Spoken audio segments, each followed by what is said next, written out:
Shine bright up all night, we're never slowing down. Fall in love, drunk mistakes, we're bound to hit the ground. Gotta keep this feeling, keep on breathing, even if we're slipping away. So I close my eyes and lose myself now. Do it like it's only today. We got a party for a lifetime. No, we ain't stopping for the sunrise. No, we don't care about the bad nights. And for a second I can feel like this. Make me feel like this.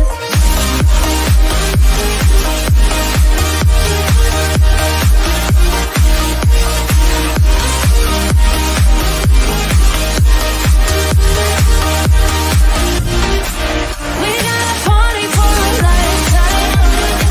No, we ain't stopping for the sunrise. No, we don't care about the bad nights.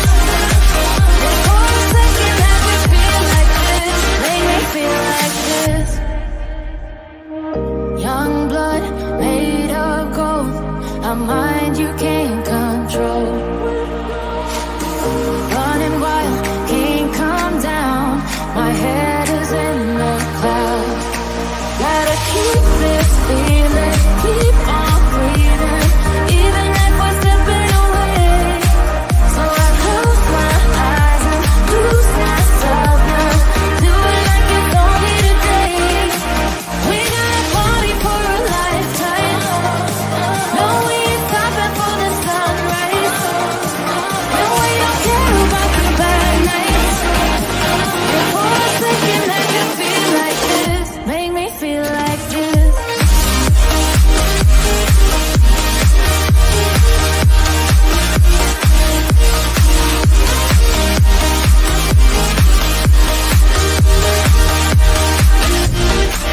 We got a party for a lifetime. No, we ain't stopping for the sunrise. No, we don't care about the bad nights. And for a second I can feel like this. Make me feel like this.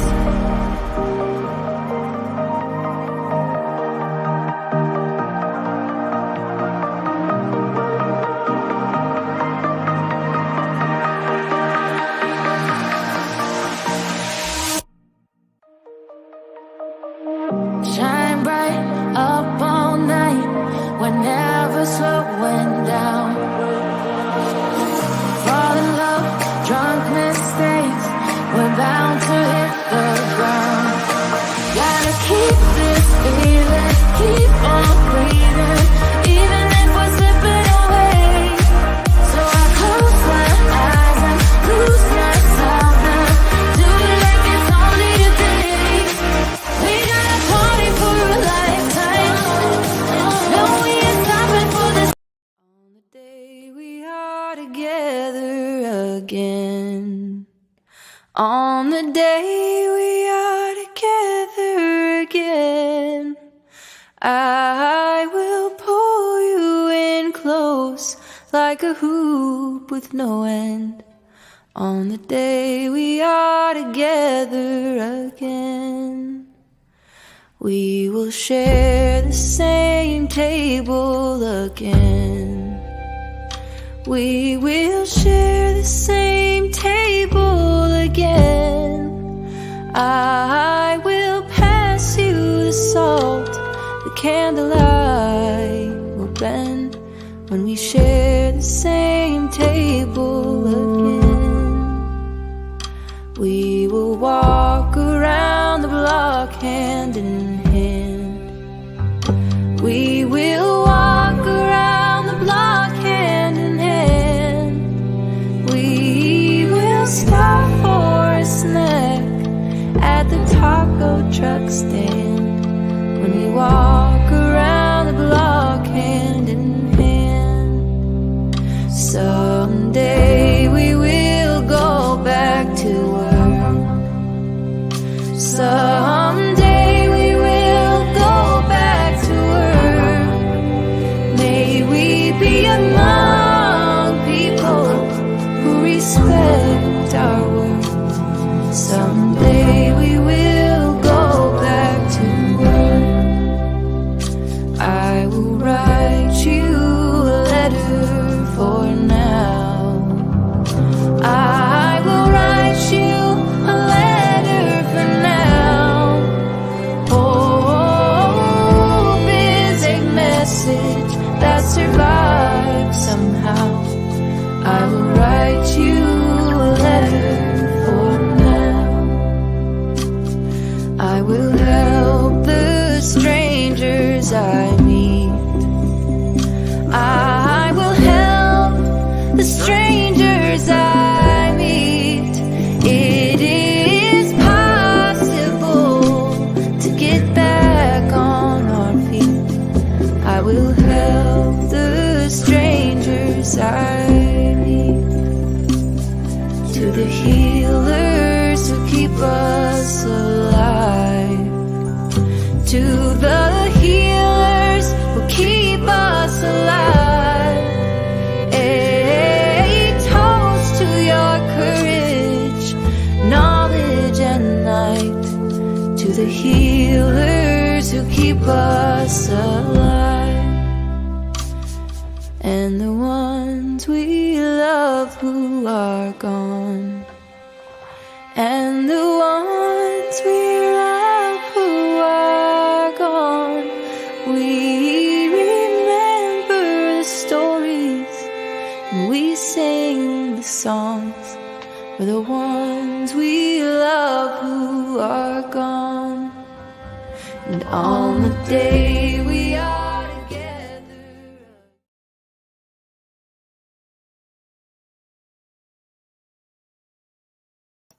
Good morning. Oops, hold on one second. Where's my photo? How is everyone doing this morning? Hope you are well.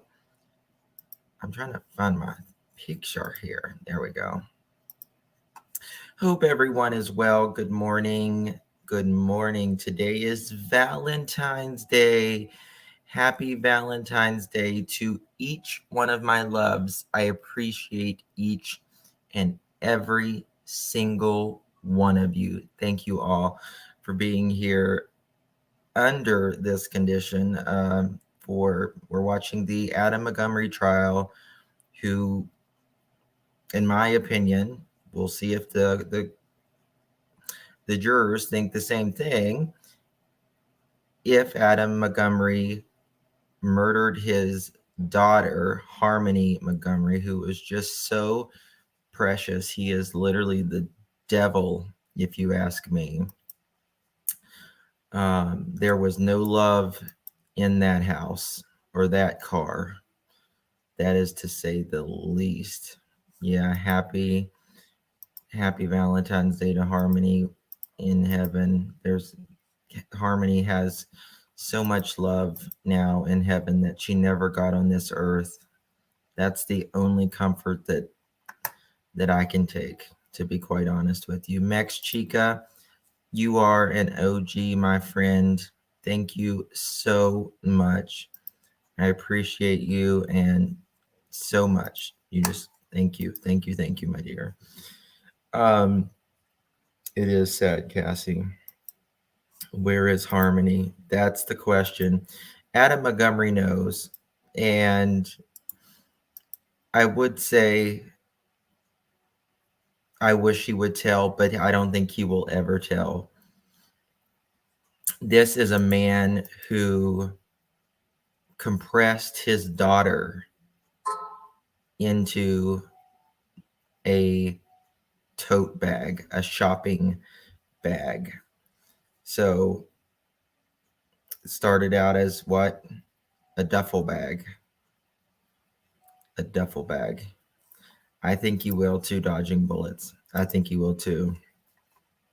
But there's obviously, he wanted to make sure that there was hardly anything left of his daughter, Harmony Montgomery.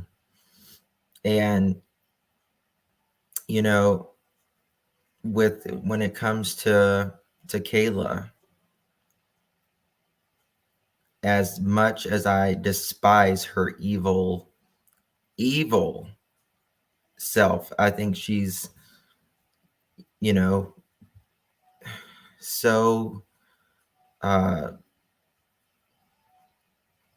just as much involved knowing and helping Adam to an extent in that bathroom when he unthawed his daughter.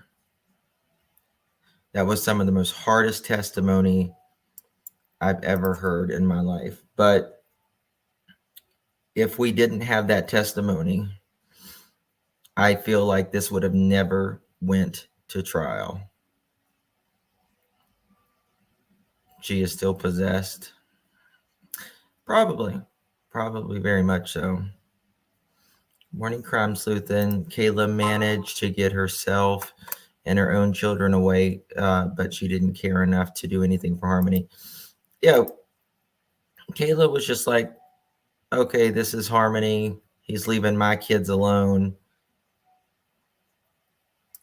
It just, Harmony did not have a chance in that household. And how authorities, CPS, all of them, how they neglected to see, to check, to give this man living in a car with kids and then beating, his words, the hell out of her. And when he said he beat the hell out of her around the house, like that's something to be proud of. It's beyond. It is beyond. It's been a long week. It's been a long week, and we're just halfway through it, right? Last week was long. This trial is really weird in a sense, if you ask me. Adam Montgomery should not have any say into whether he is allowed to not be there. If you go to, one second. If you go to Idaho, Lori didn't want to be there. Too bad, so sad. Your ass was there. How is he allowed not to be at his own trial? I don't care if you have to tape him down, put him in a straitjacket, give him, put a device around his face to where he can't talk the whole time. That's fine. But he needs to be there, period. Plain and simple. Absolutely needs to be there. We got about 5 minutes or so until the cameras kick on. I wanted to show y'all this real quick. This is a story that I was looking out for real quick. I just want to show you guys this while we wait. Missouri mother accused of, quote, accidentally, end quote, placing 1-month-old baby in oven instead of her crib.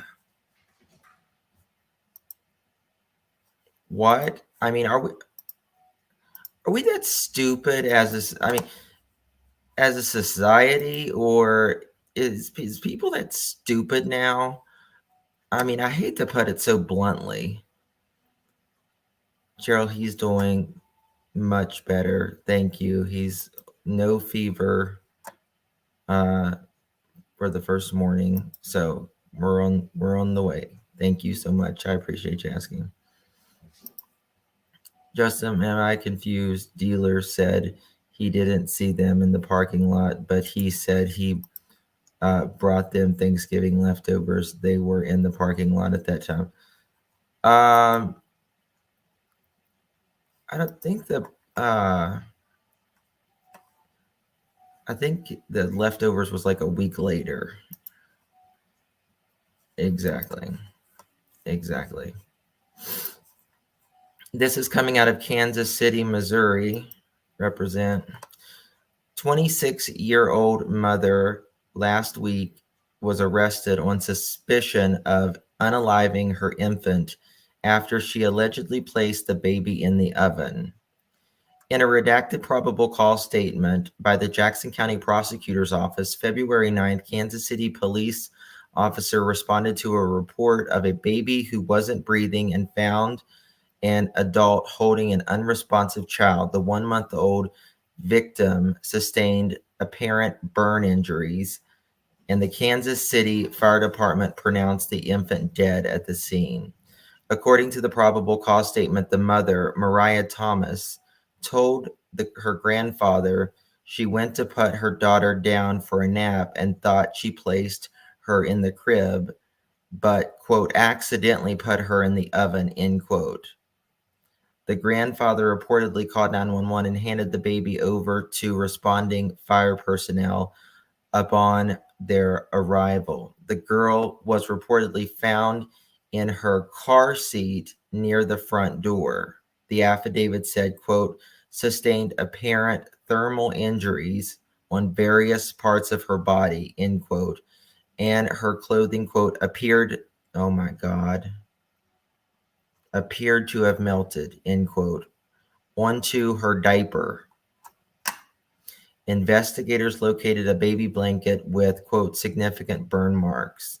The Jackson County prosecutors announced February 10th that their office charged Thomas with first-degree endangering the welfare of a child, death of a child. She remains in the Jackson County Detention Center. Jackson County prosecutor Gene Baker said, quote, we appreciate all the first responders who worked at the scene and the prosecutor who went to the scene in order to issue these charges. Baker continued, quote, we acknowledge the gruesome nature of this tragedy and our hearts are weighed by the loss of this precious life. We trust the criminal justice system to respond appropriately to these awful circumstances. Okay, listen.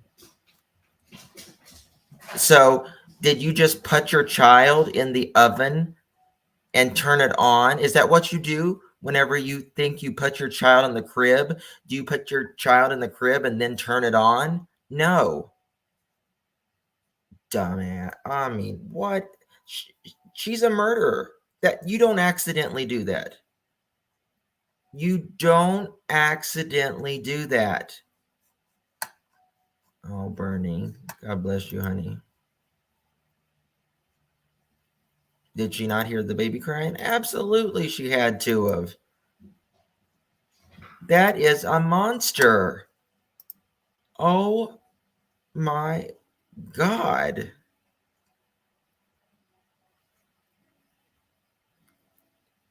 She said she thought she put her baby in the crib. My ass. There's a big difference. Okay. First of all, they're totally. Oh, I think they should burn her in an oven slowly. Forgive me, Lord. I get so aggravated. I was wondering that. I'm like, she would have to be. She would have to be out of her mind. Well, did they find right crime sleuthing? Justin, another thing, Kayla ran battery down, needed jumped at midnight. What were Adam and Kayla didn't know how to drive a manual. So, yes, that is right. 1 second. Okay. I don't know what's wrong with this world anymore. I really don't. So we're going to be following this case. I'll keep you guys updated on that. You don't open a door and put a child in the crib. Well, okay. Let's say, for instance, which you would have to be, in my opinion, about dumber than a box of rocks. But let's say, for instance, that she did. Let's say, for instance, let me fix this background. My cats are going crazy right now. If y'all hear them, I'm sorry. They are nuts. Let's say, for instance, she did. In the back, put her child in the oven, which I have no idea how that's even possible. What made you turn it on, right? What made you turn that oven on? You don't just turn an oven on after you put a child in it unless you mean to hurt that child. I mean, unless she was.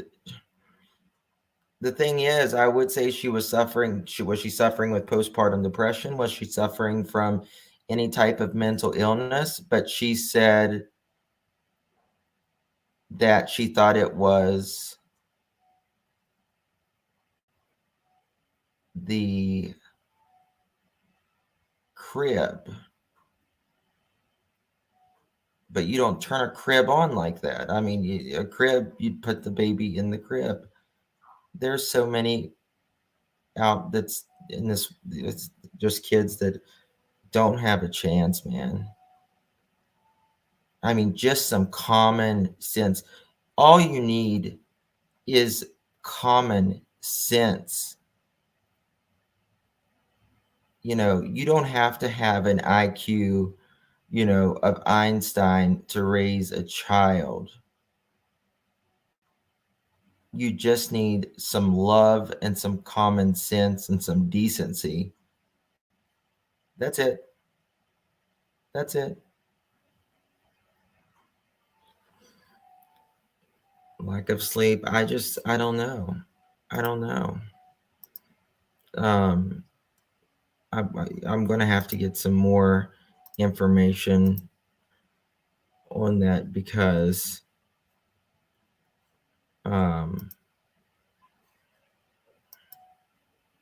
I just can't understand it. I really just cannot understand a human being putting a child in the oven. This has happened before, if I recall correctly. This has happened before.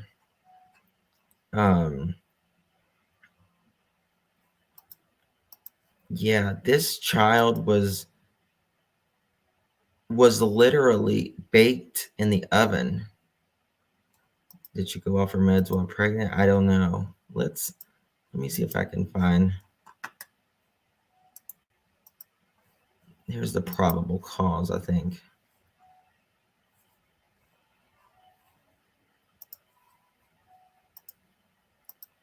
All right. I'm listening to this. There's a probable. Okay. Let me just pop this back up. So if I can show you this. All right. There is a probable cause affidavit here.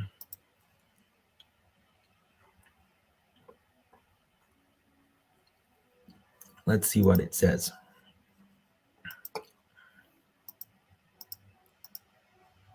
It says, what do I do with it? Okay.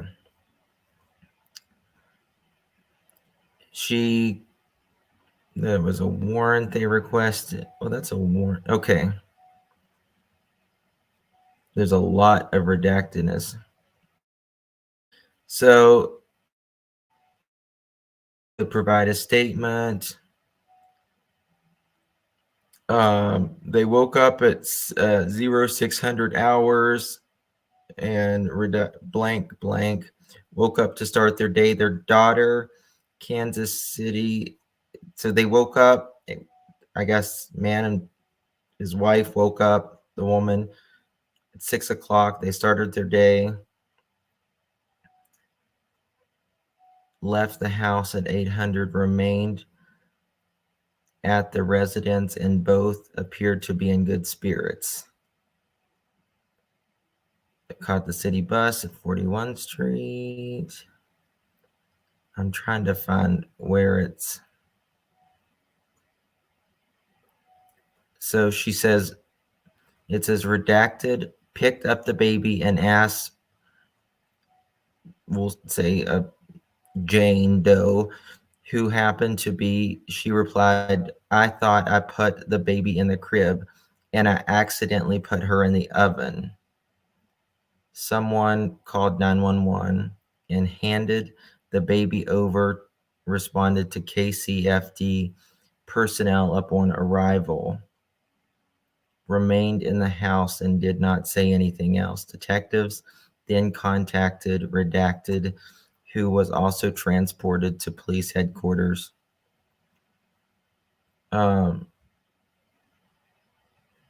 approximately 1300 hours, Redacted received a phone call from Redacted, who sounded hysterical on the line and saying she put the baby in the oven, to call 911, but she continued to yell hysterically on the phone. Redacted then called Redacted and told him to return home immediately because something was wrong with the baby.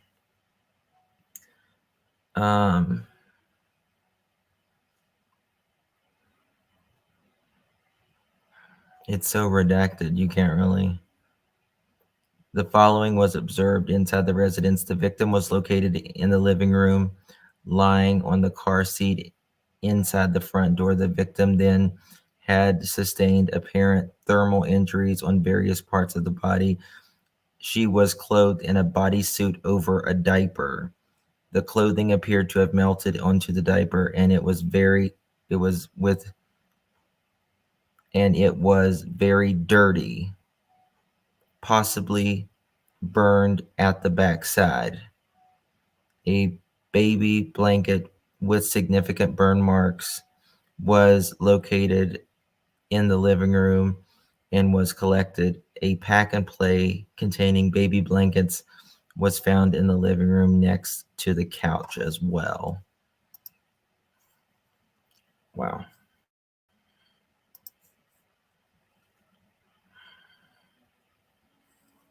Okay. Looks like they have turned the cameras on. However, they've not turned the mics on yet. We got about 6 minutes technically until it starts.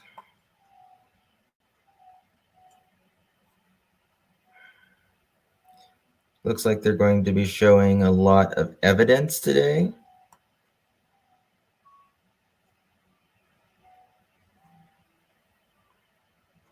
It really is crime sleuthing. It really is.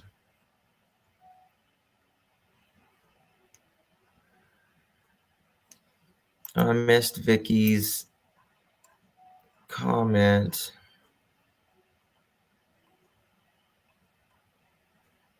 Trying to go back and see what she said.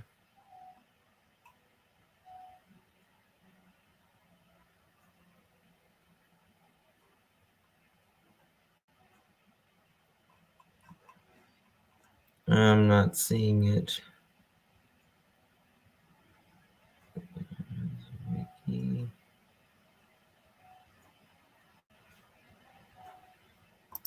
When did the hospital get into us? Oh, Vicky, I'm sorry. Praying for you, honey. I know it's surgery can be scary and all that. But if you need it, do it. You know, if you think this is the only scenario that you got, you know, and you've had multiple opinions, although I'm not a doctor, you know, you do what is right for you. Good morning, Sassy Ann. Good morning. Good morning.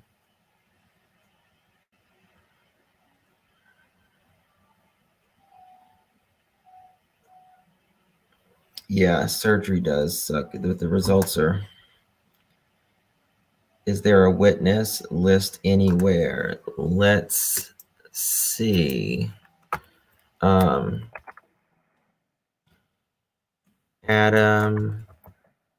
Montgomery trial day. What is this? Day 6? Yeah, day 6.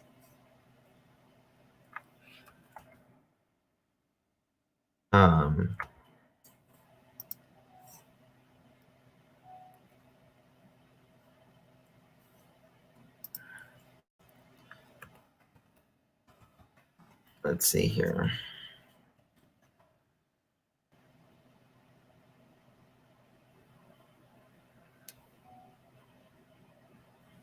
I don't see anything. I don't know who's going to be on the list today.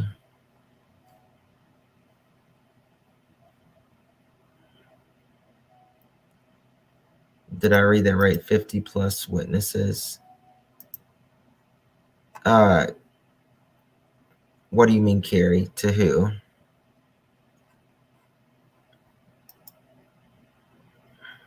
Like, you mean for the trial?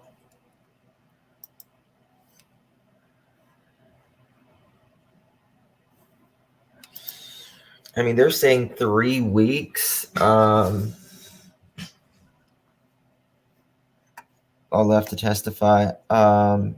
Perhaps, but you know, some of them, I don't know. Like, if there's 50 left, they're going to have to do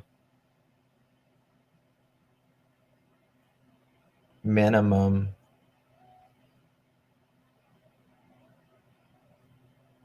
They're going to have to do a lot per day. They would have to. Morning, Brittany. Yeah, they would definitely have to. That's true. Some witnesses they don't end up using. Some witnesses they, you know, they're up there for, you know, literally 1 question, 2 questions, and then they're down. Oh my God! Thank Daryl Brooks isn't an attorney on this case. That was a crazy trial. Oh my God, Daryl Brooks. That man is cuckoo for Cocoa Puffs, man. Something is wrong with that man, to say the very least. Something is wrong. I mean, he wouldn't be quiet. He's in the place where he needs to be. He is institutionalized, which is where Daryl Brooks belongs, just like Stacey Wandra, in my opinion, just like Sarah Wandra, in my opinion. These people should not be in a normal society. They can't function and stay, you know, law abiding. Are they in prison, the Wanderers? Sarah is. Stacey is not yet. He just got out in November, but remember, prosecutor said they believe things will be charged soon. But, you know, even Don Wells said, you know, he grew up in this, he grew up in prisons and jails all around this country.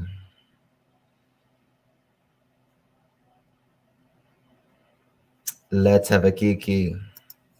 Oh my God, I just subscribed to Justin's other channel and I just spit my tea out so hard. I wasn't expecting that. Let's have a kiki. We have a little kikis, honey, on our other channel. We do. Susan B, good morning. Bonjour. Thank you, my love. Thank you, thank you, thank you. I appreciate you, my love. Thank you so much for that. Susan B, thank you.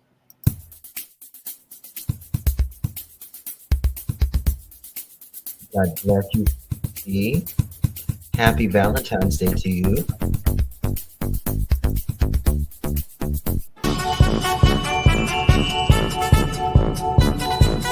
Lacey's Gallbuster.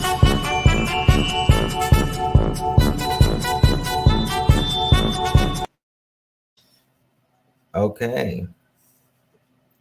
It looks like they're getting a computer ready to are they going to show some evidence this morning? It's your anniversary too. Happy anniversary. Happy anniversary. I bet there's a lot of people I'm sure that gets married on, or it's just their anniversary of being together. A lot of people go out, on a Valentine's Day. They have Valentine's Day date, or they get married on Valentine's Day, the day of love. We're back on. Okay. And 3-year-old son FaceTime me to tell me all his girlfriends at school are going to think he's cute today. Oh my God, Jane, that is so cute. Oh, oh, happy anniversary to your channel. Happy anniversary to your channel. That's awesome, Brittany. Congratulations. I just did my 2nd year in January. So sometimes it doesn't seem like it's been that long, and other times it seems like it's been 27 lifetimes on YouTube, because there is so much that happens. If you are, it just happens so quickly. Things change so quickly on YouTube, right? It's constant. Good morning, Daily. Oh, it's One Love's birthday. Let's give. Oh, you're stuck in a hotel. I'm sorry. Happy birthday, One Love. Happy birthday. Happy birthday, One Love. Happy birthday, One Love. Happy birthday, Mr. President. Happy birthday, One Love. That's my Marilyn Monroe. Happy birthday, Mr. President. Oh, thank you, Sarah. Thank you so much, my love. I appreciate you. Thank you. Good morning and bonjour. Bonjour, bonjour, bonjour.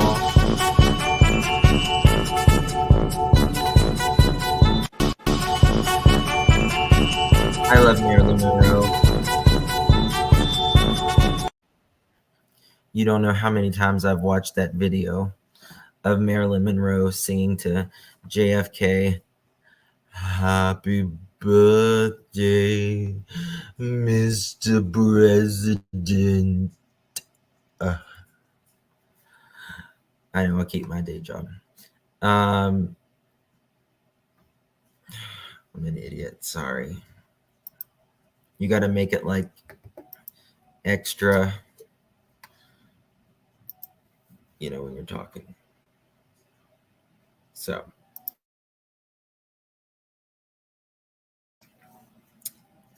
There was just nobody like Marilyn Monroe.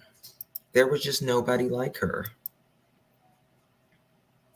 I love the spicy Valentine's Day with Justin. Thank you, Carrie.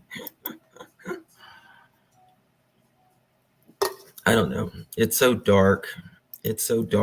This is, we got to prep ourselves.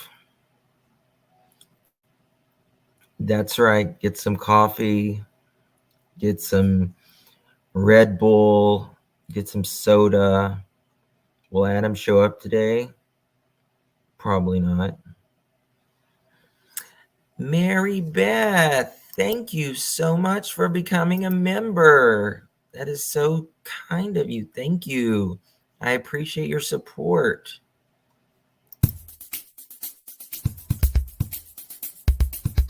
Happy Valentine's Day, Mary Beth. Welcome to the Justin for All family. Thank you so much, my dear. Appreciate your support for this channel. All rise for the jurors, please. Karen, 18 months. You are an OG almost by 12, 13, what do you mean? Literally going on 2 years. Oh my God. Thank you so much, my sweet Karen. Thank you. Thank you. Thank you. Jury is about to come out. Thank you, Karen, so very much, my dear. Yes, thank you, Karen. They're rising for the jurors right now.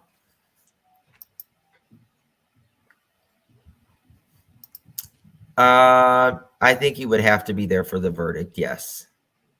Yeah, I don't think that's. Please be seated.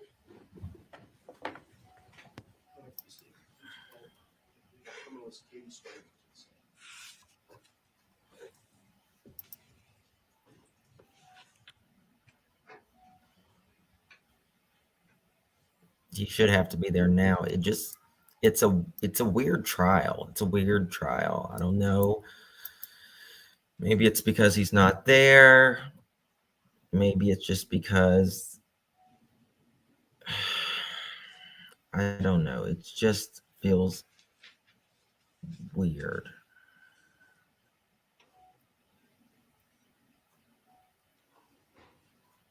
He's too intimidating, you think? He's a bully.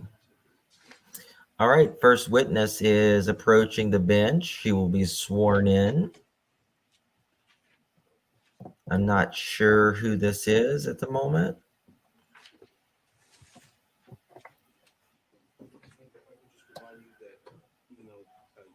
Hold on, something is off. Today. Do you understand that? I do. All right, Okay. thank you. There we go. When we left off yesterday afternoon, at the end of the day, we had been speaking about Okay. the DNA profile that you were able to see on specifically the state's exhibit, the pink toothbrush. Do you recall those questions? I do. All right. And I believe you had given us a statistic recently about a 1 in 100 sextillion. That sounds correct. Okay. And so if you could just clarify one more time for the jury to understand. Oh, she's what the does DNA that lady. 1 in 100 sextillion mean in terms of the profile and comparing the profile that was seen on that toothbrush to the known 1 in profiles 100 you were able to sextillion. get from Adam Montgomery and It Crystal means Sorey. you can have sex So 1 that's 100 billion times sextillion and it's not going to times, happen. more Only one time. likely that toothbrush came from a child from those two particular people than from other random people. And specifically a female child from those two people, correct? It was a female profile. All right. And so in that profile, and one thing, if you could please explain for the jurors in terms of some of the things when you're looking certainly for differences between males and females when you have an X versus a Y chromosome. If you could explain that to the jurors, what the difference there is. For the gender? Yes, please. Right. So males have an X and a Y, so that everyone is going to get an X from their mother because females only have 2 X's to give. So when an egg is formed, it's going to have an X regardless. There's no choices. When sperm are formed, half of them are going to get X's and half are going to get Y's from the father. So when they join, you're either going to have an XX and produce a female, or you're going to have an X and a Y and produce a male. And so with regards to the profile on the toothbrush, because it was identified as being one of a gender female, there was no Y that you saw on that profile. Is that correct? That's correct, yes. It's separate from the toothbrush and being able to come up with that profile and see it there. Separate from that, did you also test a number of different swabs or cuttings as did. part of your work. I'm sorry, I did. Yes. And with regards to those, I'd like to ask you about a couple of specific ones, and by the initials that they came to you under. Specifically, I'd like to ask you about swabs that you received that were labeled JMT 1, 2, 3, and 4. Okay. Do you recall being asked to test those? They sound correct. I do believe one of my reports had those numbers. I don't If you had a have them chance to look at memorized. that report, would that help? That would be lovely. I know you Thank said yesterday, I believe you said you write over 60 of these per year. Is that correct? Correct.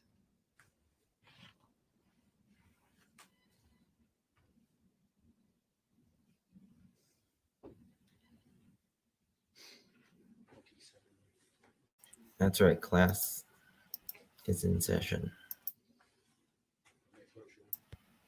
Do me a favor, if you haven't hit the thumbs up button, I would greatly appreciate it. It's a way to continue to get harmonies Yes, in and it's out. my January 19th, 2022 report. And that's what it is. It's 3 pages of report. When you generated that particular report, was the information fresh in your mind from the work that you just completed on the swabs? Yes. So I've asked you to review it for a quick moment. And then afterwards, I'm going to ask you a series of questions about a couple of different swabs that you tested on that day. Okay? Okay. Just the JMT 1 through 4 swabs? Correct. Okay.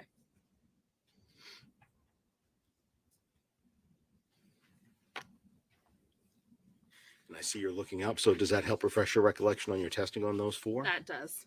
I wondered if you could talk to us a little bit about the results that you got from those particular swabs. And I'd like to start with swabs JMT 1, 2, and 3. Did you get any results from looking at those swabs? Right. So 1, 2, and 3, I did get results.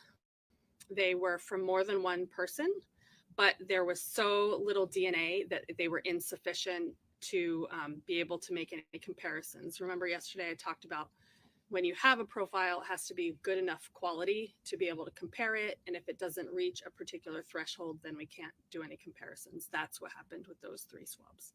And is that the same for all 3 of those swabs? There was just insufficient DNA in all 3 of them. Yes. When you do have a situation like that where it just is insufficient, does that mean that you can draw any sort of conclusions from it one way or another, that it's definitely one individual or definitely not, or that it compares to an unknown person versus a known? Can there be any conclusions drawn? So we can, usually we can tell, at least if it looks like there was one person or more than one person, which in this case for those, all 3 of those, I said they were more than one person. And sometimes we can tell if there's an X or an X and a Y, and we can tell if at least one of those people is male or female. But in this particular instance, there wasn't enough information to even tell the gender. And let's stick with those 3 swabs if we can for a minute, JMT 1, 2, and 3. For those swabs, when you did your testing on this, that was testing for DNA analysis, not for general serology. Is that correct? Correct. So you don't know, or let me ask you, did you know what sort of substance might be on these swabs or might have been swabbed here? So I was, when I get the file, I do have information, some cases, some I don't. For these, I did by then know that they were believed to have blood on them.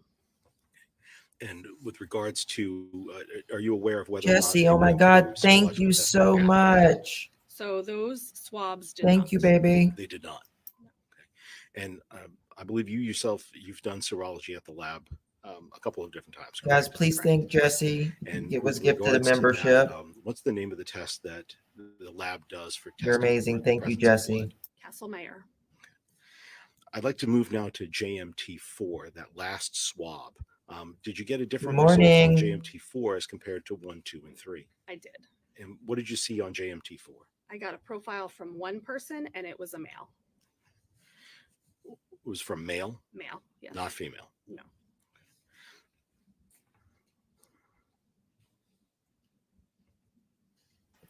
So they got it from a male, And not let a me female.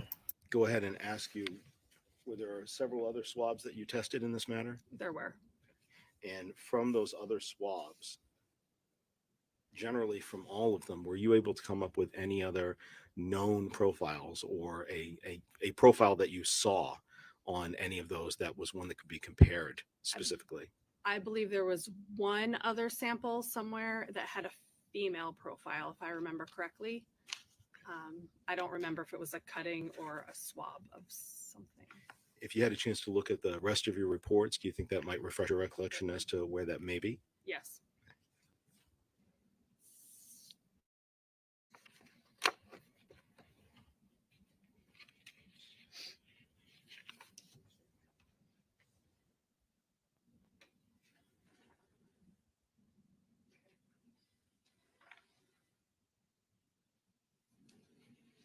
Let me hand those to you from this one. That particular one that you talked about, that's not within the report that you were reviewing a moment ago, dated January 19th. No. Do you recognize the three documents they've given you there? Yes. And what are they? My February 1st, 2022 report, my February 20, oh, sorry, they're out of order. A June 29th, 2022, and a February 21st, 2023 report. Would looking at those reports possibly help refresh your recollection as to the other profile that you were able to see? Yes. Yes. Feel free for a moment to review and then let me know when you're done.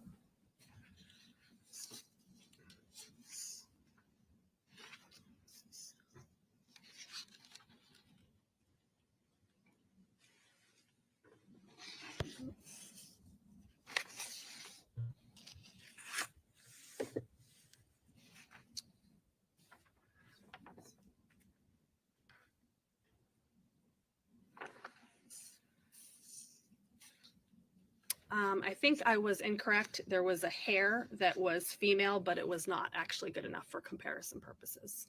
Okay, so there was a hair that you looked at, but it was not suitable for comparison purposes. Right. And everything else, it does look like you're correct. They were not anything that I could compare. Let me ask, with the work that you did do in this case, at any point did you make anything called a cutting or take a separate sample out of what you had been provided? I did not. You did not. Let me just have a moment, please, Your Honor. Yes.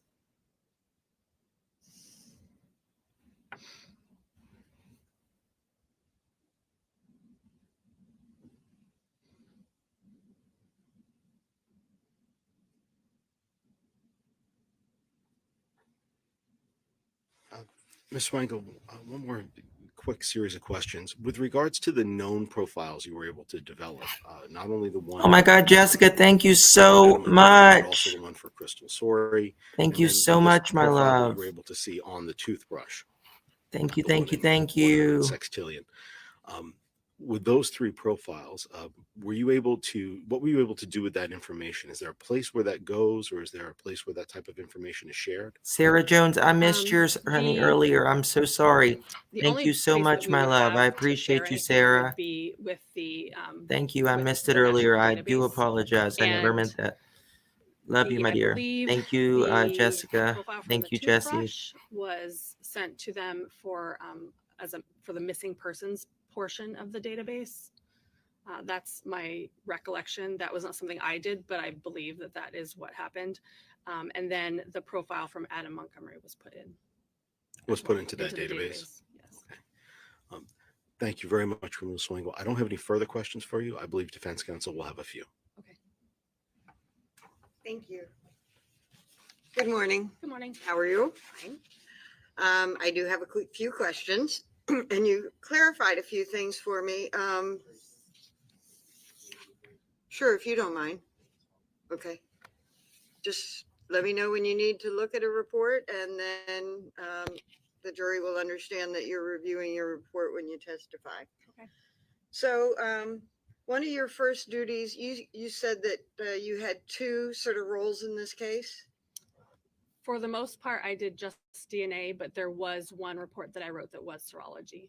And that was in the beginning of January of 2022. That sounds correct. I believe I started it actually on the 9th of January that year. Okay, and that was because a whole bunch of stuff went to another criminalist who normally does serology. So you checked a few things to get them done quickly. Correct. So all the evidence came in and they were asked to rush it, and it was a Friday, which is when they all happened to happen. And because I was planning to come in on Sunday, he did what he could on Friday, and on Sunday I was tasked with trying to get these couple items in particular tested and started for DNA. Okay, and so one of things don't simply, let's take swabs where people think the collector thinks it's possible blood. Okay. Yes. Somebody at a scene has collected a swab and thinks it's possible blood. Doesn't go right in for a DNA analysis, right? Not usually, no. Okay. It often goes to serology for intermediate test to see if there's a presumption that it's blood. Correct. And if it turns out that it's presumptively blood, it goes on to the DNA lab. Correct. And it may turn out to be DNA and it may not. Correct. And then if it is DNA, you may be able to get a profile or you may not. Correct. And if you get a profile, it may be sufficient to compare to a known sample or it may not. Correct. Okay. So these are all the steps that are generally happening in the lab in a case where swabs and samples go to the DNA lab. Absolutely, yes. Okay. And when you did your serology testing in this case, and I think the numbers on them were swabs BEO5 and BEO6. Yes, they are the correct numbers. Okay. And one of those swabs was negative for blood. I believe they were both negative for blood. Okay. One of those swabs was negative for blood and sent on to the DNA lab. They were both Okay. negative and both sent for DNA. All right. So let's talk about, well, let's do them both together. You're right. BEO5 or 6 was negative for blood, but sent on to the DNA lab. Both of them were negative for blood and were sent to the DNA lab, yes. Okay, but BEO5, Those are the correct numbers. BEO5 was Yes. negative for blood and sent to the DNA lab. Yes. And then BEO6, you actually got a little more information in your lab, right? In the DNA portion, In the DNA portion. that's the report that he took away. So I think so. But it was not, again, it was still not comparable. Do you have 19 with you?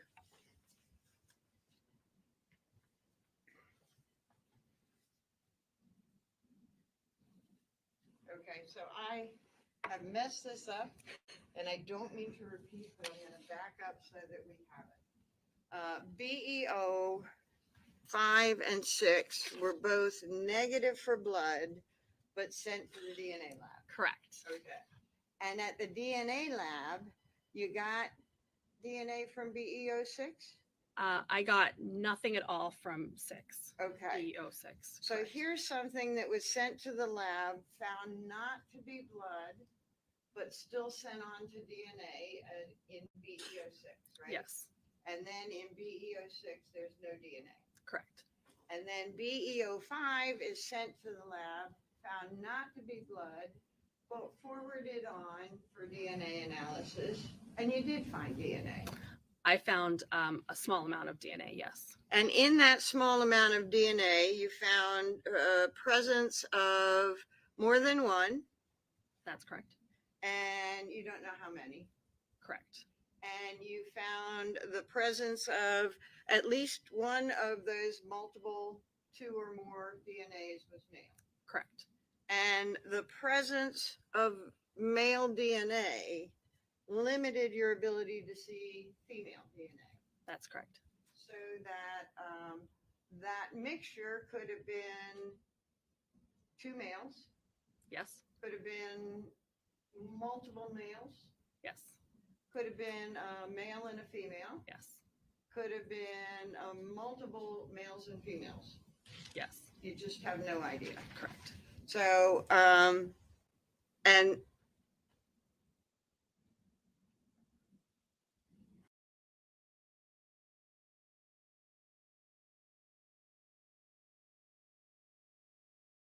Think so. But it was not, again, it was still not comparable.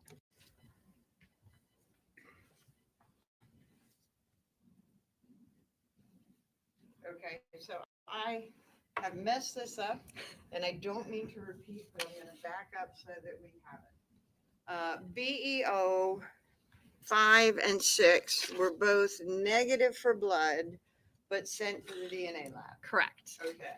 And at the DNA lab, you got DNA from BEO 6? I got nothing at all from 6. Okay. BO6. So correct. here's something that was sent to the lab, found not to be blood, but still sent on to DNA in BEO6, right? Yes, And then in BEO6, there's no DNA. correct. And then BEO5 is sent to the lab, found not to be blood, but forwarded on for DNA analysis. And you did find DNA. I found a small amount of DNA. Yes, And in that small amount of DNA, you found presence of more than one, that's correct. and you don't know how many. Correct. And you found the presence of at least one of those multiple 2 or more DNAs was male. Correct. And the presence of male DNA limited your ability to see female DNA. That's correct. So that that mixture could have been 2 males, Yes. could have been multiple males, Yes. could have been a male and a female, Yes. could have been multiple males and females. Yes. You just have no idea. Correct. So, and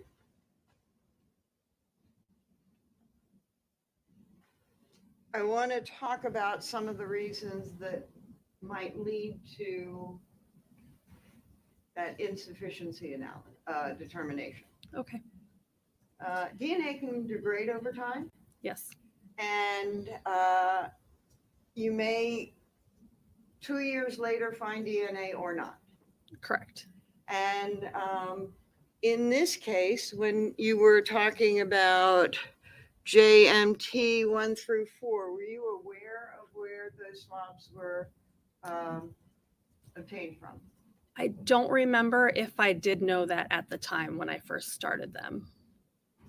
I'm not positive if I knew or not. Okay, the jury has heard some testimony about the collection of those items from a trunk of a Sebring. Does that sound right? I know that there were definitely samples from the trunk of a car tested, so that would make sense. Yes. Okay. Now, if DNA is out in an, what do you call the environment that you hold the swab in? Not quarantined. Room temperature? Okay. What are you? When I'm you not store sure. it so it won't degrade. Right. So they're just stored usually in envelopes. Okay. Mhm. And are they put in refrigerators or any kind of special environment? No. Okay. So when you store it, the DNA can degrade? It can, but if it's just at room temperature, usually it doesn't. Okay. But if DNA is out in temperature that goes from, could go from very, very hot for a while to very, very cold for a while, it can be subject to degrading. Correct. And but at the same time, it can be subject to those swings in temperatures for years and not fully degrade, right? That's true. So sometimes some DNA exposed to those extremes in temperatures, you may end up with nothing, or you may end up with something. That's true. Because DNA can actually stay around for a long time. It can. And it is why even after years have passed, you test for DNA and or blood. Yes. Okay.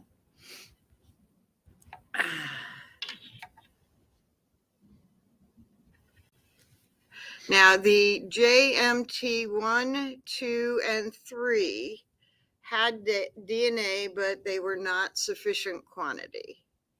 Those three. Oh, sorry if I look. Sure, The report again. please. 1, 2, and 3. Right. I could tell that there was more than one person, but that was all that I could tell about those 3. Okay, so again, we have that multiple that you had in BEO5, right? Correct. And it could have been a male and a male. I don't know anything about the gender for that sample.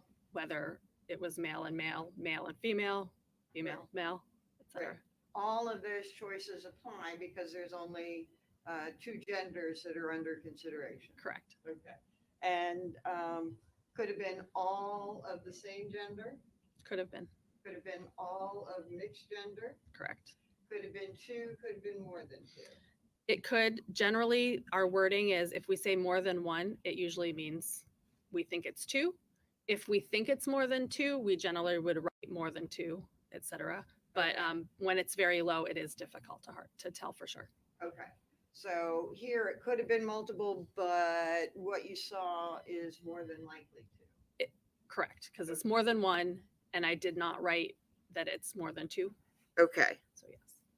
And you tested a fair amount of swabs in your DNA analysis capacity, right? Correct. And they were swabs that had the initials MER and various numbers after that. Correct. And the jury has learned that the initials are usually the person that collects it, and the number is kind of the order that it gets collected in, right? That is correct, yes. So a fair amount went through serology. Something was deemed appropriate to send on for DNA, and then it was tested by you. Correct.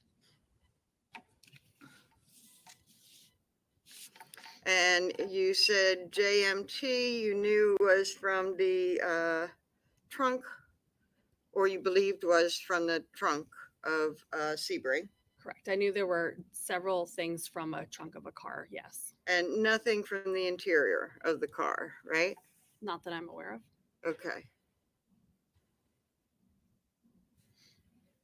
Thank you very much. You're welcome. No further questions, Your Honor. Thank you very much. We'd ask for this witness to be excused, please. Any objection? I think not at this time. There's one more criminalist, perhaps, and then I will give an answer. I think it's a no, Your Honor, so that's Yeah, that's a no. Yeah. All right, you may step down. You're not excused from the subpoena. Okay. Thank you.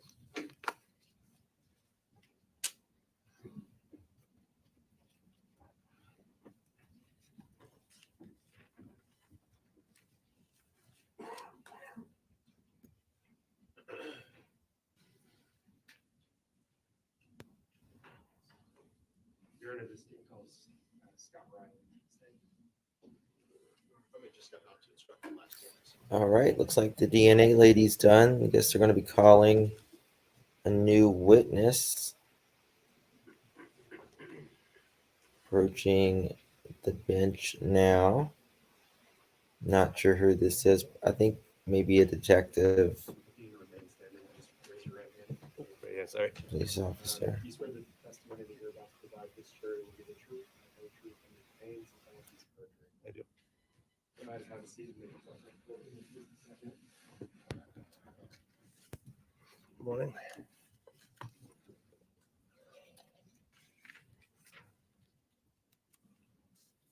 To push that.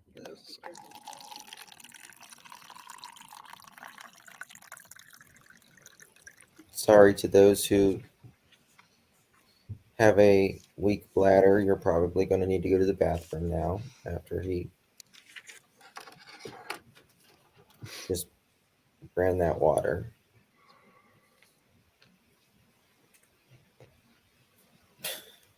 Happy Valentine's Eve. Indeed. Yes, Kelly K. Yes.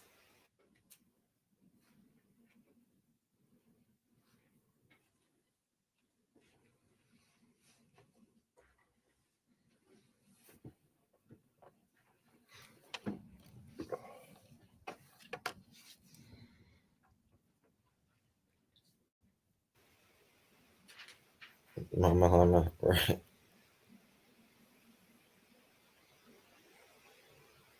I just text ICU to see if she can drop that. The water needed. She seems awfully nervous. Good morning, Detective Riley. How are you today? Oh, well, good morning. And sorry, I just referred to you as a detective. Mr. Riley, can you begin by stating and spelling your full name for the record? Scott Riley, Scottriley. And what city or state do you live in? Manchester, New Hampshire. How long have you lived in Manchester? On and off my whole life. About how old are you? I'll be 53 this year. Mr. Riley, how are you presently employed? Employed, but I work for myself. I'm a consultant for, I do some work for some civil law firms. Is that, what kind of work is that? Interviewing. Thank you, SEU. Investigations? No investigations, just interviews. I just do like a forensic type interview. Do you do anything else currently? I still work at the police department part-time. And let's talk about that. When you say you still work at the police department part-time, what police department is that? Manchester. And can you just walk the jurors through your experience working at the Manchester Police Department? So you want me to start with my first police department and then move into Manchester, or just Manchester? Manchester. So Manchester, I went there in 2007, and I spent, I think, maybe 7.5 years in Manchester in patrol, doing all kinds of different assignments, bike patrol, motorcycles, stuff like that. And then I went into the juvenile division as a school resource officer for a couple of years. And then I spent the remaining almost 8 years as a juvenile detective.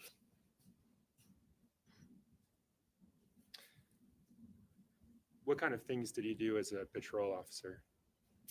Respond to urgent calls, anything from traffic stops to urgent, could be bank robberies, anything, whatever's needed at the time. And is it pretty typical for officers that start at the Manchester Police Department to work patrol for some period of time? Yes, it is. You mentioned going into the juvenile division and working as a school resource officer. I did. How long specifically did you do that for? 2.5 years. If I recall, I don't really know exact. I think it was maybe 2.25 years, 2.5 years, somewhere around there. And you also mentioned eventually becoming a detective in the juvenile division. I did. What did you do? What were your assignments and duties in that role? Investigating crimes either against or by juveniles. And how long were you a detective with that division? I was just shy of 10 years by a few months. Earlier, you mentioned prior law enforcement experience prior to the Manchester Police Department. Can you tell the jurors what that is? I worked at Hooksett Police Department. That's where I was originally hired in 2004. And I worked there from 2004 to 2007. Then I transferred over to Manchester. Mr. Riley, did you graduate from the New Hampshire Police Academy? I did. What year did you graduate? The 135th Academy, and it was in 2004. I want to switch gears, Officer Riley. I'm sorry, Mr. Riley. I'm still an officer, so it's okay. Okay. Can you, were you assigned duties in your capacity as a law enforcement officer in the investigation of a missing child, Harmony Montgomery? I was. And can you just describe generally your role and involvement on that case? It began with everybody pretty much in the division, because when it first came in, it was fast paced. They kind of grabbed everybody they could to work on it. So the assignments in the beginning were kind of just, they'd have like a morning meeting and they would decide, you're doing this today. There was nothing specific. And then it morphed into, I was assigned monitoring jail calls, jail mail, jail messages. I was involved in some interviews. I mean, I didn't have like a specific assignment. Whatever was needed, they just assigned it to us, and kind of we ran with it. Did you say it was all hands on deck? It was in the beginning, yes. I mentioned a missing persons investigation. Did that change at some point during the course of your involvement? It did. Yeah. What did it change to? It changed to more of a homicide investigation.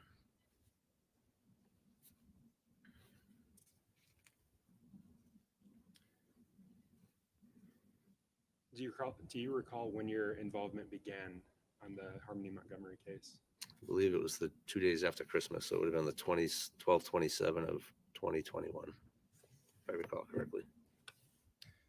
At some point in the investigation, did you and the officers with the Manchester Police Department receive information pertaining to the Families in Transition Shelter, FIT shelter here in town? We did. And what led you? What information did you receive that led you to that shelter? I wasn't part of there was an interview that was conducted and information was obtained that maybe that the child was placed in that apartment for a period of time. You mentioned an interview being conducted. Was that with Kayla Montgomery? It was.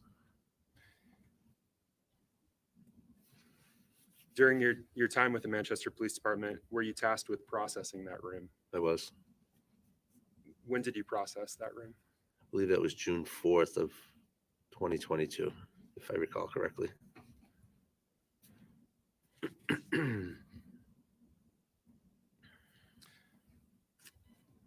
Can you describe your response to the families in transition shelter that day? We were told to go out there and we were going to complete a search of the apartment. I mean, the crime scene van was involved. It wasn't my case, so I didn't really have any of the planning. I was just kind of, let's go. You're going to help process the scene, and we obviously went out there. So you mentioned receiving information pertinent to your investigation that may be at the families in transition shelter. Did you subsequent to that, after getting that information, did you provide a subpoena for documents to the families in transition I shelter? did. Angela, thank you so much for becoming a member. Welcome to the family, my dear.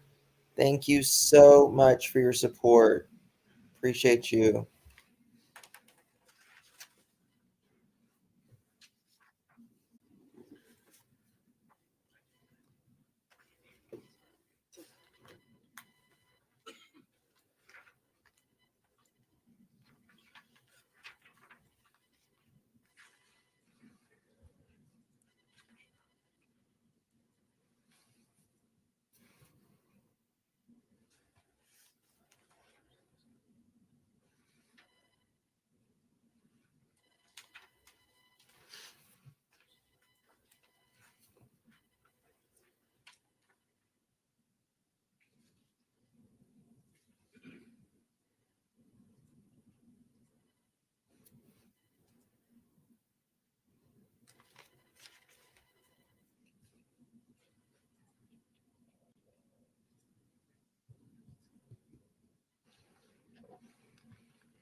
I didn't hear her name.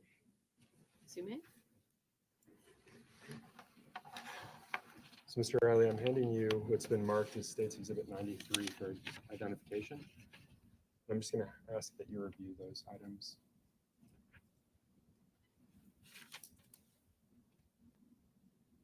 Paying specific attention to this page and this page.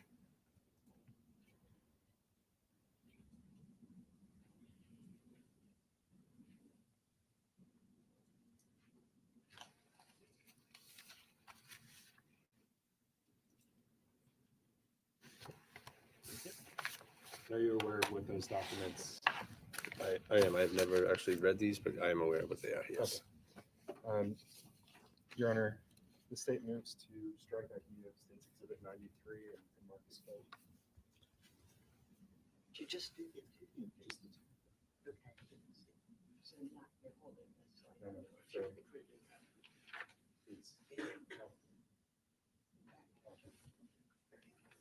it's-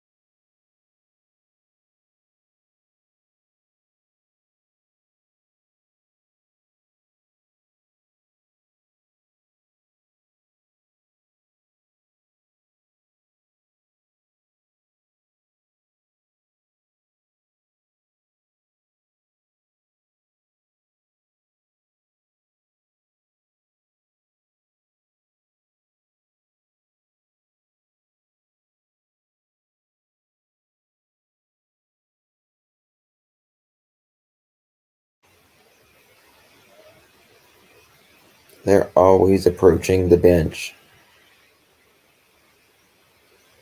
Takes them freaking for hours. Good morning, Chai. Someone commented somewhere he's not even watching. What was that comment? The Real T said he's not even watching and talking about someone about the Super Bowl like he doesn't even care. He knows in my opinion, he knows he's not going to get by with this. It's just not going to happen.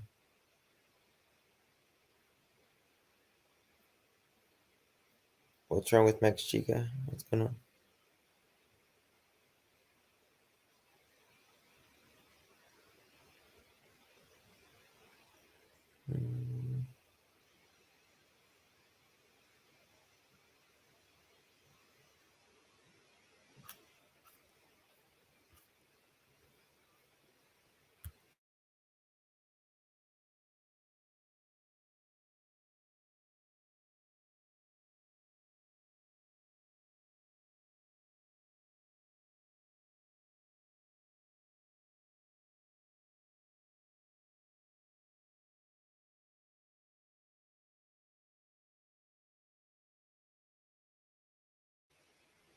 It really was, Sharon. You're right.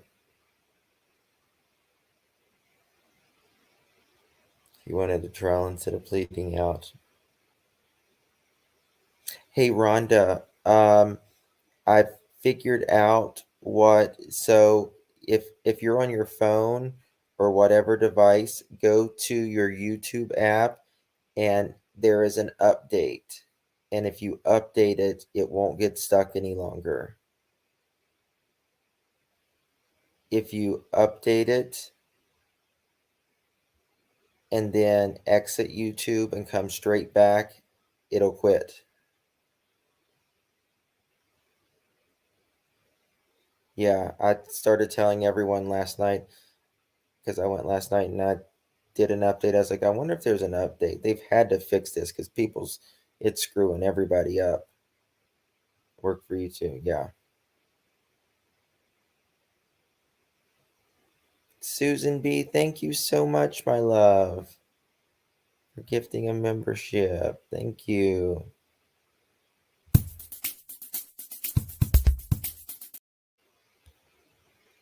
Thank you, my dear Susan. Thank you, dear. Thank you. Thank you. Very kind of you. Also want to thank Angela. Again, thank you so much. If you was the recipient of Susan's gift, please give her a big thank you.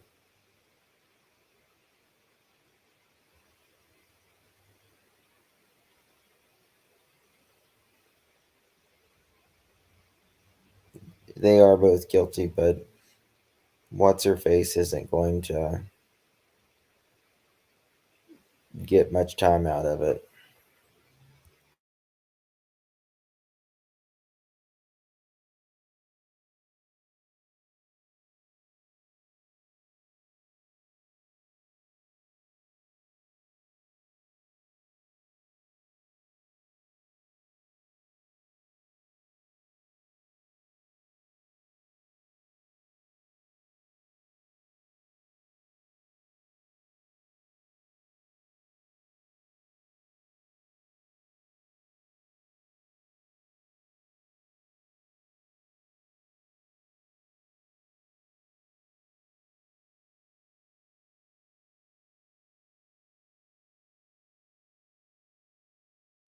God, why are they taking forever?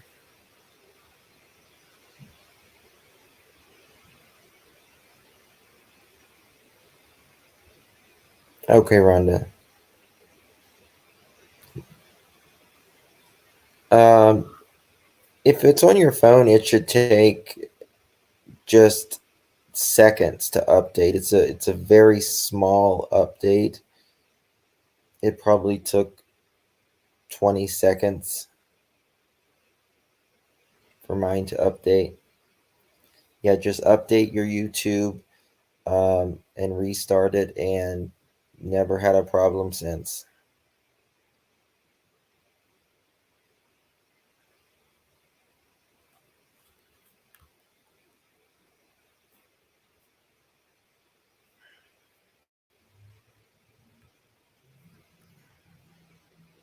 Yeah, I just did it. It was fast. Yeah, doesn't take long at all.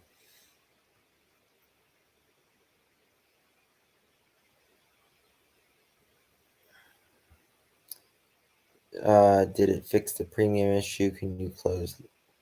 Let me check.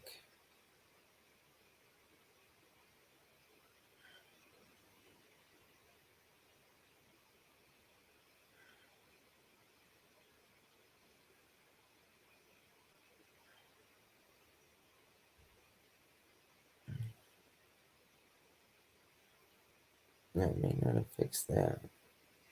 Yeah, it fixed it. Sure did. I don't know why it's taking so long, Cynthia. Guess they're talking at the bench. Yes, they are, Mocha. We see you.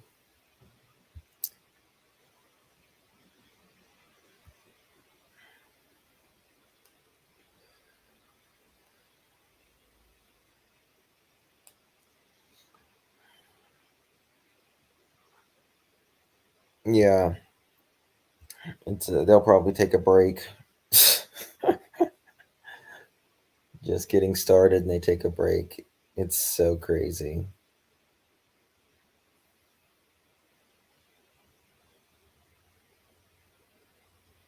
It's like, I mean, they start at 9 o'clock in the morning,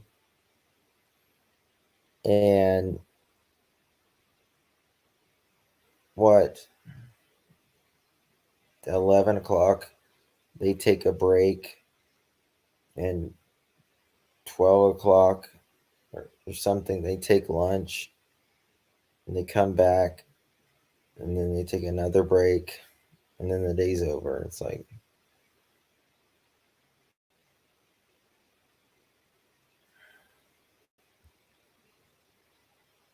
I had to go to the Play Store, then type in YouTube to an update it.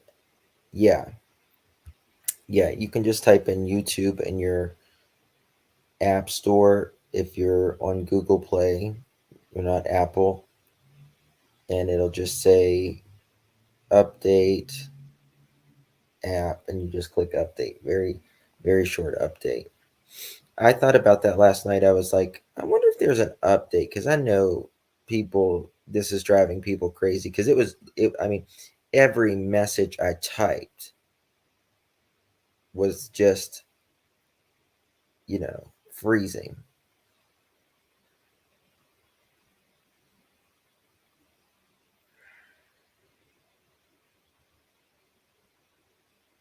Oh, thank you, Pixie.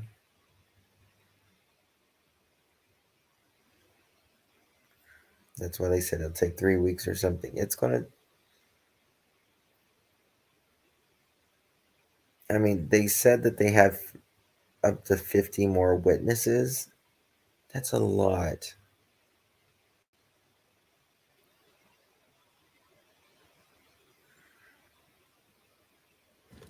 Yeah, some And people don't. overruled in part. Here we go.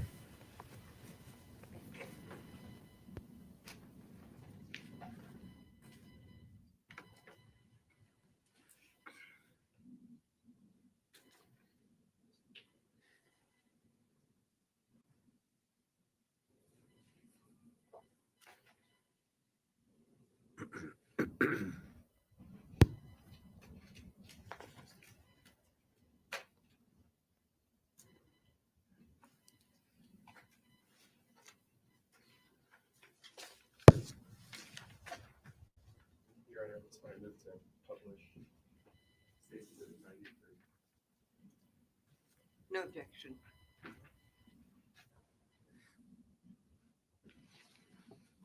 I'm gonna leave these with you, Mr.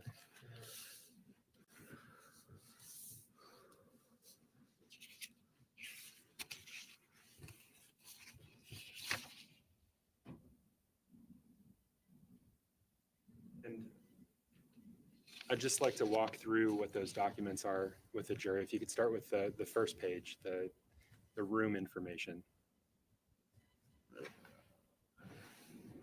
Feel free to use the screen behind you. Do you see the individual's name in the top left? Yes. Can you read that for the jurors? Adam Montgomery. In what room does it say Adam Montgomery was staying in? Room 1. And what were the dates associated with his stay? December 30th of 2019 through February 20th of 2020. Let's go to the next document. This is work order number A11010. What is the start date of that document? 2/5 of 2020. What's your understanding of what this document is? It's a work order for the fit. And can you read the description on that work order? It says general other, really cold in units 2 and 5. Come check the thermostat, slight odor when the heat is on. Done on 2/5 of 20. And what was the unit number associated with that? Unit 2. And we'll talk about this later, but are you familiar with the general layout of the rooms in the fit shelter? Yes. And let's move to work order number A11079. Which unit number is associated with that work order? Unit 1. And that's your understanding of where the defendant is staying. Correct. And can you read the general description? General other, weird smell coming from vents in the unit. Come check it out. What was the date associated with? February 21st of 2020. Okay. And you mentioned earlier that the defendant left that room on February 20th. Correct. So this is the day after he left. Correct. We may approach your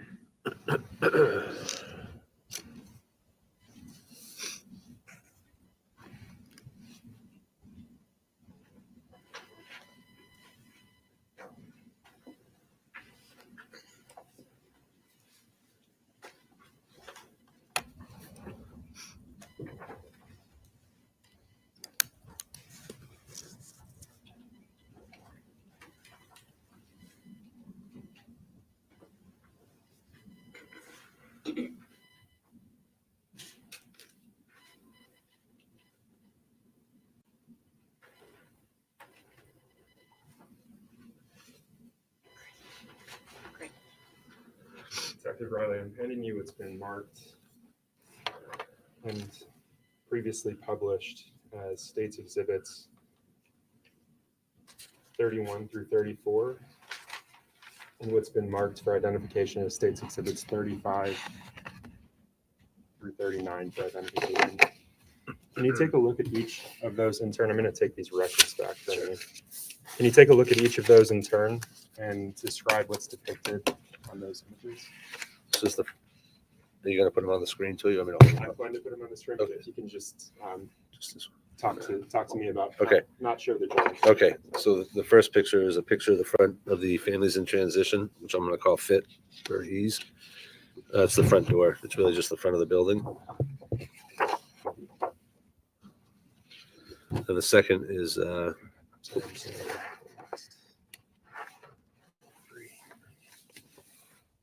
second picture is Hold on. oop. Attorney Knowles, him saying second picture, I need him to identify what he's looking at by the Mr. exhibit Riley, number, if you could please. Just review the number that's depicted at the bottom. Is it this number right here? Yep. Okay, so number 30 is the front of the building. Number 31 is inside the building, looking at doors, apartments 1 and 2.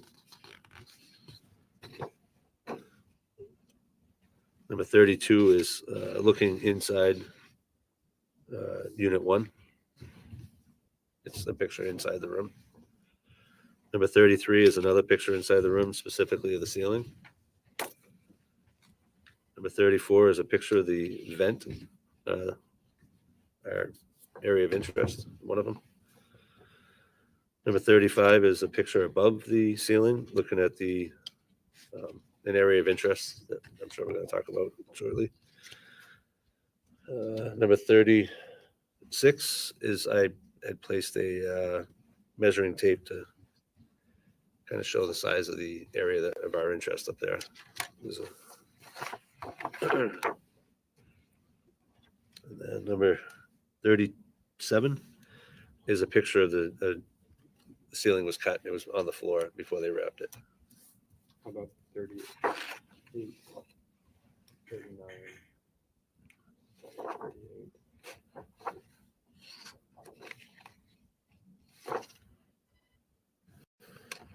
39, A and 39. So 38 is another picture of the ceiling when it was on the floor. It was placed on butcher paper.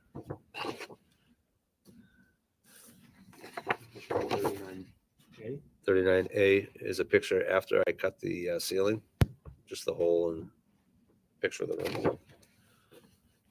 And then 39B is another picture of the ceiling where I cut out the ceiling. And do you recognize the items? I do. Are they accurate representations of what you saw that day? They are. At this point, Your Honor, I move to strike the ID from State's exhibits 35 through 39B. Not 30 through 34, just 35 through 39B. 30 through 34 have been previously published to the jury. I see, okay. Any objection? All right, the ID is stricken, they're entered as full exhibits.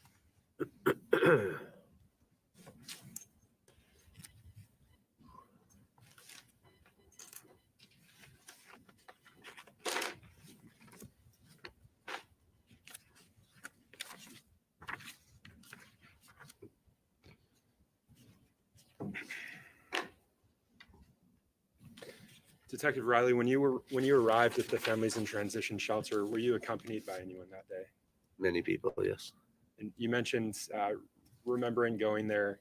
The image that I've just depicted behind you, identified as State's Exhibit 30. Do you recognize that location? That's the front of the fit, yes. And the individuals that accompanied you that day, do you remember their names? Some of them. Okay. Detective Stewart Coswick, Rahill, Deputy Duffs, William Duffs is his name. Tufts, I'm sorry, Tufts. Detective Dunleavy. There was a couple supervisors there, I think. So the Captain individuals Layton that was you just mentioned, the majority of them work for the Manchester Police Department. Yes, all but one. Yes. Are you aware of where Deputy Tufts that you mentioned? U.S. Marshals.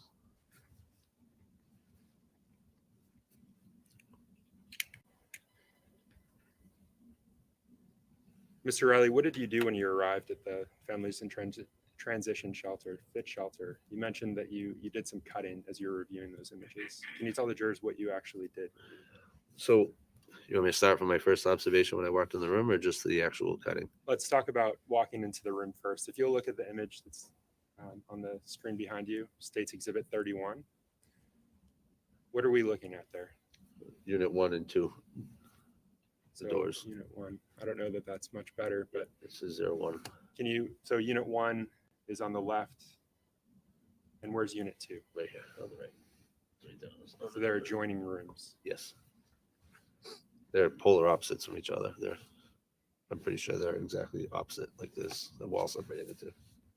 I'm sorry, Your Honor. Oh, yeah, sir, you just need to speak into the microphone sorry. when you're speaking, Yep, so that everyone can hear you. I know it's hard, but. Yep. And did you make any impressions when you, did you enter the room when you arrived? I did. And the image that's behind you, you said you recognized. That's Unit 1. And was that the layout that day? It was. Are you aware of whether or not they're allowed to move furniture at the Families in Transition I have no idea. tenants? Not aware. But that's what you saw when you arrived. Yes. And again, can you remind us why you were going there that day? There was information developed in the investigation that there's a potential that the missing child was placed above the ceiling in this unit. And was there an access point to that ceiling? There was. And do you see it in the image there? I do. It's the vent at the top. That vent? That's correct. There's a number next to that vent. Can you read that to the jurors? Number 1. When you arrived in that room, when you actually walked in, did you make any impression? Did you have any impressions? I did. Can you tell the jurors what those impressions There was an odor. I could smell something. I didn't know what it was when I first entered the room, but I could tell there was an odor in the room. Okay. Any other impressions, detective? I mean, it looked lived in. Kind of a normal residence, I guess. Did you do anything with that vent while you were there? I did. What did you do with it? I removed the vent. I pushed it up into the ceiling and moved it to the side. Was there anything securing that vent when you moved it? I don't believe there's anything securing the vent to the outside frame. The vent kind of just sits into the outside frame, but the vent was connected to some tubing up top by a zip tie. Did you remove that zip tie at some point? Yes, I did after. What did you observe did you look into the opening that you I did. created?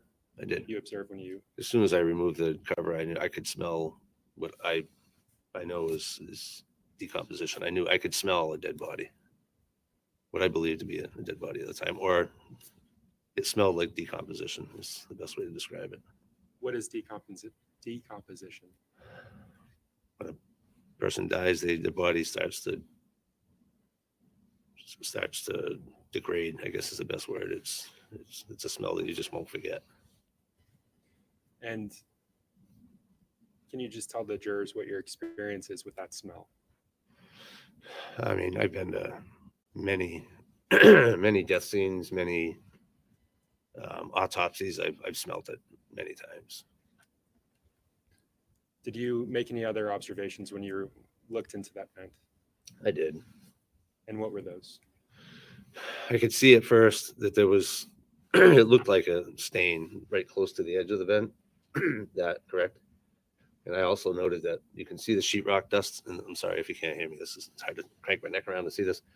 The sheetrock dust you could tell had been altered. Like you could see in the back, it's all fresh sheetrock dust, probably from when the place was constructed. And this over here appeared to have been something had been in that area. Mr. Riley, if you don't mind just standing up and actually pointing to that area of dusting that you're discussing. Right here. You can see here, this is different. The composition is very different between the two. It was clear that something was here and not placed over in this area. And the staining that you mentioned, where is that? If you could point it out on the screen. I'm sorry, say that again. You mentioned seeing staining. Yes. Where is that? On the,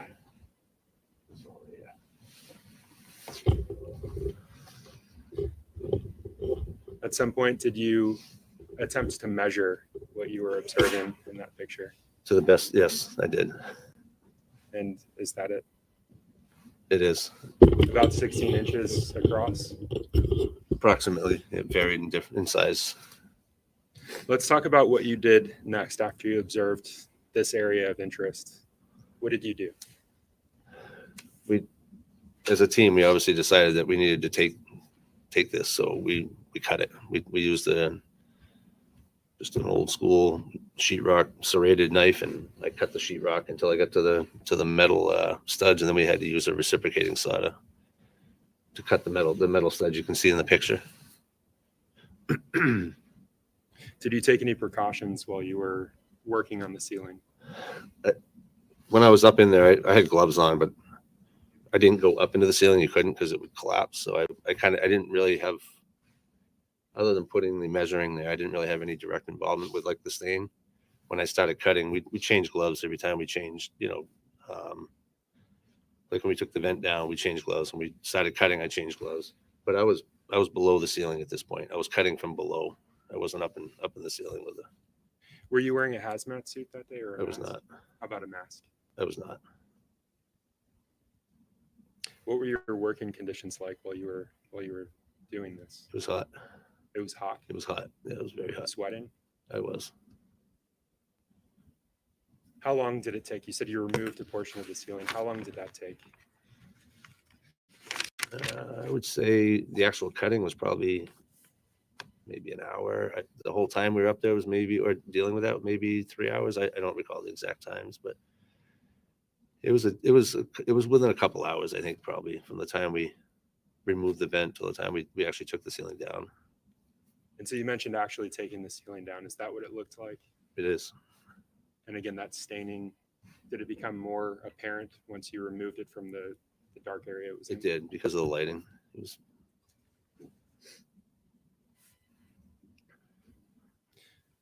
Do you recall whether that item was given an evidence number?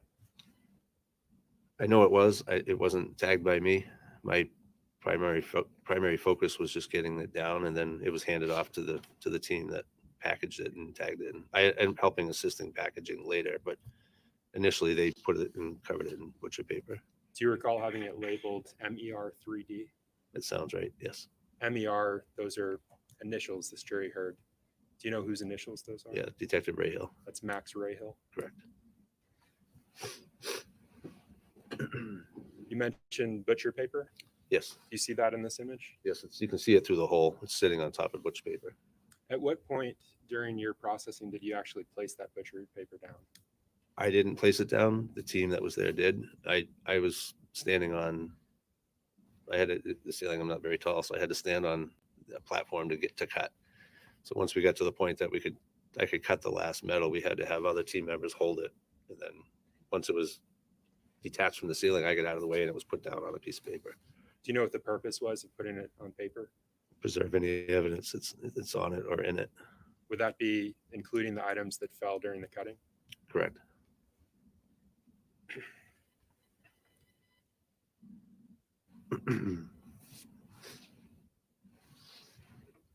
Are you aware of how this portion of the ceiling was handled once it was removed, once you removed it?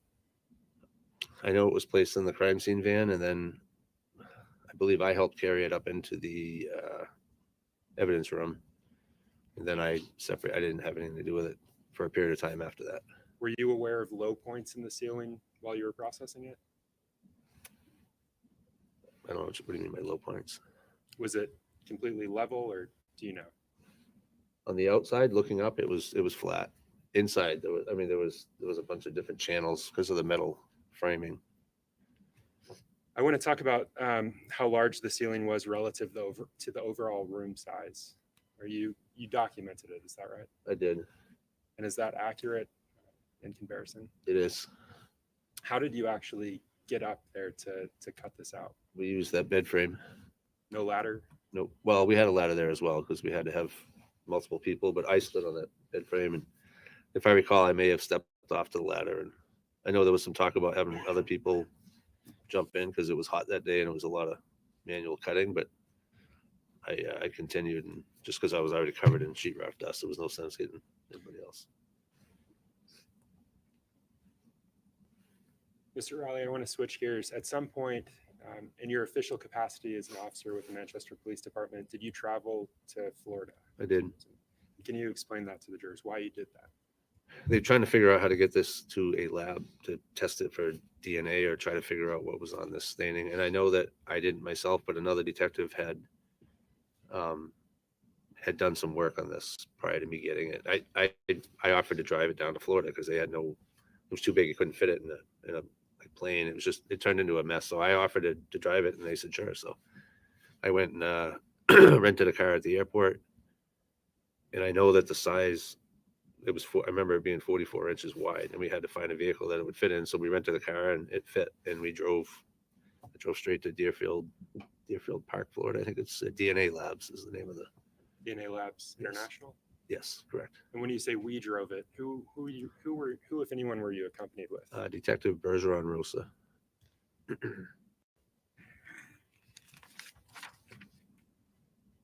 And so you drove it from Manchester to Florida.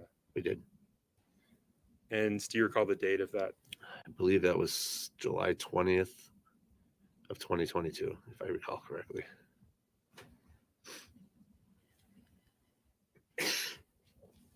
Did you stay in Florida or did you come back to New Hampshire? We stayed overnight. We drove straight through. We didn't sleep on the way down. We drove the whole way.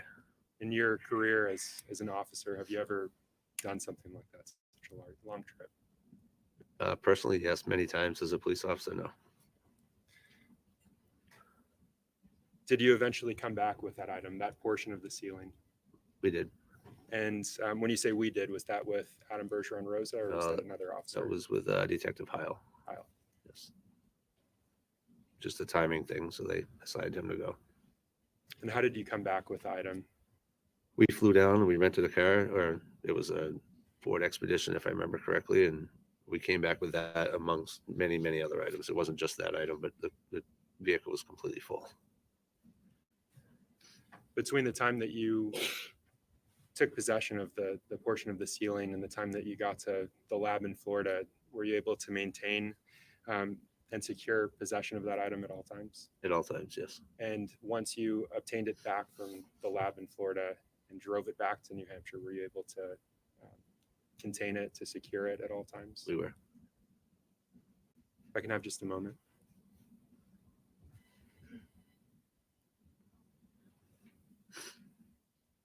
No further questions. Thank you. Just a few. But I think I have. Oh. That's my- I'll be able to use this now. It was just hard to turn around. Right.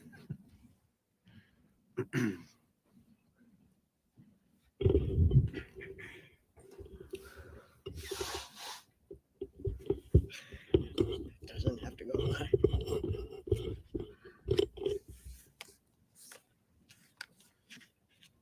Good morning. Good morning. I'm Caroline Smith, and I do not have very many questions, but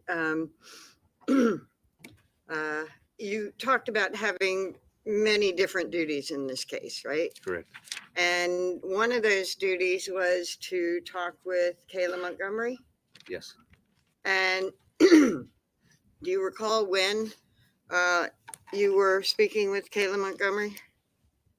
I would say either the 30th of December or the I think 12/30 of 2021 is.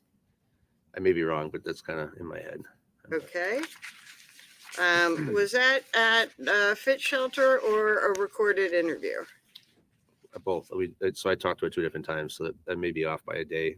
The first time I believe I talked to her. We were at Fit, outside of Fit. And the second time? Was at the station.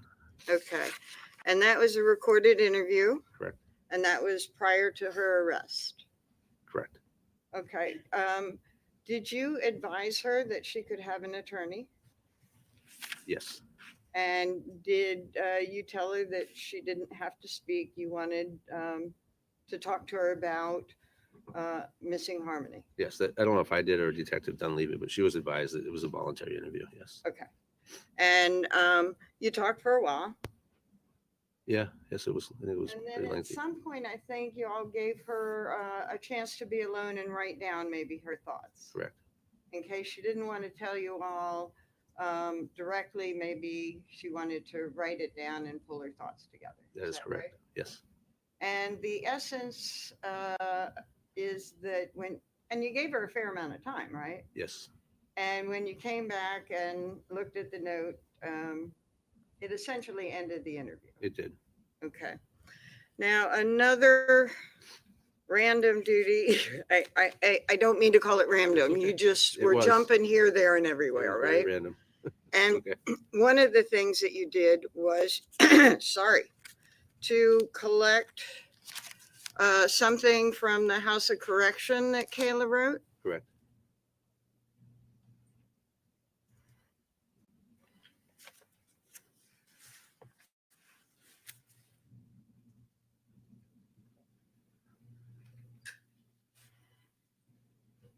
Show you what's been marked as Exhibit G. Do you recognize this document? It's okay to remove it out of here. Yes. It has it. Okay.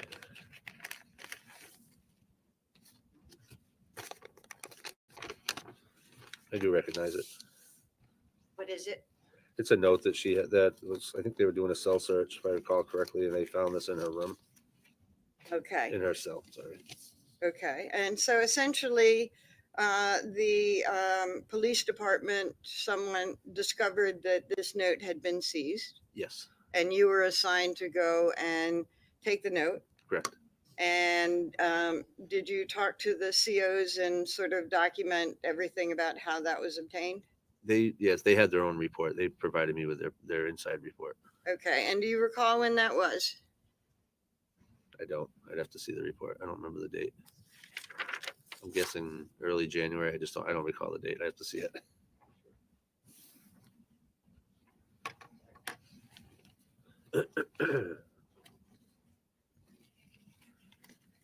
If I showed you a copy of a report, would that help It refresh would. your It would. recollection? It would. Just too many dates to try to I know. wrap my head around them. So it was January 31st of 2022. Okay, and excuse me. From the time that you obtained that note, did you put it into evidence and secure it and all that stuff? I did. Okay. And just very, very quickly, I want to talk about securing evidence and why you do it, okay? Yes. And why you have these initials and all these bags and stuff. You can't do anything about evidence and what happens and who touches it and how it might get transferred and all that stuff until you collect it, right? Correct. If you want to preserve something in the exact condition that you want it to be in, you can't affect what happened before, right? That's correct. So all you can do is take what you have available, and from that moment, you can preserve it. Correct. Any changes an item might have gone through, any transfer of evidence back and forth, you can't affect that. I cannot. But from the moment that you collect it, you're gonna make sure that there's virtually no changes in that item, right? Correct. And one of the ways that you do it is to collect it and put it in a container. Correct. Okay, it might be something like an evidence bag, Could be. and it might be something more, it might be an envelope if it's just a document. Could be. Yes. And in that one, you put it in that clear evidence bag? I believe this was their evidence bag, but I don't recall if it's ours or theirs. This doesn't look like our bag, but it may have been. We have many different types, so I don't recall if this was mine or theirs. Okay, It probably was ours because I believe I took copies of this, so I believe this would be our bag. I may be Okay. mistaken. and that's a plastic bag. It is. So you try and collect it and preserve it in the container appropriate for that evidence. Sure. For instance, you wouldn't put the tile in plastic because that might cause Condensation. condensation and affect the condition of the item within there, right? Sure. So Yes. you're not so worried about condensation with a piece of paper. Correct. Okay. And then when you collect it, the jury has seen items open and it has red tape.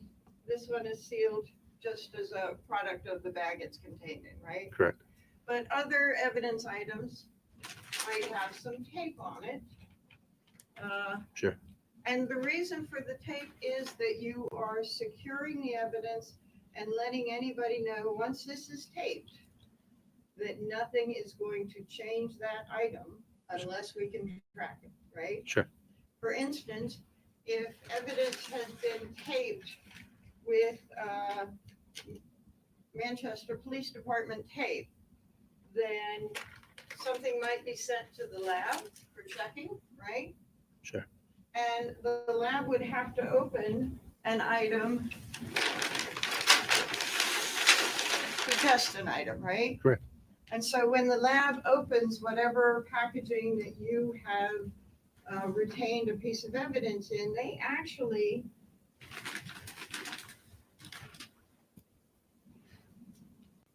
don't open from the top, right? I don't do that. I have no idea how they open it. Sustained. Okay, so one of the purposes of the different color tapes is to be able to track when an item of evidence has been opened from its packaging. I use whatever color tape is available. I don't use it for tracking. I use it to seal the item. That's the only reason I do it. Okay, so if somebody comes along later and opens the item, they have to reseal it to indicate that it's been gone in and then keep the tracking. You don't do that? Objection, speculation. Overruled. I don't reopen evidence. I don't know that I mean, I guess Okay. it's possible it could happen, but I wouldn't necessarily use a different color tape if I did. Okay. I would cut it in a different area. I would tape it and then initial it after. Okay. So you would cut it in a different area so that somebody knows that it has been opened from the original ceiling. Sure. And then you would tape it in that second area, right? Sure. And you would do a report that documented the fact that for whatever reason you had to go into the bag that contained the item of evidence. Sure.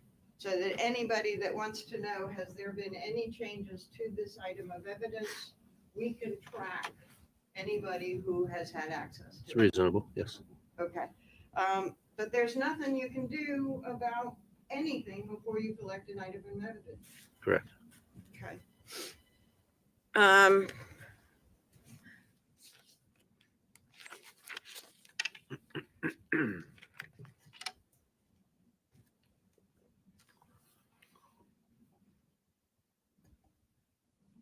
Thank you, Officer. Yes, officer.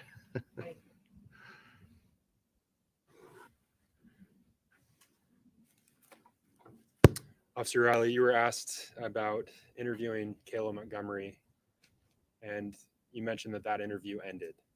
It did. Can you tell the jurors why that interview ended? She said that she didn't want to talk anymore and she wanted to get an attorney. She asked for a lawyer. She did.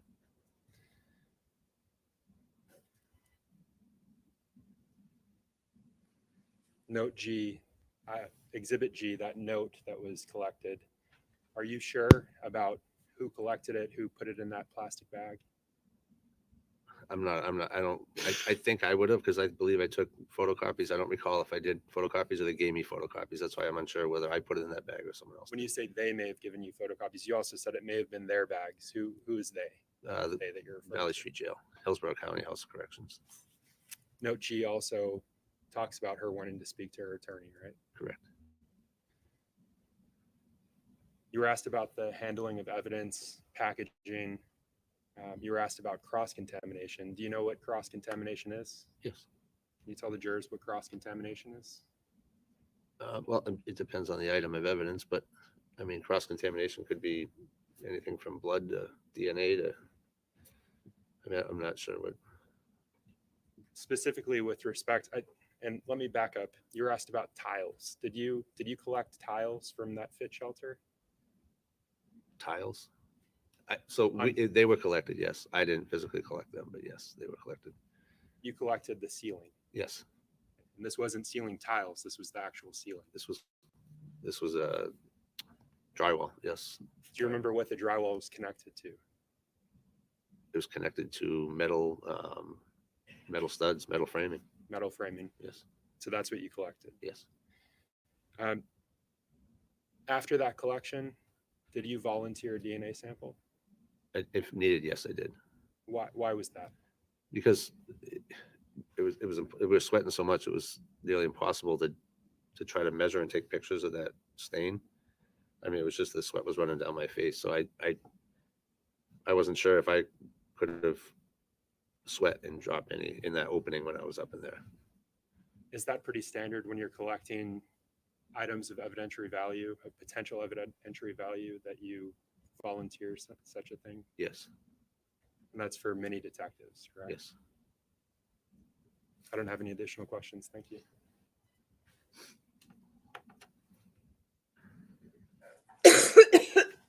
Sorry. The prosecutor asked about how the December 31, 2021 interview ended. And with that note, and you said that Kayla asked for an attorney? Is that the recorded interview? Yeah. Yes, she said it. She wrote in the note that she wanted an attorney. Yes. Okay, but the note contained a lot more than I want an attorney. The note contained what she said Yeah. the story was. Yes. That Adam had driven off with Harmony and she, Approach.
So the note that essentially entered the interview included that she wanted a lawyer, right? Correct. But it also included that she didn't know anything more. Go talk to Adam. He wouldn't talk. Yes.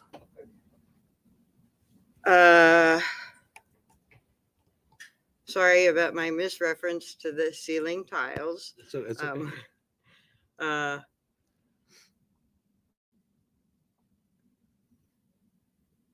and again, that volunteer of the DNA sample is a lot of stuff can affect an item, and you want to make sure if there's an item of evidence that is revealing information that nobody understands, that they can check your DNA, compare, and see maybe it's that versus something else. Correct.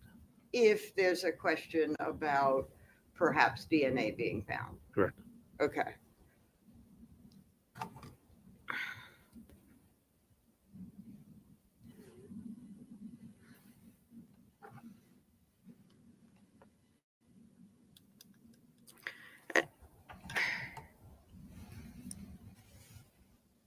And by the way, note G that you collected from the COs. You remember that? Yes. Okay. That was not the note we're talking about in the interview. That was the note where Kayla had listed her desires in talking to the APs. Correct. Okay. Thank you. All right, you may step down.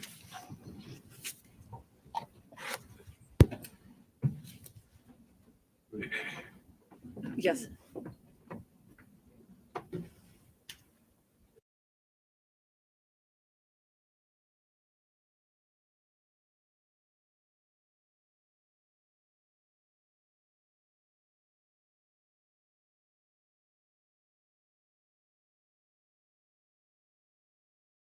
Our mid-morning break. It's about 10:33, so just after quarter of, we'll come back and resume the evidence. Thank you for your attention. All of my instructions apply today as well. So don't talk about the case, please. Thank you. All rise for the jurors, please.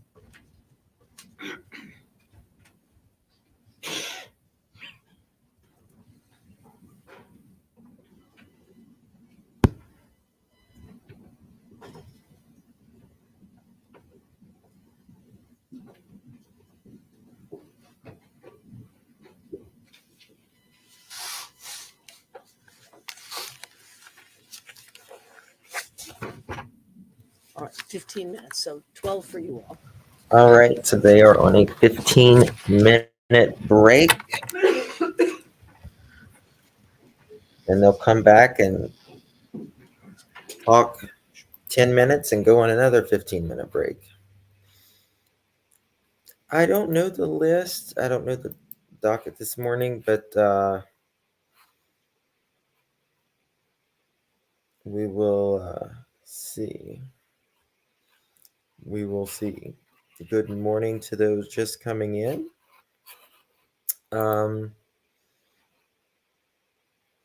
Did y'all see? I want to show y'all something in a second. I wanted to show y'all a case. One second.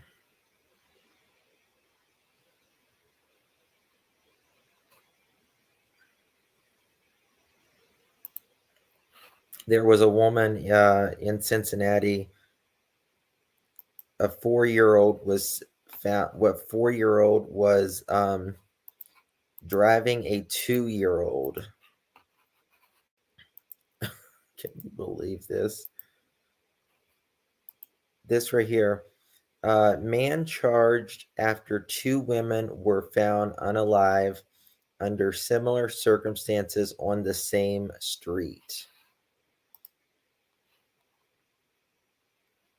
Yes, a car.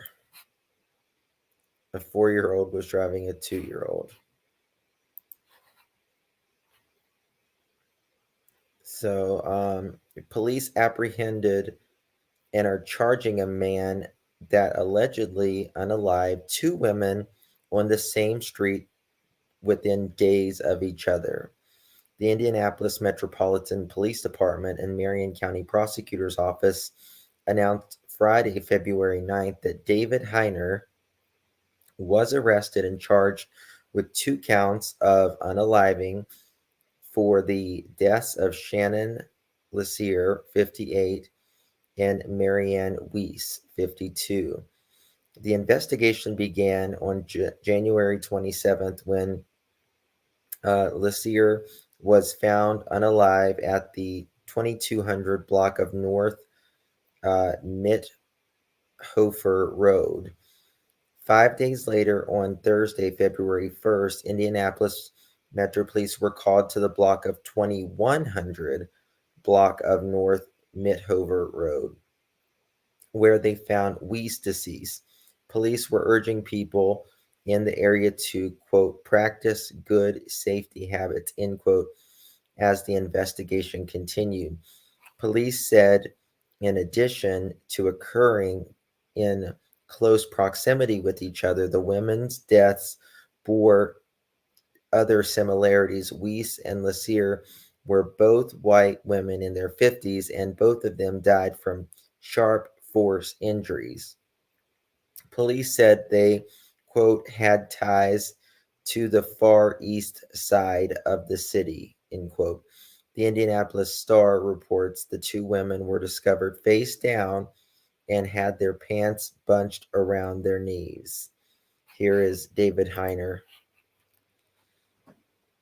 the one that is being accused. According to Indianapolis police, detectives obtained a, quote, significant amount of video, end quote, footage from businesses in the area, which reportedly showed a man and one of the other victims. The Indianapolis Star reports Weiss was seen on camera behind a Dollar General and walking down an alley with a man who police believe was Heiner.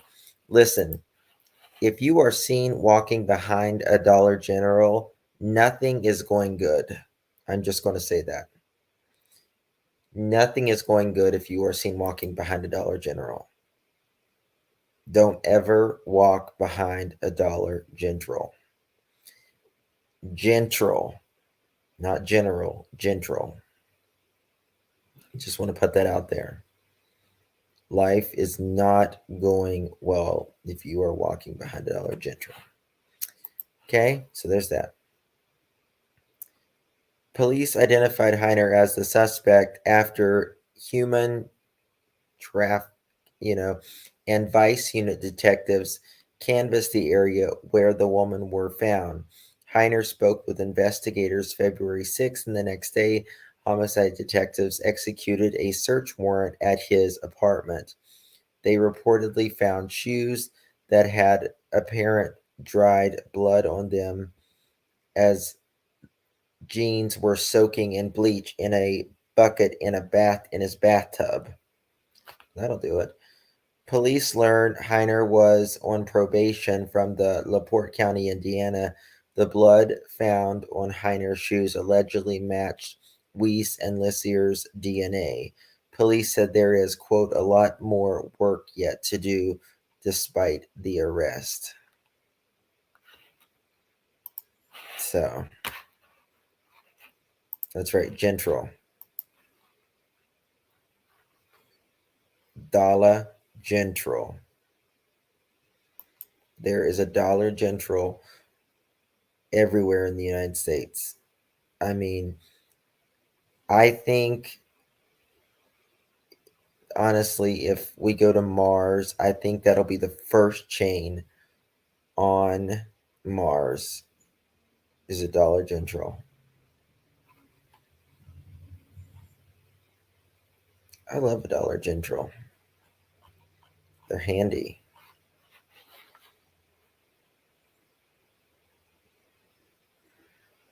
Yes, Kelly Key. There was something else I was going to show y'all. Let me see here.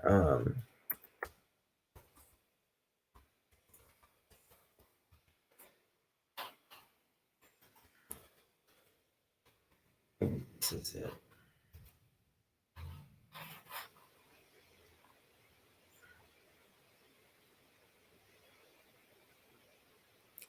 Yeah, Nancy Grace did a the baby we was talking about earlier in the oven.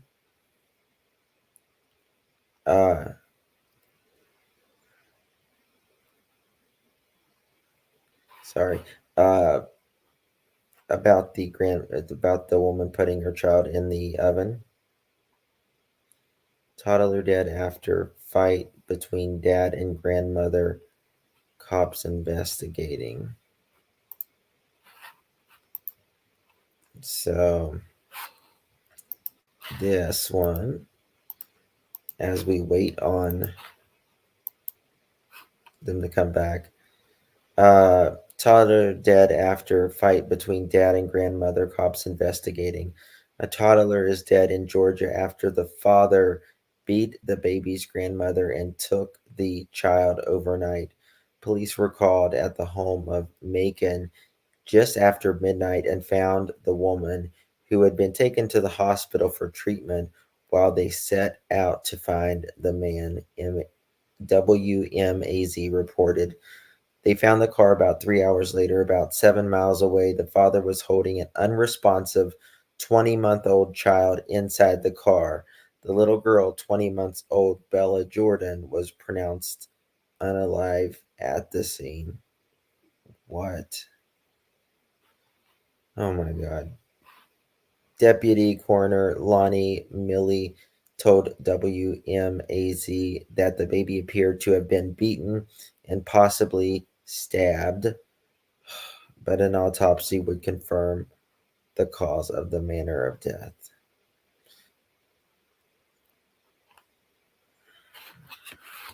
God. I live in a town in 3,000. We have $2 generals. Yeah.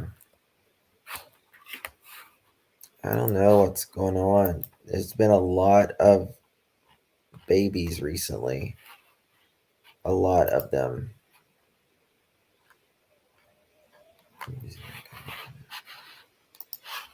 I don't know what's going on. Something is, though. People are just freaking evil.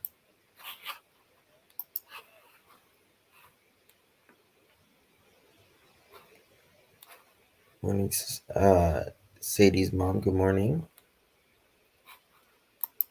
We have Family Dollars where I am. There's a lot of Family Dollars, but there's way more Dollar Generals. The joke here in PA is every block has a Dollar General and a mattress store on it. That's pretty true. Your last comment? Did you hear Nancy Grace talking about doctor decapitating his head while giving birth? I did not hear her talk about that, but I did talk about that story. Would the drywall still emit odor in the courtroom if the package is opened?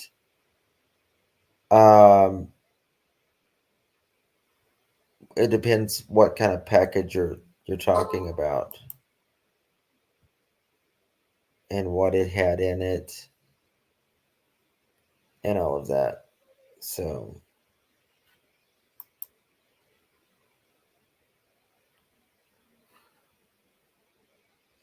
no, it's probably they're not gonna bring anything in that has um that is a biohazard, right? They can't bring anything in the courtroom that can affect the health, right? Like a biohazard.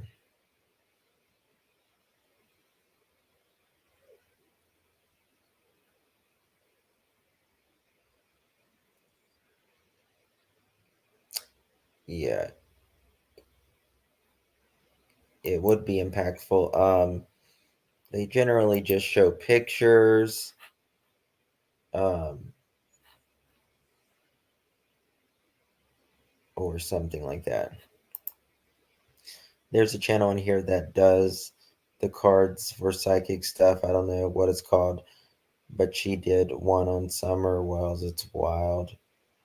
She said card show she was sold by Candace.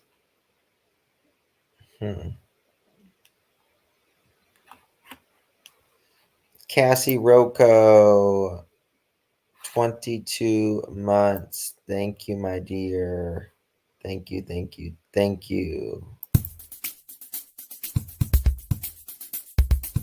Cassie is an OG of OGs, one of the OGs. Thank you so much, Cassie. I appreciate you so much. Oh, yeah, I love the Dollar Tree too. Love the Dollar Tree. Hobby Lobby, TJ Maxx, Marshalls. I can get down.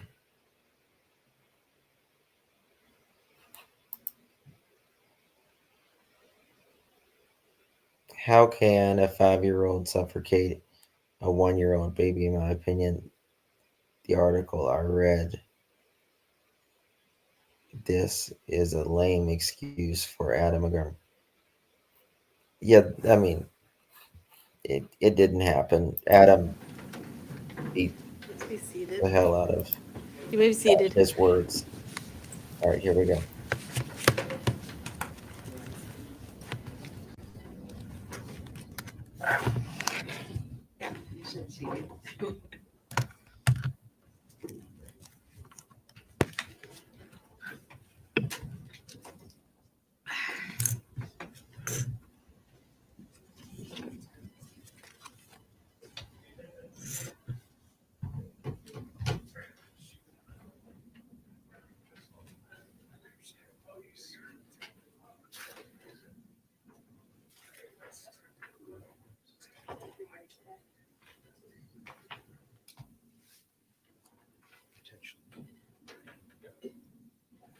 Just one brief housekeeping matter Okay. for this particular witness.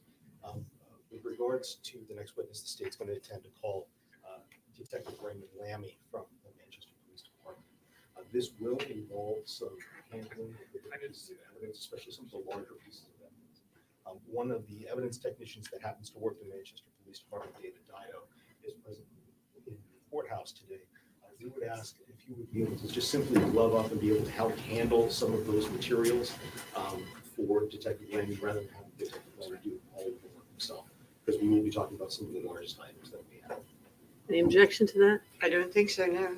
Okay, and can he stay during cross and Absolutely. Do I this- think that's do the way same to thing? do it, is to be impartial in terms of his ability to assist the jury in understanding. so if you want him, if you don't, I'll leave that to you, Attorney Smith, but he'll be available to help manage the larger pieces of evidence if you want that, okay? All right, that's fine. Maybe just introduce him. You know, he's not testifying, but I think it might be useful for them to know who he is. Okay, very good. All right, ready to bring in the jurors? Everybody ready? Yes? Yes, Your Honor, sorry.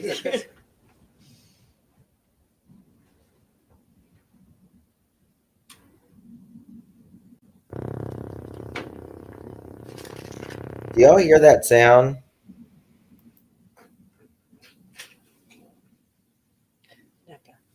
NECA. Does that fit through there with that table? Oh, I guess maybe they'll take it out of there. The cart, yeah. That The was cart will weird. fit? Yeah. Okay, that's.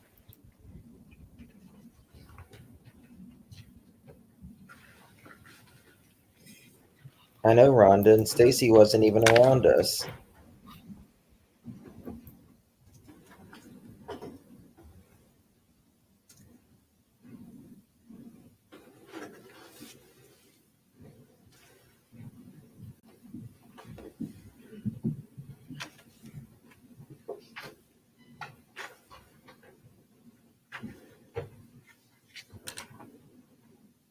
You may be seated. State may call its next witness. Yes, sir. The state calls Raymond Lamy. In addition, Your Honor, we'd like to call evidence technician David Dido, simply be able to assist with the handling of the physical evidence, not to testify. The objection?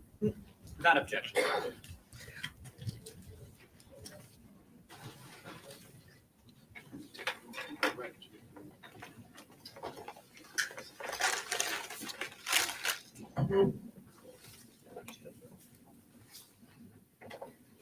And Detective Lamy, if you can just remain standing, raise your right hand. Do you swear the testimony that you're about to provide this jury will be the truth and the whole truth under the pains and penalties of perjury? I do. You can have a seat, make yourself comfortable. There's some water there in front of you.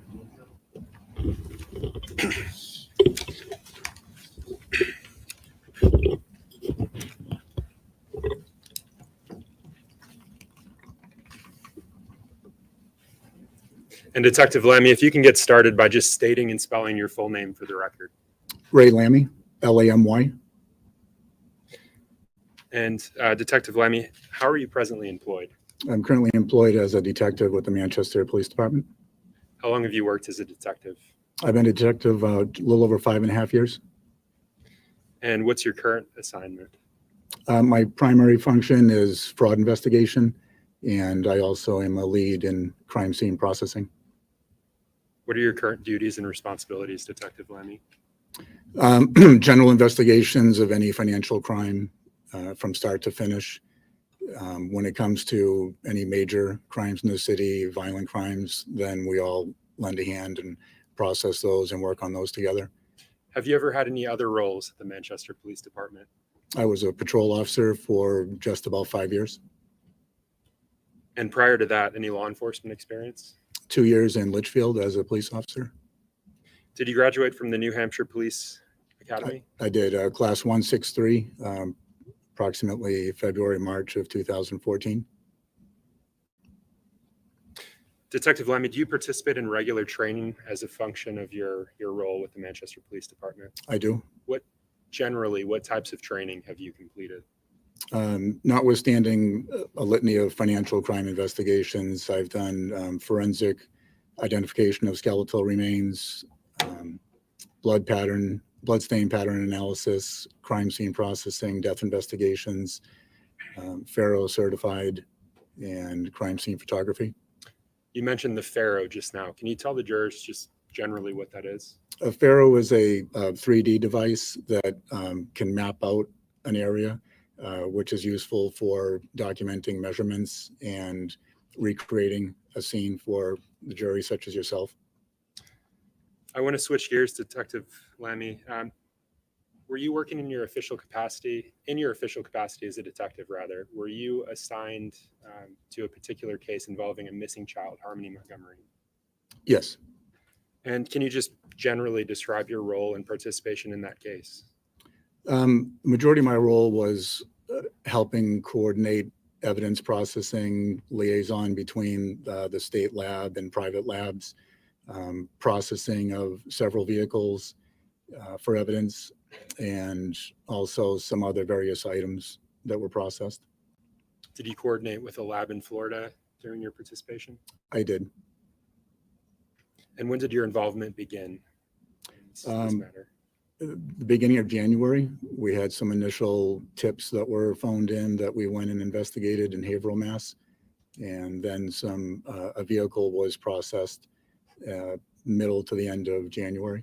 You mentioned the beginning of January. Do you remember what year that was? 2022. You mentioned tips, and I want to discuss that. Are you aware of a tip line related to the disappearance of Harmony Montgomery? Yes, I am. Had you worked in your career as a law enforcement officer, as a detective, had you worked on a case involving a tip line before? I've had tips come in for some of my own cases and financial crimes. I guess I'm referring to a specified tip line associated with this case. I did not field the tips or the calls. I was just asked to follow up on them. You were directed to follow up on them? Correct. And you said one of those was in, did you say Haverhill, Mass? Yes. You mentioned processing vehicles during your participation in this case. Was one of those vehicles a blue Audi AS4 bearing New Hampshire registration number 4569334? I can tell you that it was an Audi AS4 blue. I can't tell you the exact plate without referencing my notes. Your Honor, if I may, excuse me, if I may approach. Yes.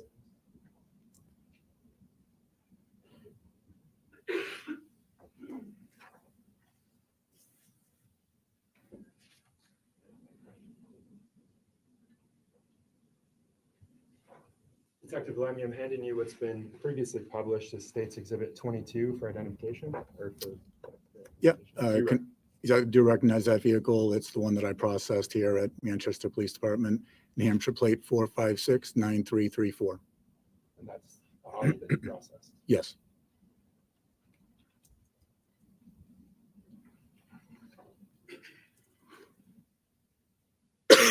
Were you working with other officers or detectives during the processing of that vehicle, Detective Lamy? I was.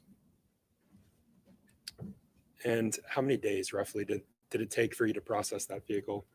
The physical processing of the vehicle took about 3 days, and then there were additional days after that processing the evidence that we took out of it.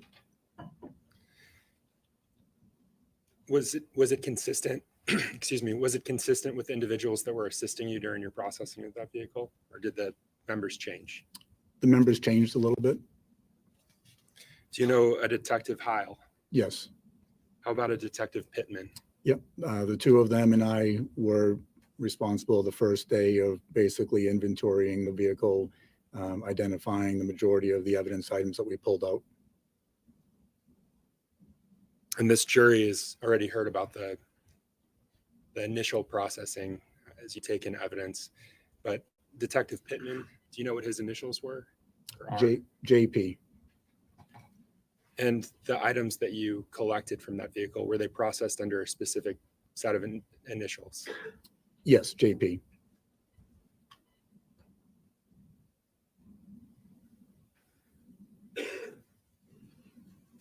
About how many pieces of evidence, potential evidence, were labeled with initials during your time working on that Audi? Under the, I would say it's approximately 271. Separate from that, did you use any testing during your processing of that Audi? Yeah. After the first round of testing, or the first round of processing the vehicle, a few items were tested with a method known as a hemistick. And a hemistick basically is a reagent on a strip that, when comes in contact with hemoglobin, will turn a dark green. Did you test all 271 items using a hemistick? No, we did not. Why not? We essentially looked at the items on what appeared to have potential for yielding some type of blood or DNA. Are you aware of false positives occurring with the use of a hemistick? Yes, I am. And can you explain that to the jury, please? The reagent on the hemistick can get false positives, which will trigger it to appear to react as if it came in contact with hemoglobin, which is found in blood. And some of the items that can do that are potato, tomato, iron. They can give you what you would think to be a positive, but it ends up being a false positive. Because of false positives, Detective Lamy, when you see something that's presumptively positive, what do you do with it? Well, presumptive positive is just an indicator that it could have hemoglobin. So we treat everything as if it has the chance to have that. In this particular case, the items that tested positive were sent up to the New Hampshire State Lab for processing. And I guess, let me ask this, do you take additional swabs to send up to the New Hampshire State Lab? Depending on the item, I believe in this case, the items were small enough that we were able to send the whole item up to the lab.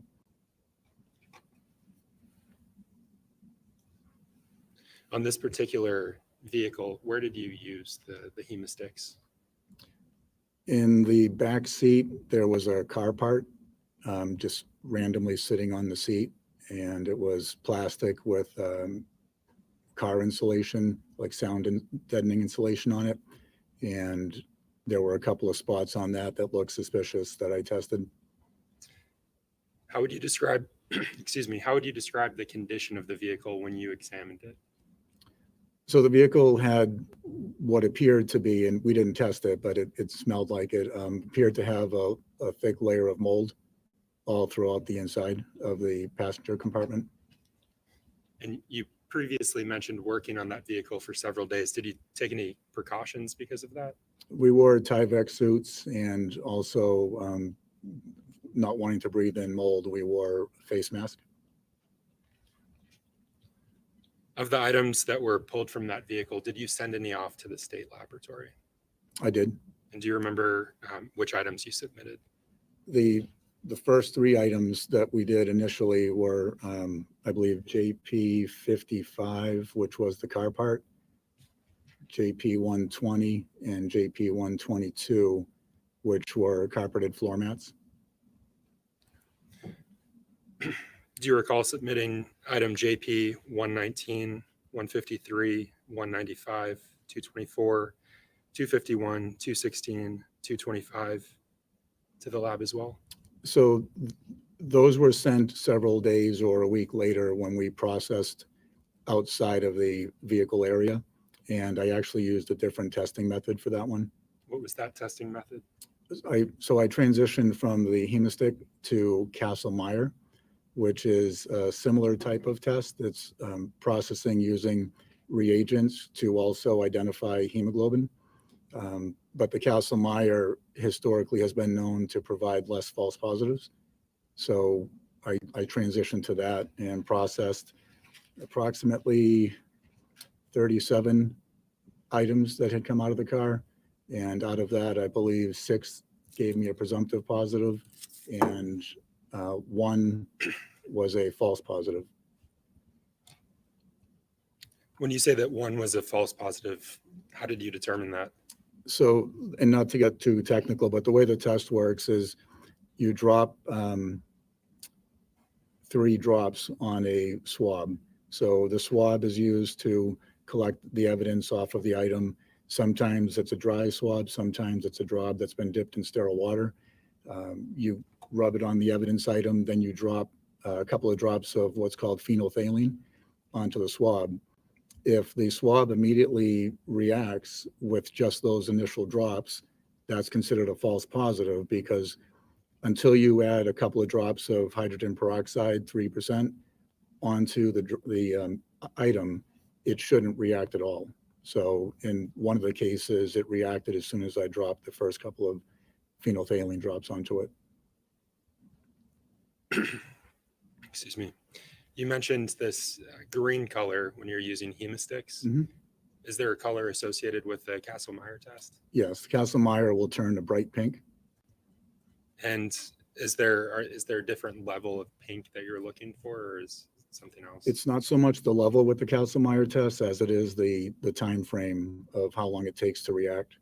So if it reacts immediately, it's a stronger indicator that it's a true positive.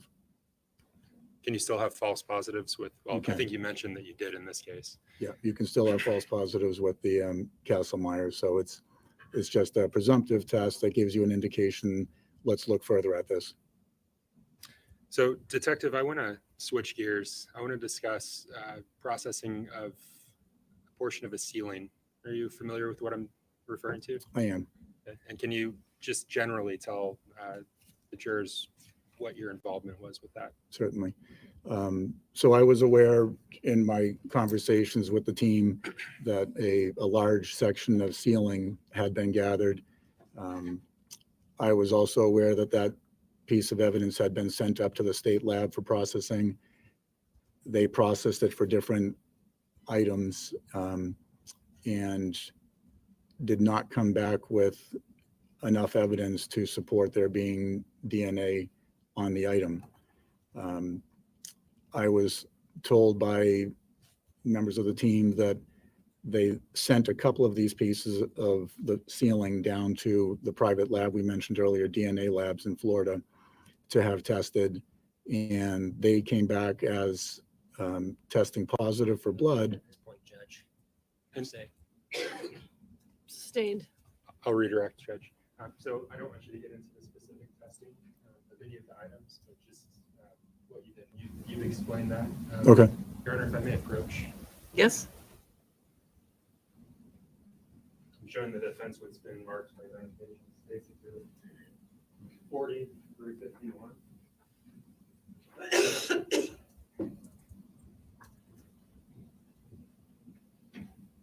Detective, I'm handing you what's been marked for identification. Identification as States Exhibit 40, Exhibits 40 through 51. And I'm just going to ask that you review each in turn and then look up when you're ready. Okay.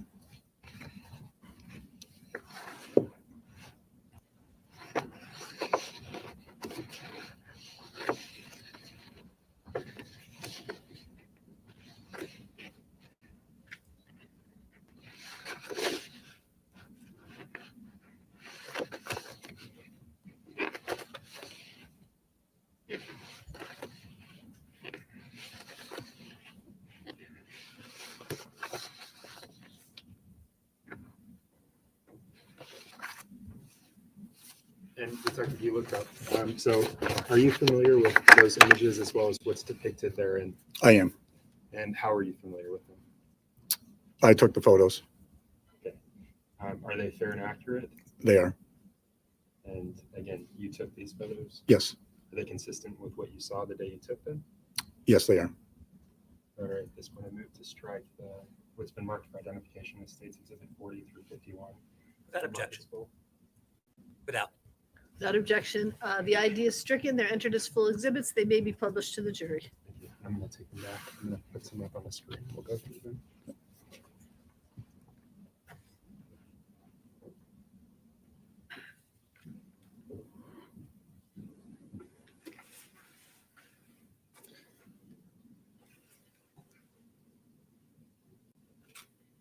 So you mentioned being tasked with processing this item. Are you familiar with the item number associated with it?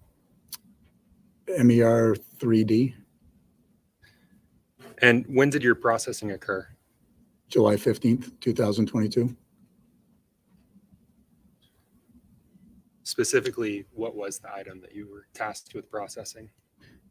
The MER 3D was a large section of ceiling tile, which was sheetrock with some metal strips on the top of it. And so those images that I asked you to look at, I've put one up on the screen behind you. Can you explain to the jurors what they're looking at? Yeah, this is the whole piece of evidence as I examined it that day. And you're essentially looking at a center opening that I believe is where a vent was, but I wasn't present when they removed this item. And the metal pieces you see are the strips on the top part of the ceiling. You wouldn't see this from underneath it, but that's what the sheetrock would have been mounted up to. And when you say you weren't present for the removal, is that from the location that it was taken from? Correct. The shelter, the fit shelter? Correct. And so what does this image depict? This image is evidence. I requested that the item be, that I examine the item because we didn't, well, I won't speak to the lab results, but I requested that I review the item to see if I could find any potential traces of evidence that we should be looking for. So the evidence technicians brought this out for a viewing. I viewed the item. I noticed things on the item that made me suspicious that there were additional areas that we should be testing. Detective Lamy, let me ask you this. When you received the item from the laboratory, was it packaged up? Yes, so it was, this is how I found it at evidence. The evidence technicians brought it out, they opened it, and this is how I found it. Your Honor, may I approach? Yes?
Detective Lamy, I'm showing you it's been marked for identification as States Exhibit 108.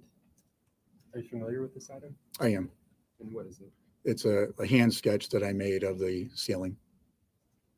And when we discussed your processing of that portion of the ceiling, how did you process it?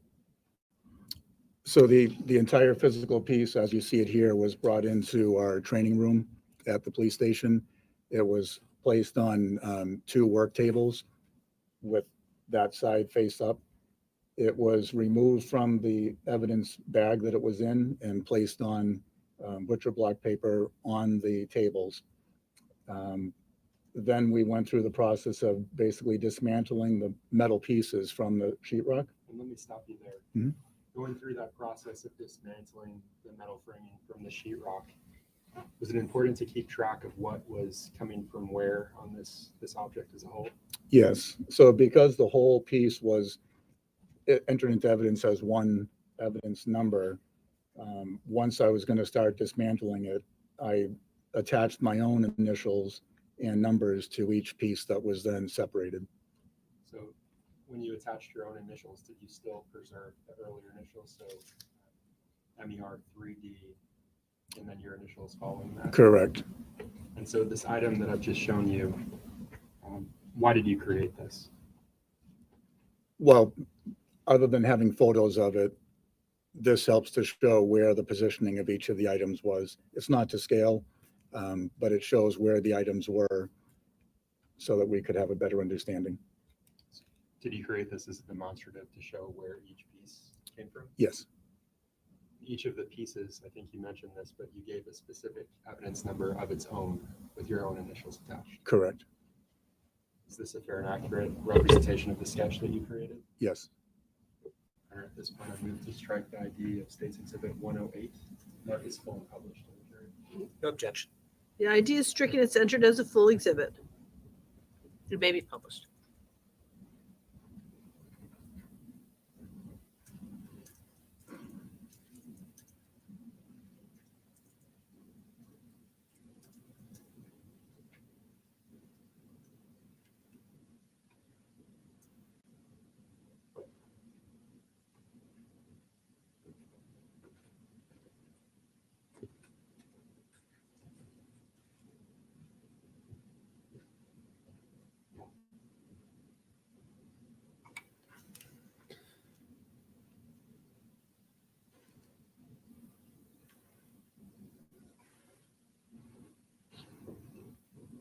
And so I've added the image to the screen behind you.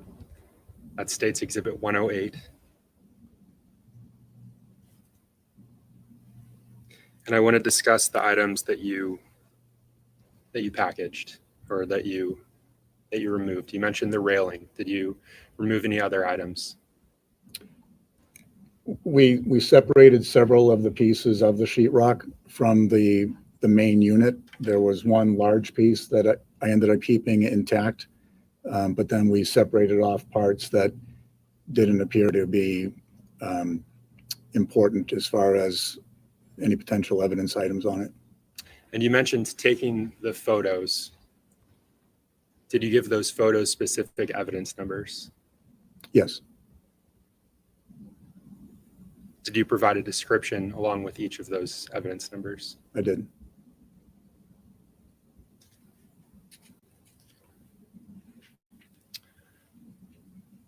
And so can you explain to the jury what they're looking at here?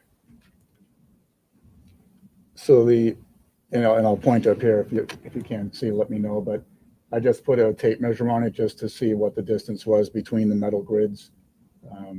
On here, there's also a couple of handwritten letters written right onto the sheetrock. That was not done by me. I presume that was done by the state lab. And there's what appears to be a dark stain in the center of this piece of sheetrock.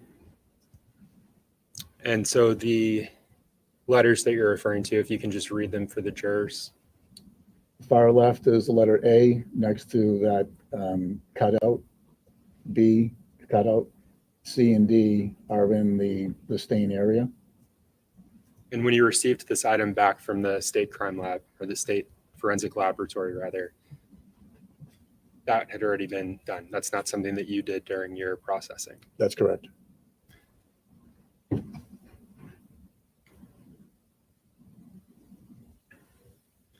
So this item is MER 3D RL4.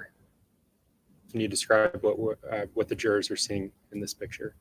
RL4 is the metal grid that runs across here. It was sitting on top of that dark stain, and it's lifted up on edge, so flipped up on its side. And there's also dark staining on the metal itself. And when you say that dark staining, did that become an area of potential evidentiary value during your processing? Yes, it did. And I just want to show the jurors where that item MER 3D RL4 came from. Do you see it depicted on the sketch you drew? So RL4 is this section that runs completely across the larger piece. And in this smaller box, it's right here.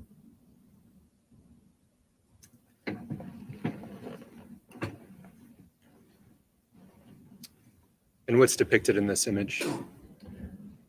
This is still part of MER 3D RL4. It's the other end of the piece, and it's also showing dark staining running underneath that grid. I want to move on to RL14. What's depicted in this image? RL14 ended up being a piece of the sheetrock that we separated from the main piece. It's separated approximately at where this line is. And this is the dark stain on the sheetrock itself that had been under RL4. And I want to look at where that came from in relation to the portion of the ceiling that you processed. Can you just point that out on your sketch? Yeah. So RL14 is this section right about to here, over to about this line that extends from here.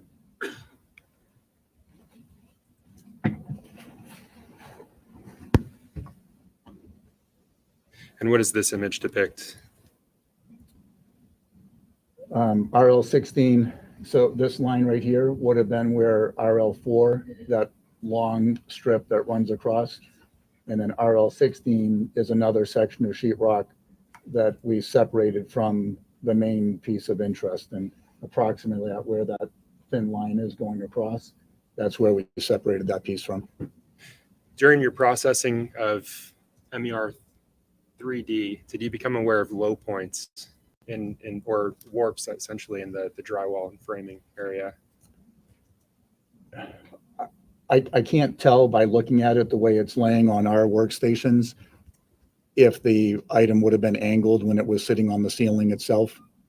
But what I can tell from looking at this, where there was a dark stain in that center, and then you see a much darker stain running along that railing, it would appear that the fluid that would have made that stain would have run along that, which is not uncommon for fluid to track an object that's attached to it. Did the fluid, the staining, appear to be absorbed into the drywall? It appeared to be absorbed into the drywall more in that center area where it was a lighter color. And then it didn't, it was much heavier consistency along where the rail had been. And what is depicted in this item, this image? So this is still part of where RL4 was, sitting on top of it. And this is just a shot from the side of the piece to show that there's depth to the staining itself. At the time of your processing, Detective Lamy, were you aware of other testing that had been conducted on this item at the lab? I was. Laboratory. And can you tell the jurors what that is? So those two square cutouts that you saw on the sheetrock itself where the paper was missing, those two had been cut out and sent down to the lab as part of the state's processing of the item. And the results came back. Objection, you're saying? Sustained? Not asking you for the results, but you were aware of other testing that had been conducted. Correct. Were you aware of fingerprint testing, latent print testing conducted on the item? I hadn't reviewed results of that, but I was aware that some had been attempted. What does this image depict? It's just another more direct on from the side of where RL4 had been sitting, the kind of the thick layer of staining. And again, this item. Again, this is RL4 going across, and then this section that goes up, that's where RL3 railing had been.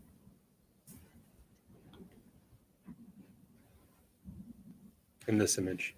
And this just continues on. This is where RL3 was. RL2 was down in this area.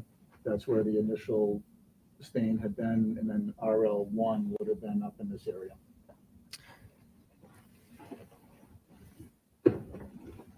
Are you aware of whether there was a vent involved in the processing of this item? I was aware just from the team, but I had not viewed it. Are you aware of where the opening to that vent would have been? Yes, the opening of the vent would have been in this area. There was metal grids coming out this way in the initial photos. You mentioned the Kastle-Meyer testing. Did you swab? Did you test? Did you use the Kastle-Meyer test I did. during your processing? And what's depicted in the image? So again, this is the part of RL4 that we were looking at predominantly. It's showing my sample swab, and it's showing a bright pink result. So essentially, the swab was used, it was dipped into sterile water, it was rubbed on the staining itself in that area, and then the Kastle-Meyer test was applied to it. And once the the couple of drops of the hydrogen peroxide were applied to it, it was an immediate pink. And can you remind the jurors what that immediate pink, what it told you? The faster it reacts, the more likelihood it is that it's a positive versus a false positive. Detective Lamy, based on your processing of MER 3D overall, the portion of the ceiling that you processed, did you submit any of those items to DNA Labs International? I did. And what of those items did you submit? That whole piece of sheetrock that remained after those other few that we looked at were removed was sent down as one item. The rails that came off, RL1, RL2, RL3, and RL4, those were packaged separately and sent down as well. And let's talk about those rails, Detective Lamy. When you removed the rails from the drywall, did you have any observations? So other than the darker staining like this that was present under a couple of them, once RL4, which was the long piece, and over the part that was more heavily stained, as soon as that piece came up off the sheetrock, there was a noticeable foul smell. And what was that smell associated with?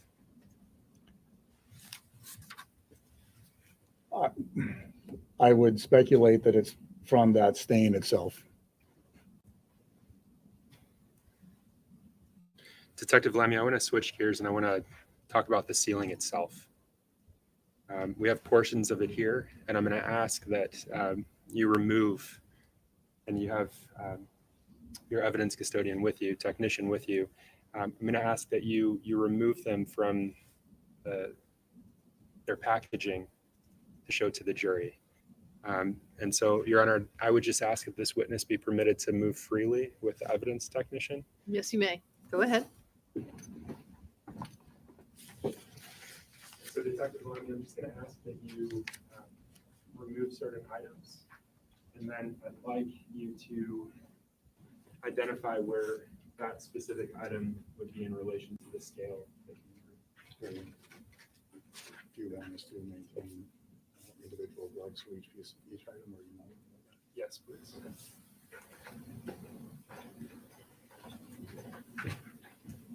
And Detective Lamy, if you can start with Exhibit 74, identified as MER 3D RL13.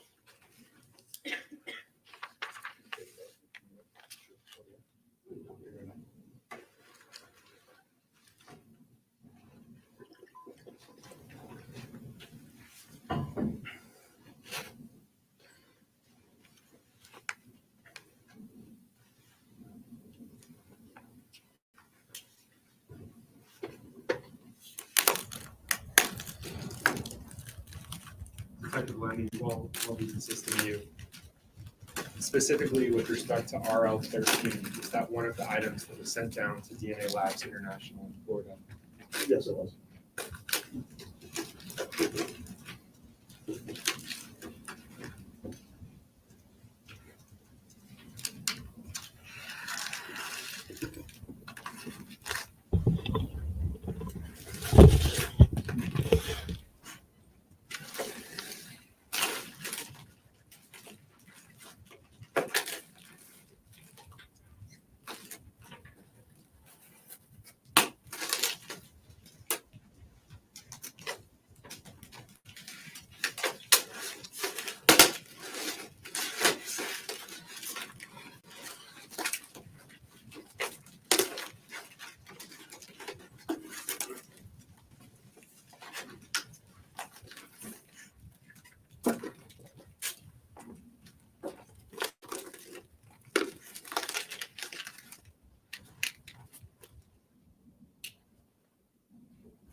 Counsel, while they're doing that, could you approach the student?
ask that you pick it up. I'm sorry to ask, but pick it up and just show it to the jurors if you can walk in front of them. Well, actually, if you pick it up, I don't think it needs to be.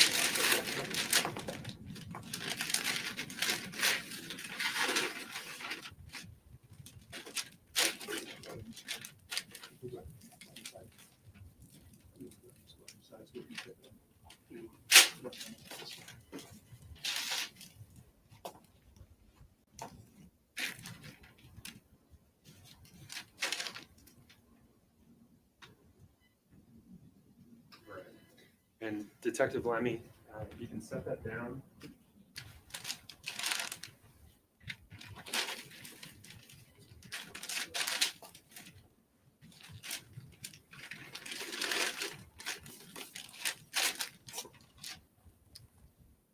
Your Honor, I would move to mark what's been marked for identification as State's Exhibit 74 as full, so strike the ID and publish. I missed doing that prior.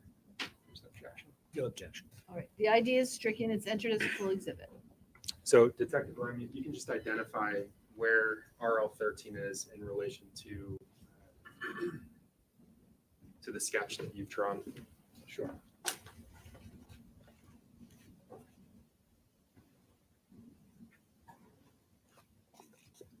And for the jurors, if it's difficult to see because it's low to the ground and you want to stand, you should feel free to do that, okay?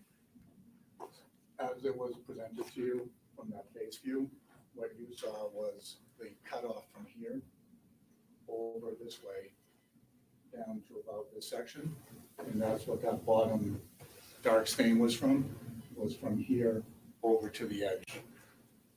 I would just ask if Your Honor would allow, if Detective Lamy can just point that out to the jurors. He can point it out, yes. If he can approach closer to the jurors. On the board? With the board. Oh, sure, yeah. Just the condition of that, I didn't think it made sense to get too close. So what you were seeing down behind the paper was the dark stain emanating this way. RL3 had been here, you saw a small jet out of dark stain, and the darker is in this section. And RL4 was this piece that ran straight across it.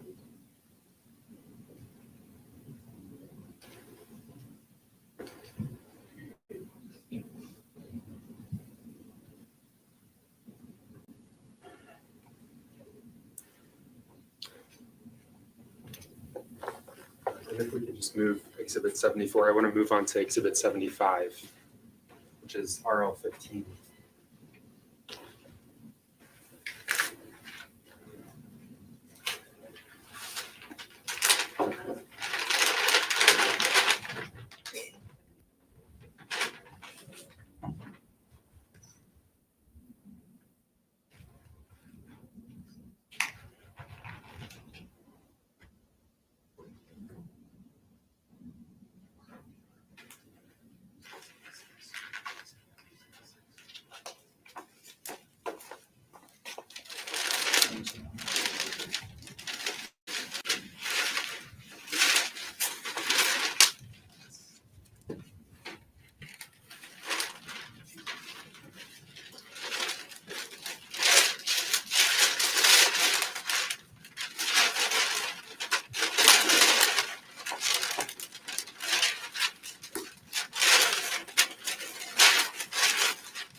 packaging that the whole piece would come in.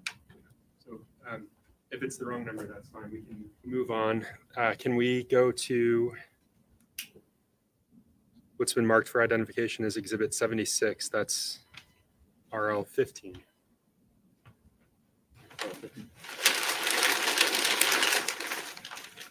So just to be clear, that item was the original packaging that MER 3D was in. So the butcher paper that we saw in the exhibit, that's what it was set on? Yeah, the first photo that showed it sitting on the table, partially open. All of that paper is what it came with. Was that also submitted to the lab in Florida? No.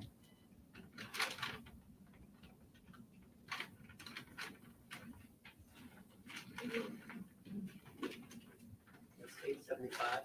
It is.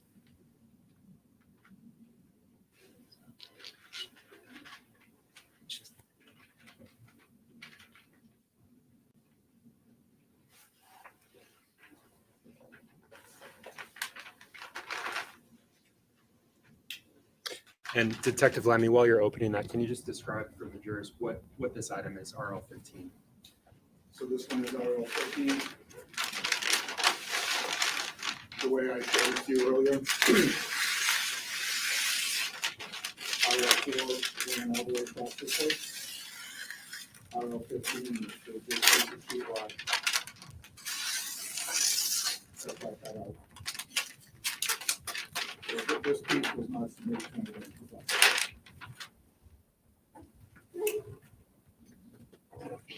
And if you could just hold it up for the jurors to see. Your Honor, I would move to strike ID and mark as full, States Exhibit 76. Without objection. Right, the ID is stricken, it's entered as a full exhibit.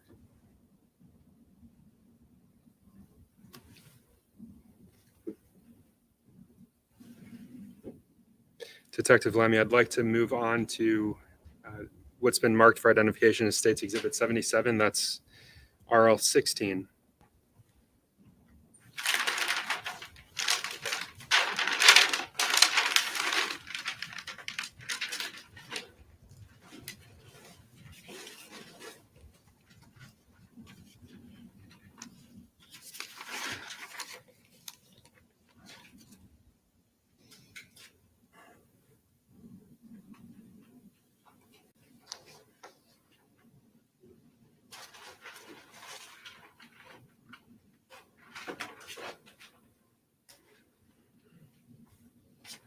While they're working on that, counsel, do you want to approach?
And Detective Lamy, if you can just describe what this item is and where it came from, according to your sketch.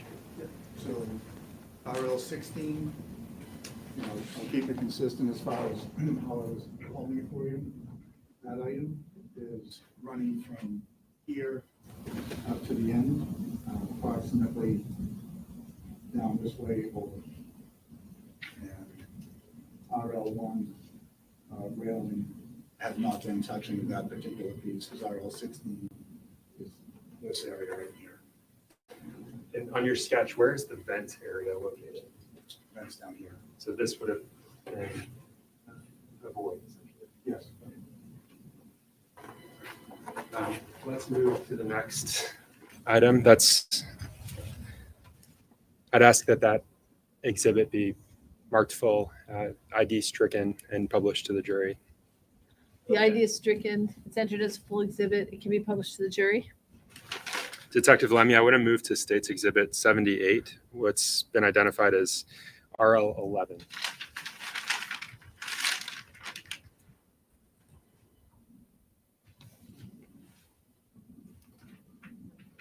Your Honor, the same with that item. I'd ask that State's Exhibit, what's been identified, marked for identification as State's Exhibit 79, that the ID be stricken, it be marked as full and published. Without objection. Sorry, you said 79. I'm sorry, 78, Okay, 78. RL 11. The ID is stricken. It's entered as a full exhibit, and it can be published to the jury when it's taken out.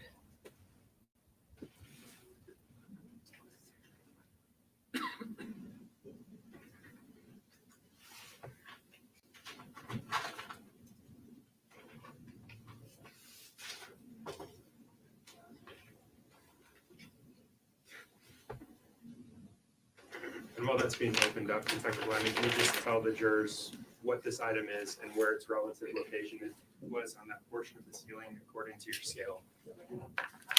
So we're going same place, the basic opening where the door is on. RO 11.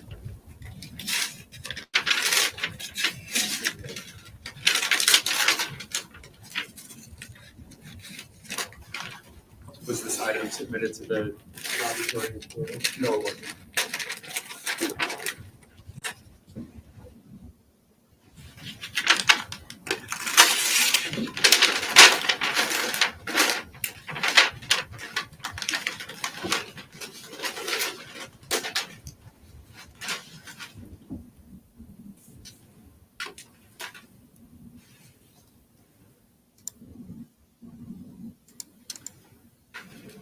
Thank you, Detective. And if we can move to what's been marked for identification as State's Exhibit 79, that's MER 3D, State's Exhibit 79.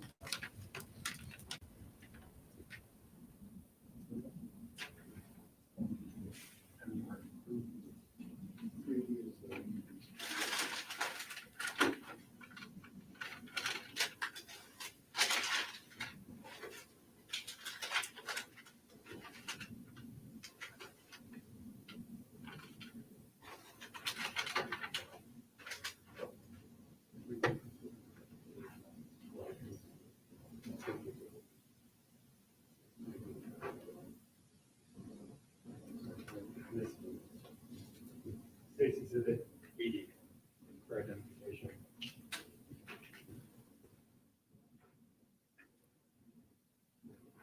And 80 is RL3 3A.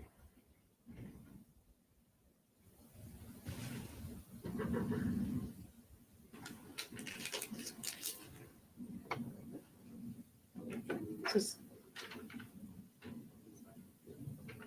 79 remains for identification. Is that accurate?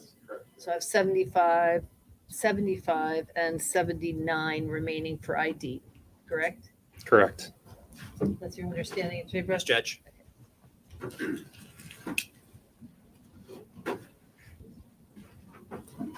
And while that's being open, Detective Lamy, if you can just describe where that item was collected from in relation to the sketch of the portion of that ceiling. RO 3 is the middle there. RO 4.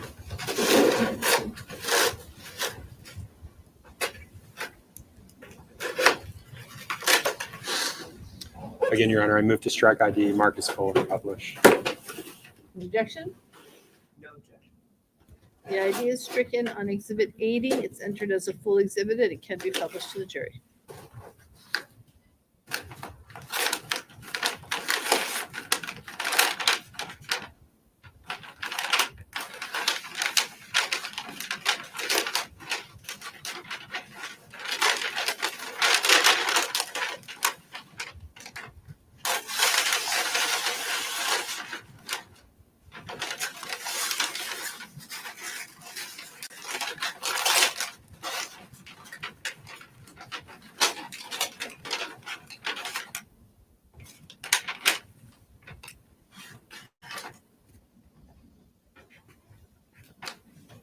is the metal rail. This is how the orientation would have been according to holding up to that chart. Running down, RL4 was running across this way. And Detective Lamy, if you can just show them the underside of that rail. This is the side closest to RL4 that was running across. And was this item submitted to the lab in Florida? Yes, it was.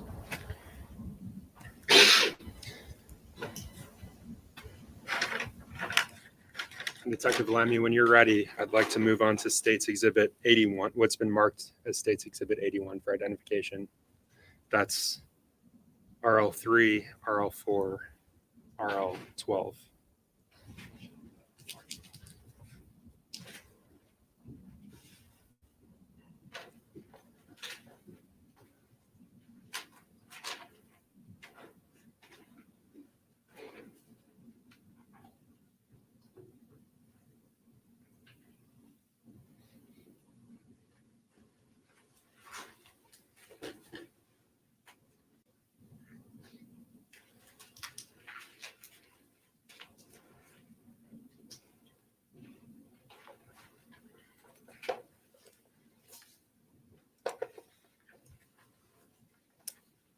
Your Honor, I move to strike ID and mark as full of State's Exhibit 81 and publish it for jury. No objection. The idea is stricken. It is entered as a full exhibit. It may be published to the jury once it is opened.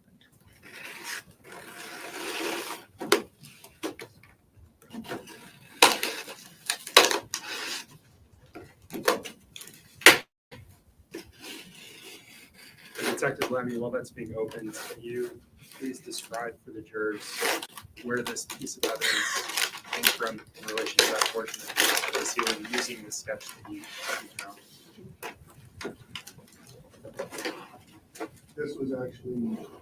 I'm sorry, he needs a microphone, please.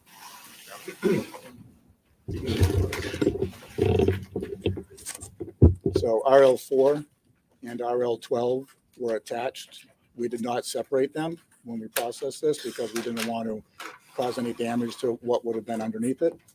RL12 is this part that runs across the opening. RL4 runs all the way across. You mentioned a smell and you removed rails. Is this the rail that you're referring to? Correct. Sorry, I wasn't near a mic. You mentioned a smell when you removed those rails. Was that the rail you were referring to? Yes, it was.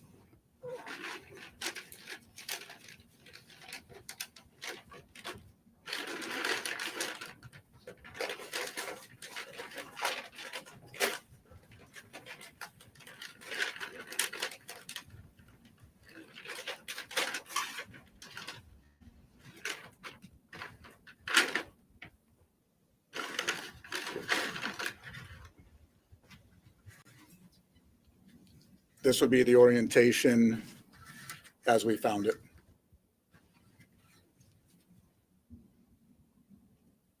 This would have been the grid opening in RL4 and then the other pieces that were attached to it. When you say the grid opening, that's the void you were referring to. Yes. Detective Lamy, was this item also sent to the laboratory in Florida? Yes, it was.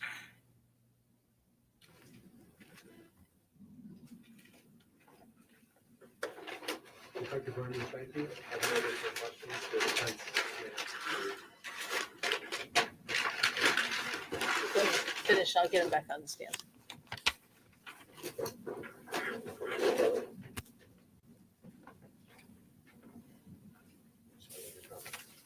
okay. It's okay. Thank you. And sir, when you're ready, if you would just retake the stand for cross-examination.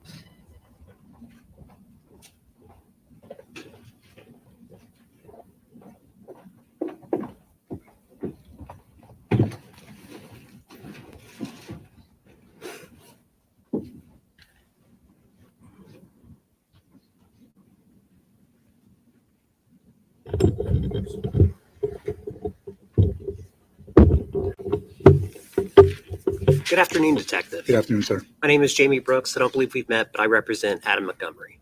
I also have a few questions for you. I want to go back, though, to what was addressed during the beginning of your direct examination. That's the blue Audi. Mhm. You were involved in the processing of that? Yes, I was. And you mentioned earlier that there was evidence that was collected from the Audi. Correct. And that evidence was also submitted to the lab. Some of it. Let's talk about that, some of it. And again, how does a piece of evidence get labeled? We typically have one of the detectives use their own initials, and then we'll start if it's the beginning of the project and they haven't labeled anything yet, usually starts around 1 and then works its way up from there. And when it came to the collection of evidence from the Audi, there were a fair number of JPs, correct? Yes, JP standing for? James Pittman. And a number of those pieces of evidence collected by Penman, you decided to have submitted to the lab. Yes. And could you please tell the jury what particular items you had submitted to the lab? If I could review my report. You most certainly may.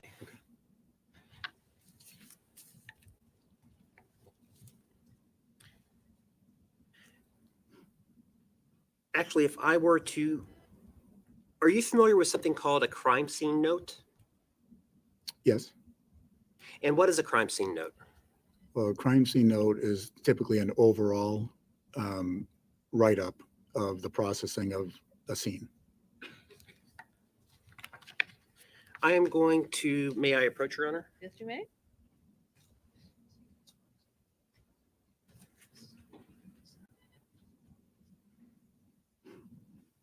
I'm handing you what has been marked 2457 base stamp. Do you recognize that document? This was not created by myself. Not created by yourself, but it was a crime scene note from the collection of the Audi. Yes. And does that include a list, an exhaustive list of the items collected from the car? It should. Would reviewing that help you recall which items you had submitted to the lab? Probably not, because this wouldn't pertain any of the processing that was done after the collection. There would be a lab submittal that I probably created, and that would list the items that I sent up. And that lab submittal would assist you. Yes. Judge, I think this would be a good time for a break. Approach.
explain to you what has been marked?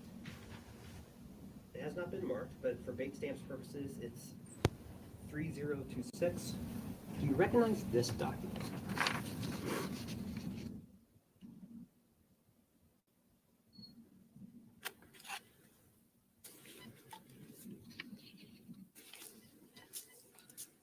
Yes, sir. Would looking at it for a minute or two help refresh your recollection? Only in terms of the actual evidence item numbers, what the physical piece is, I can't tell from here without Okay. looking at photos or additional documentation. So, well, let's stick with the numbers then. Okay. Having reviewed that report, what items did you have submitted to the lab for potential testing? 119, and these are all JP. 153, 195, 224, 251, 216, 225.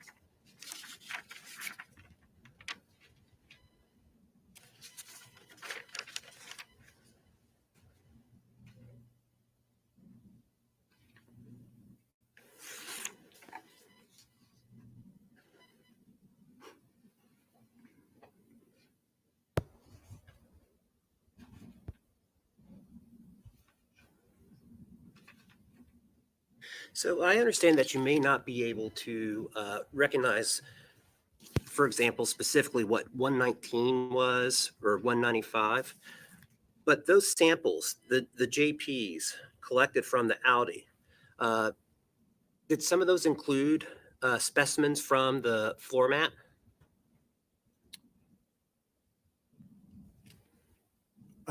The carpeted floor mat that I tested initially with the hemosticks, Yes. those were different numbers. Those were JP 120 and 122. And those were submitted to the lab as well, Yes, correct? sir. Yeah.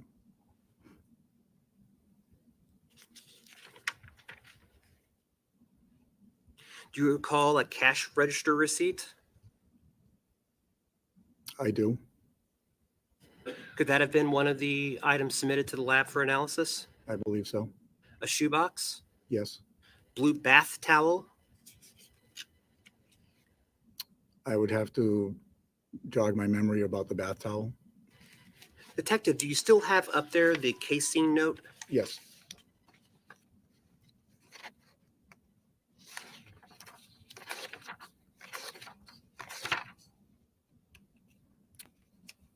And sir, what was the evidence item number for the bath towel? 153.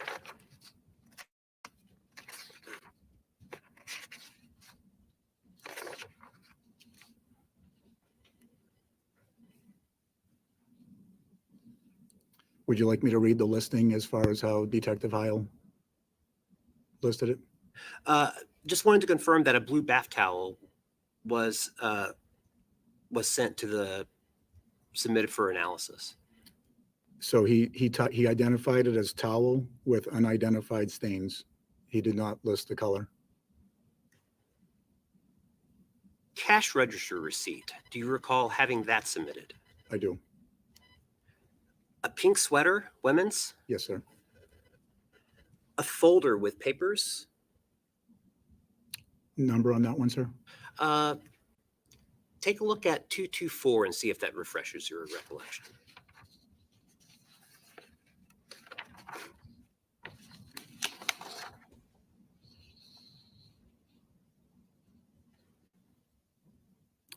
Yes, sir.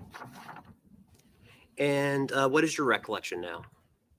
That was paperwork that was submitted. A gray bath towel. Does that ring a bell? Number? 225. See if that refreshes your recollection. Yes. Towel with unknown stains. He did not reference the color. My photos would show it though. I apologize. I didn't hear that last response. The photos that I took during the processing would also help if you wanted me to clarify the color. Fair to say, though, that 2 bath towels were submitted for analysis. Yes, sir. Finally, do you recall a length of twine? Yes, sir. And again, that was collected and submitted to the lab? Correct.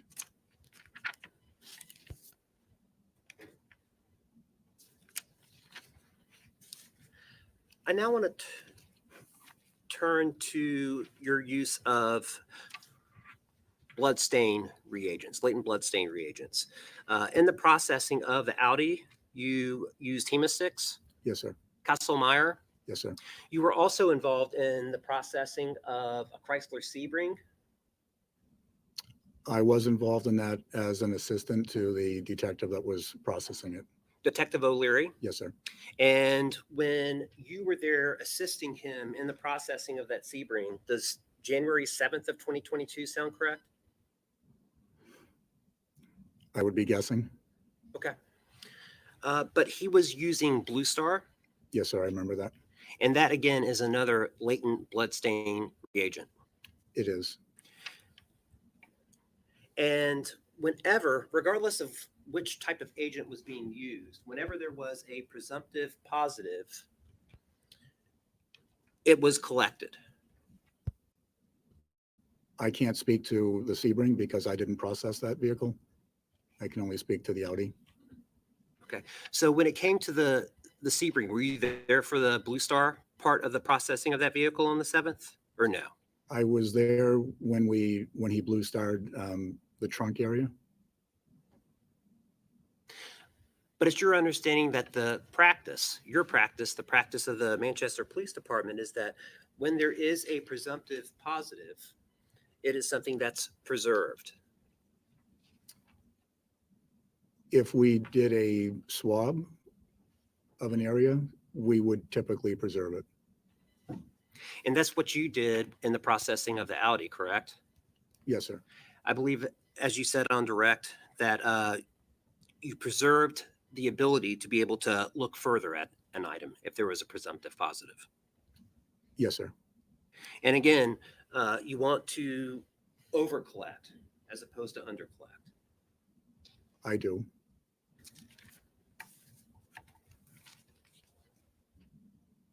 I don't have anything further. Thank you, Detective. You're welcome, sir. Anything further? Just briefly.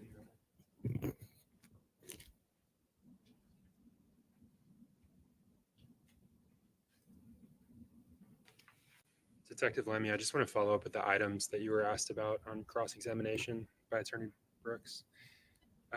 All of those items that you just identified, I think we talked about them on direct as well. Were they from the blue Audi that you processed?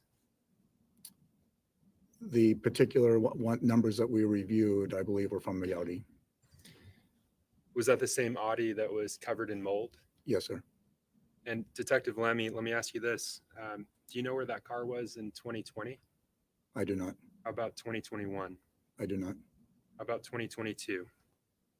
I know it was in the evidence processing bay at Manchester Police. At some point? Yeah. Do you know who that vehicle belonged to? I know that there was consent forms provided, I believe by 2 different people. One of them was Donna Demers. I'd have to review my notes to see the other one. And does Anthony Badero stand out to you, that name? It doesn't. Okay. Same questions with the Chrysler Sebring. Do you know where that vehicle was in 2020? I do not. 2021? No. 2022? It had been in the evidence processing bay at Manchester Police.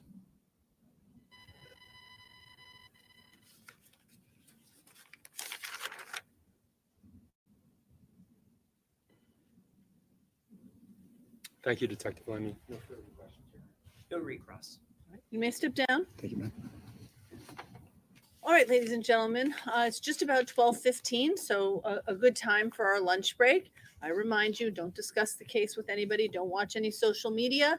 Don't do any independent research. We'll come back in an hour, so please be back at 1:15. All right, 1:15, everybody. Thank you so much. All rise for the jury.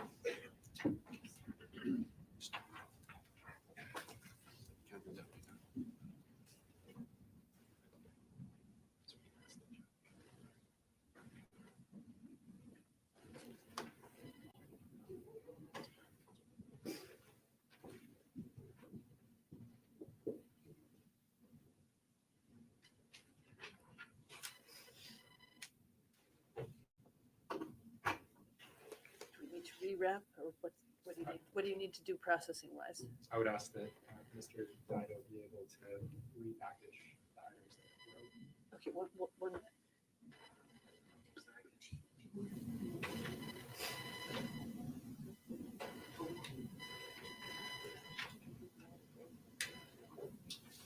All right, they can do it now. I just asked them to do it expeditiously so the court staff can have a break as well. Okay, very good. Thank you.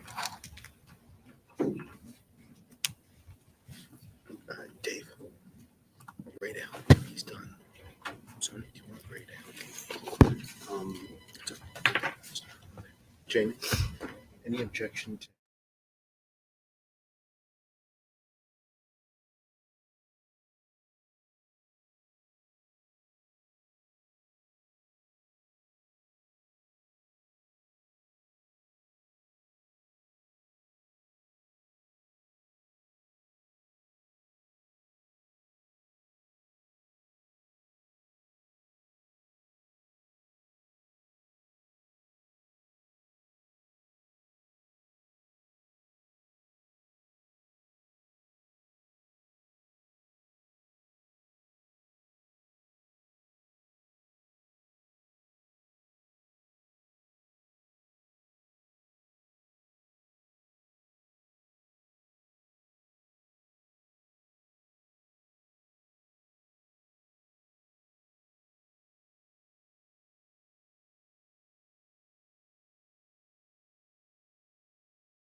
outstanding. September, thank you so much for the super sticker, my dear. And Cassie, thank you.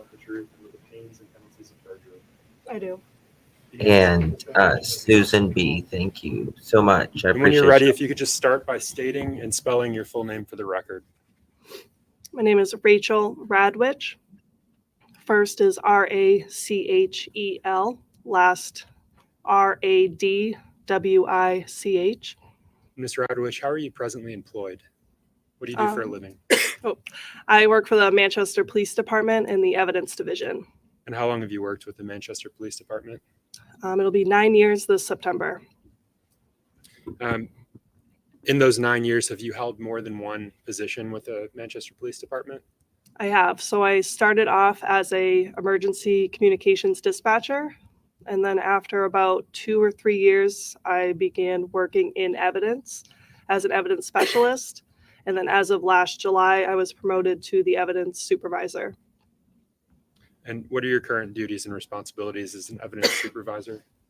So I primarily oversee the 3 evidence specialists that also work in my unit.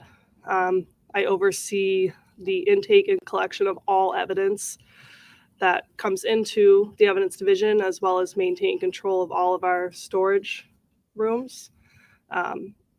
Ensure that all policies and procedures are being followed, and just keeping up with day-to-day tasks, completing requests, that sort of thing. You mentioned the intake of all evidence. And can you just walk the jurors through that process, how things are taken in by the Manchester Police Department? So generally speaking, either a patrol officer or a detective from the investigative division is the one collecting items from the scene or whatever they're working. All of our lockers or storage units for temporary storage have a one-way locking mechanism. So essentially the officer puts the item in. Once they lock it and secure it, only someone from evidence can access that item. From there, we maintain that the packaging used was the proper packaging to maintain integrity of that item. And then we decide on proper storage for long-term purposes for that, update the computer, make sure everything kind of checks out, and then put it away until it's needed for further analysis. Ms. Radwich, you just mentioned that the detectives will collect things. Are you in a position where you go out and collect items? So on large-scale scenes, my unit will be asked to assist, to include myself. And you've mentioned evidence rooms, lockers, and storage units. Can you just describe those for the jurors so they're familiar? Are those all at the Manchester Police Department here in town? Yes, so primarily most of our rooms are at Manchester Police Department. We have about 12 rooms on the second floor, all under the control of the evidence unit. It's limited access in, and then only the 4 of us in evidence can actually get into those rooms. We also have some outside storage areas for things that can't be brought in, so like explosives, bicycles. And then we have a room that's for ventilation. We call it our vented storage, so anything that isn't a drug item, which requires double security within the building, but still needs some sort of airflow due to the smell. That'll get stored in our vented storage. That way you're not bringing in something that stinks into the building to then permeate my office. So, Ms. Radwich, I want to back up for just a second. To be an evidence supervisor, does that require any specific training or education? So it requires experience in the evidence unit. I hold my Bachelor of Science degree in Forensic Science, as well as a Master's of Science degree in Criminal Justice. I've had training and certification through the International Association of Property and Evidence. And then there's also just on-the-job training that you get exposed to just through years of working in that division. And do you do continuing, or have you done continuing training during your 9 years with the Manchester Police Department? So I mostly stay up to date with case law, so local, state, and federal laws, make sure we're adhering to that. Stay up to date with our CALIA standards, which is accreditation for the police department, make policy changes as necessary to reflect that. And then I keep up with, technological advances. We work closely with the New Hampshire State Forensic Lab as far as different analysis that they're doing, keeping up with that Association for Property and Evidence, as well as we work closely with the FBI and the ATF, and kind of always maintaining a constant communication of where we need to be at to secure and maintain evidence.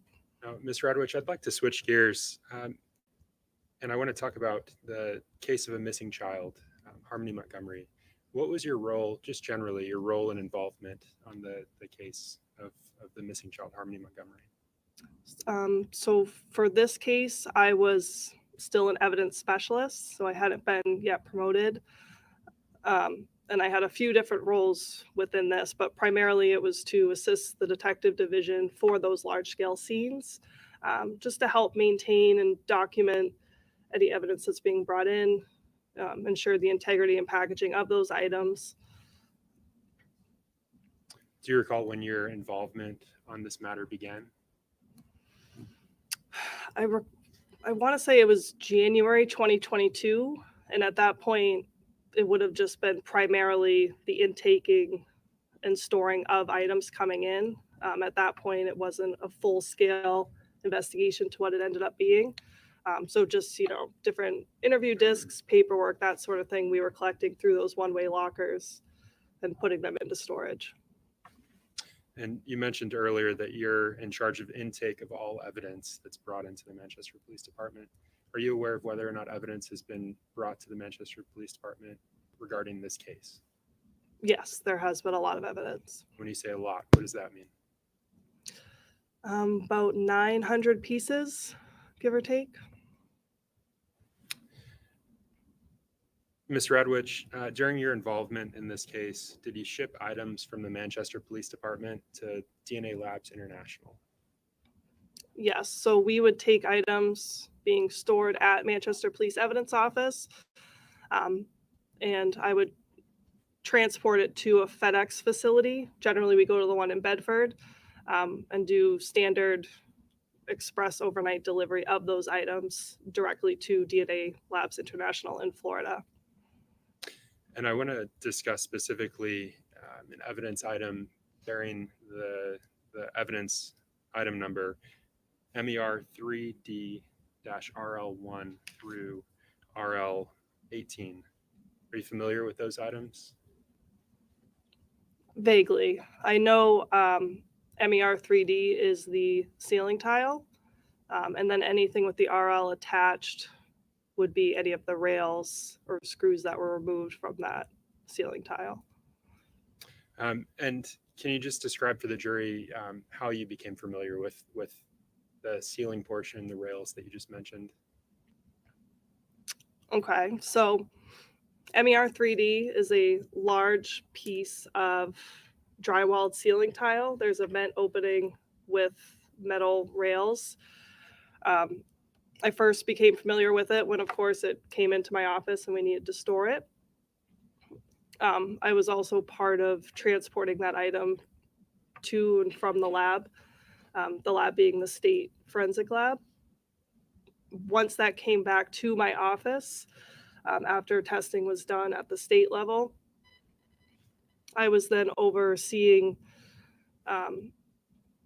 that piece of evidence being reopened essentially, so that the analysts could get smaller cuttings for a deeper analysis, only because transporting that ceiling tile was just becoming too much. It's very large, required 2 people.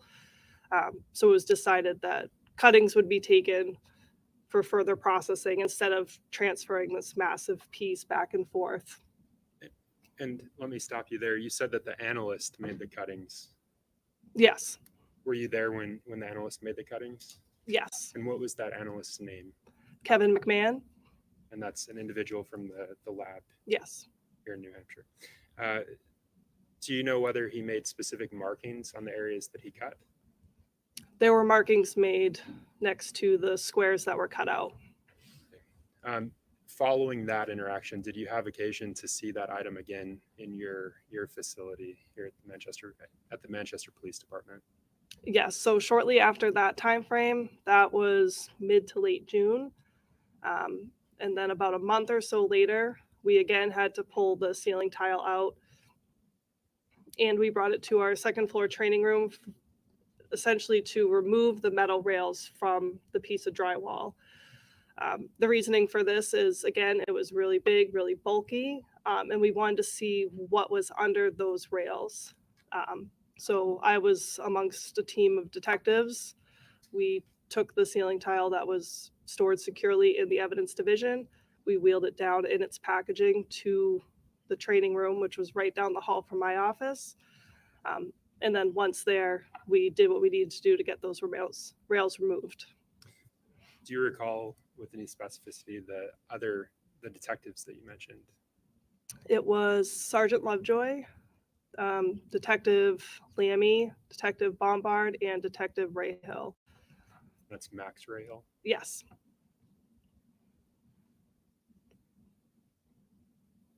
And so did you unpackage the item that day? You mentioned it was in July. Do you recall the specific day?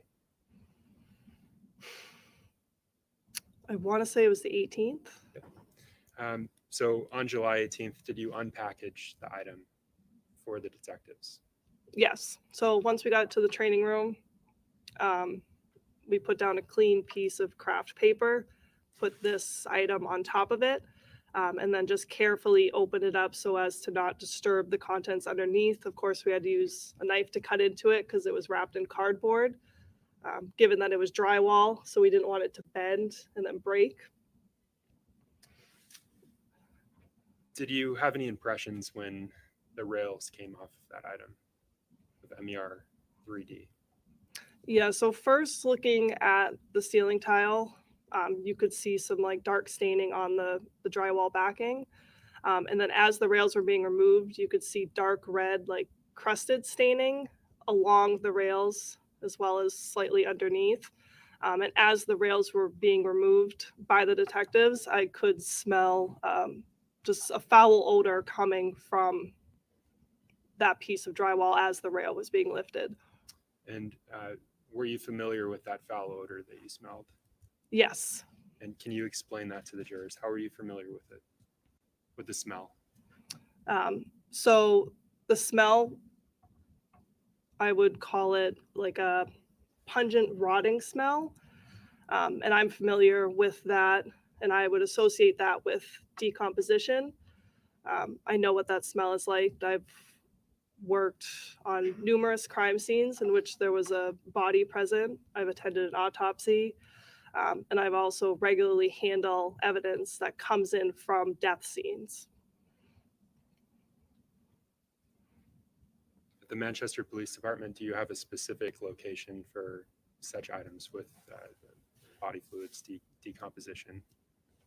So yes, that would be the ventilated storage, but given the importance of this piece of evidence and the amount of packaging that was wrapped around it, again, there was layers of cardboard. It was really maintained and sturdy. We kept that in our upstairs evidence room. That way it would be better preserved and the integrity would maintain through different weather changes, that sort of thing. If I can have a moment.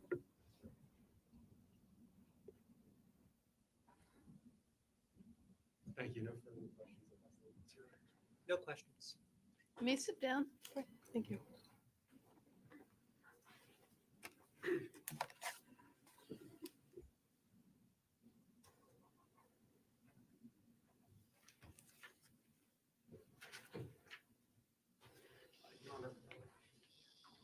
Sometimes we have to take witnesses, not necessarily in the order that we would like. But we'd like to call a particular witness, Mr. Yared Mondrak, to the stand, please, to take advantage of the translation services that are available to us today. All right. The witness is coming, and then I'll ask the interpreter to step up as well. Thank you, Your Honor.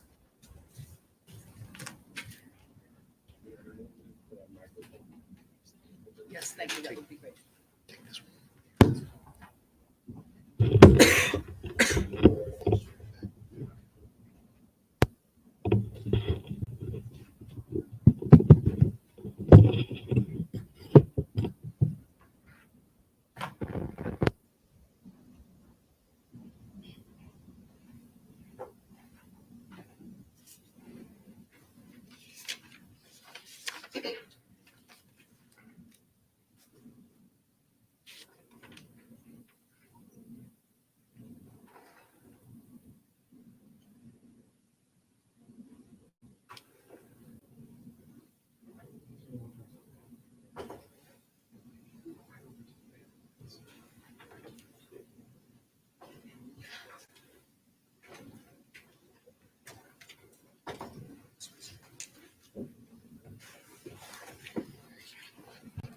And sir, The interpreter has been placed under oath A la intérprete to se, interpret to the best of her skill, knowledge, and ability. a la intérprete se le ha puesto bajo juramento para que interprete a lo mejor de sus habilidades. Good afternoon, Mr. Mondrag. Buenas tardes, señor Mondrag. If you could please stand up for a moment, Sí, por please. favor, se podría poner de pie. And if you would please raise your right Si puede hand. alzar la mano derecha. Do you solemnly swear Usted jura solemnemente testimony you give this jury que el testimonio que usted va a dar ante este jurado will be the truth, va a ser la the verdad, whole truth, la verdad completa and nothing but the y truth? solo la verdad, So help you God. bajo la ayuda de Dios? Sí. Yes. Thank you, sir. Please feel Gracias. free to have a seat. Puede tomar asiento. Mr. Mondrag, as we're being recorded here today, Señor Mondrag, cuando ahora nos están grabando, will you please state your name and spell both your first and your last name? por favor, nos podría decir su nombre y también deletrear su primer nombre y su apellido. Jared Brian Lujano Mondragón. Jared Brian Lungano Mondragón. Y-A-R-D. Y-A-R-D. And your last name, sir. Would Y you su spell your last name, apellido? please? Lujano. Lugano, Lujano. And is that your full name, sir? ¿Y eso es su nombre completo, señor? Yes. Sir, what town do you live in? Señor, ¿en qué pueblo vive usted? En Manchester. En Manchester. And how long have you lived in ¿Y Manchester? cuánto tiempo ha vivido usted en Manchester? 23 años. 23 years. 23 years. Okay. 23 años, ¿ok? What do you do for work, sir? ¿En qué trabaja usted? En drywall y metal frame. En drywall and metal frame. How long have you done that kind of work? ¿En cuánto tiempo ha hecho usted ese tipo de trabajo? 15 años. About 15 years. 15 years. If I could approach the witness, please, Your Honor. Si me puedo acercar al testigo, por favor.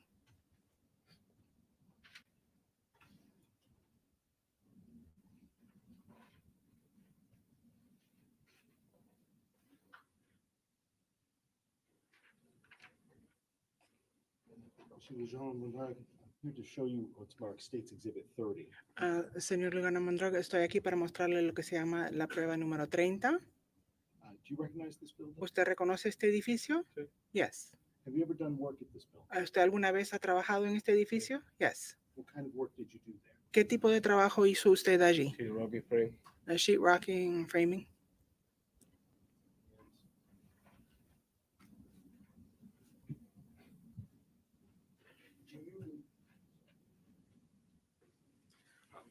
Do you know or have you ever met someone by the name of Adam Montgomery? ¿Usted conoce o alguna vez ha conocido una persona con el nombre de Adam Montgomery? No. No.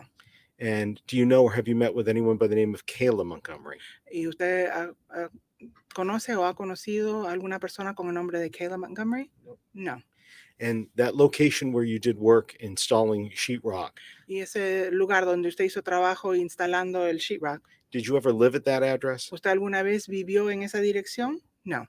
And other than doing the work for the sheetrock, have you ever been back to that address? Fuera de hacer ese trabajo con el sheetrock, ¿ahí usted ha regresado a esa dirección? No. No.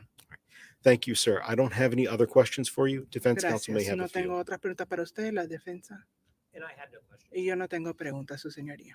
Your Honor, we'd ask the witness to please be excused then. A su señoría pediríamos que excusen al testigo. You are excused, sir. Usted está excusado. Okay. Okay. Thank you, sir. Gracias, señor.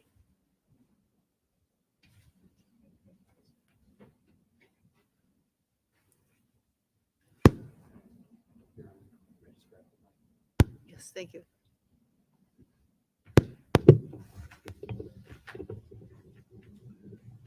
And Your Honor, at this time, the state calls criminalist Kevin McMahon to the stand.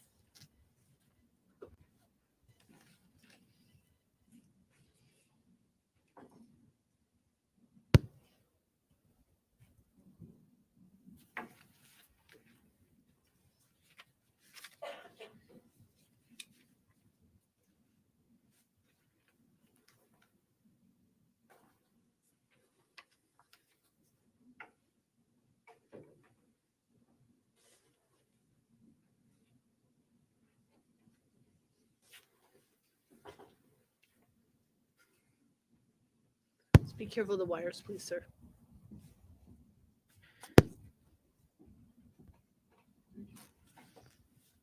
And Mr. McMahon, if you would please remain standing for a moment and please raise your right hand. Do you solemnly swear that the testimony you give this jury will be the truth, the whole truth, and nothing but the truth? So help you God. I do. Thank you, sir. Please feel free to have a seat. Good afternoon, Your Honor. Yeah. Good afternoon. And Mr. McMahon, there's some water up there for you if you need it, or if you need a break at any time, please let us know, okay? Thank you. Would you please, because we're being recorded here today, state your full name, spelling both your first and your last name for the record? My name is Kevin, Kevin, middle initial G, and my last name is McMahon, capital MC, capital MAHON. And Mr. McMahon, up until last year, where did you work? I was formerly employed by the New Hampshire State Police Forensic Laboratory in Concord, New Hampshire, How long did you work for them? for over 40 years. And it's my understanding that you retired last year from there. Yes, I did. What was your position while you were working at the lab? I was assigned to the Forensic Biology Unit, And was there an official title that you had? Criminalist 2. Okay. And what does that mean to be a criminalist 2 at the New Hampshire State Police Forensic Lab? Well, a criminalist 1 is an entry-level position. Criminalist 2 would be more of a journeyman level position, where you have more responsibilities or more duties assigned to you than a criminalist 1 would. I understand that you said that you were there for 40 years. What were the different units of the lab that you worked in during those 40 years? I worked primarily in the forensic biology unit, although way back when it was just forensic serology. I was actually hired as a drug chemist, but then was transferred into the serology section.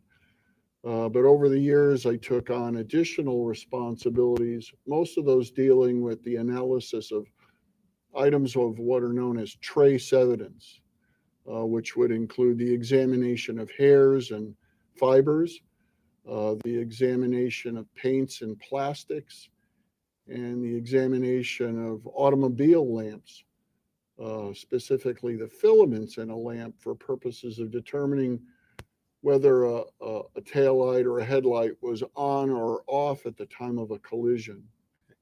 And Mr. McMahon, let me ask you, can you go through a little bit of what your educational background was, specifically in the area of dealing with serology and the identification of bodily fluids? Well, I hold both Bachelor of Science and Master of Science degrees in forensic science from the University of New Haven in West Haven, Connecticut. And both those programs were overseen by fairly well-known forensic biochemists at the time. And so it would be difficult for someone to go through that program without having a lot of experience and exposure to forensic serology. And so in addition to what I learned about forensic serology while undergoing my education, I underwent extensive on-the-job training soon after transferring to the serology section of the lab back in 1983. And could you please explain what forensic serology is? What is that the science of? So forensic serology is that area of expertise within the field of the forensic sciences that deals specifically with the identification and the characterization of blood and other body fluids as they are associated with physical evidence. And it's the screening process which in modern times immediately precedes DNA testing. In addition to your educational background, have you received any specialized training after you obtain your degrees within that field of serology? Well, over the years, I've had a number of opportunities to attend various schools and workshops and symposia dealing with various aspects of forensic science, some of those specifically dealing with forensic serology. Are you a member of any professional organizations when it comes to serology or to detection? Well, I'm a member in good standing of the Northeastern Association of Forensic Scientists. And over your career, how many serological analysis or serology analysis would you estimate that you've made? Serological analyses, I would estimate in the thousands or tens of thousands. Have you ever been qualified in court as an expert witness in the subject of serology? I have many times. And were those in New Hampshire courts? Yes. And does that include this particular jurisdiction where we are today, Hillsborough County, Northern District? It does. Your Honor, at this time, I'd ask the court to please qualify Mr. McMahon as an expert in the field of forensic serology. Any objection? I have no objection to him giving his opinion. The court finds that he is qualified as an expert. Thank you, Your Honor. Mr. McMahon, what was your involvement into the investigation into the death of Harmony Montgomery?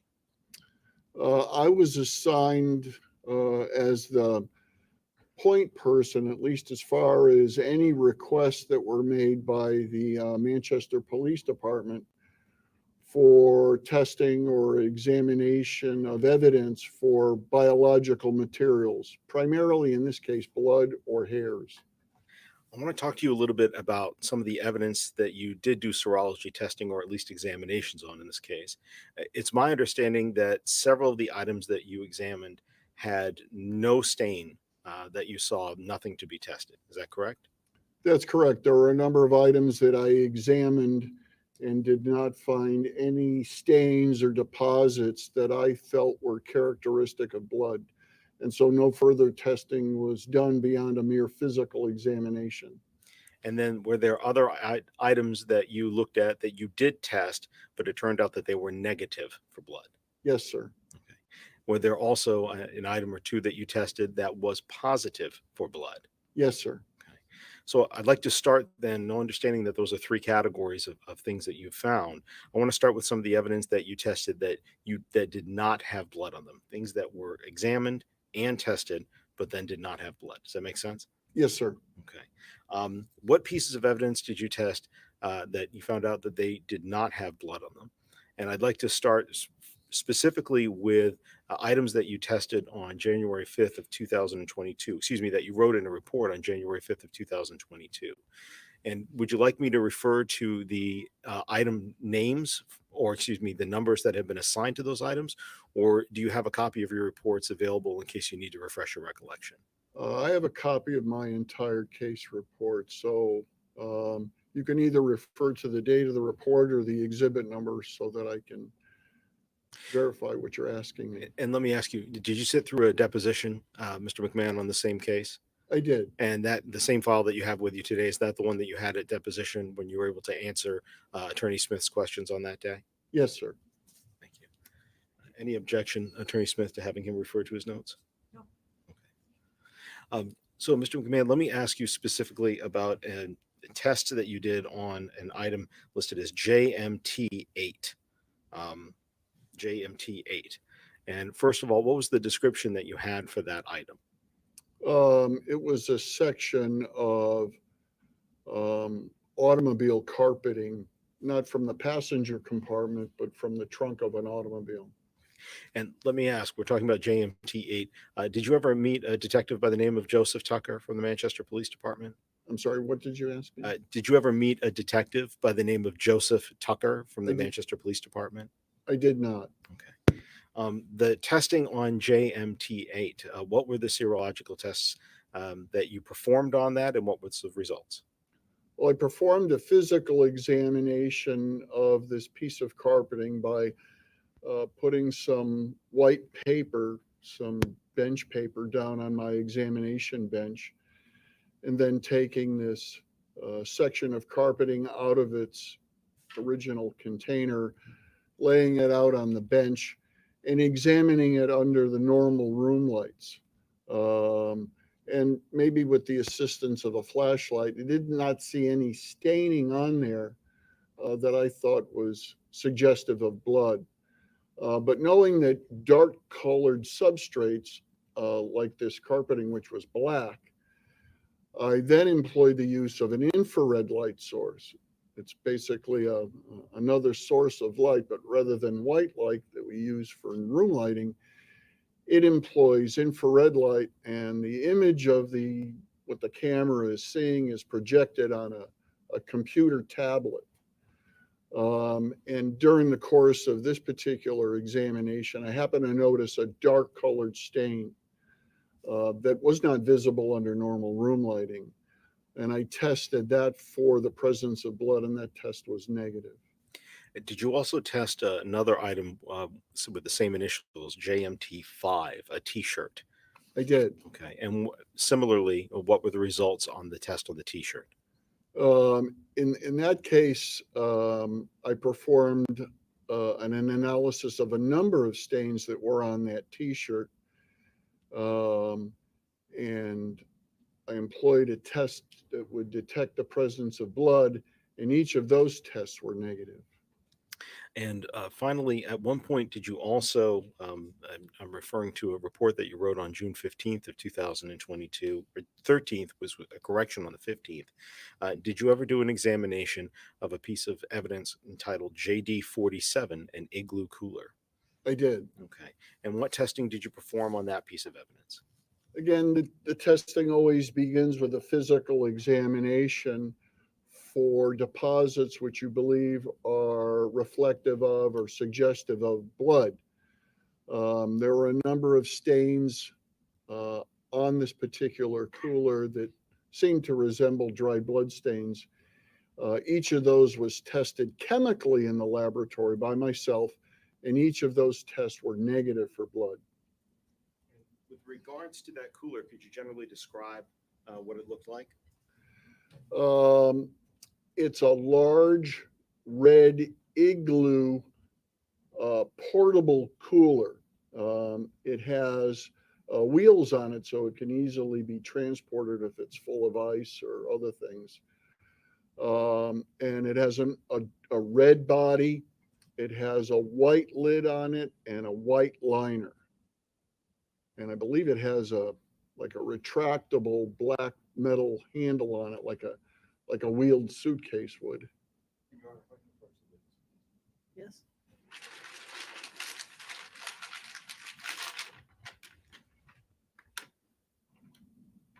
Mr. McMahon, I'm going to put down in front of you, item marked as State's Exhibit 73. I'm going to lift the lid for a moment and just ask you whether or not you recognize the item that is inside.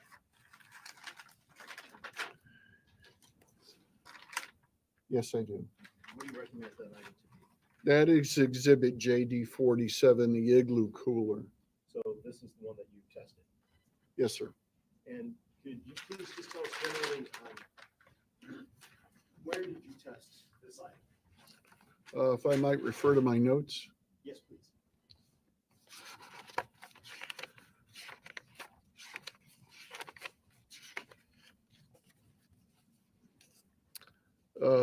So I tested a number of stained areas, 7 different areas. I'm sorry, did you say 7 different areas? 7 different areas. Okay. One stain on the bottom of the base, another stain on the right side of the base of the white top edge, another stain on the red plastic base at the right front corner, another stain at the left side of the base near the white top edge. Let's see, the 5th stain was on the left side of the lid on the edge. 6th was on the right front of the lid at the edge, and the 7th stain was on the right side of the lid at the edge. I drew a diagram to assist me in detecting where on the lid I actually. And with regards to each one of those tests, were all of those in fact negative for the presence of blood? Yes, sir. Objection leading. What was your conclusion with regards to the test on those 7 areas?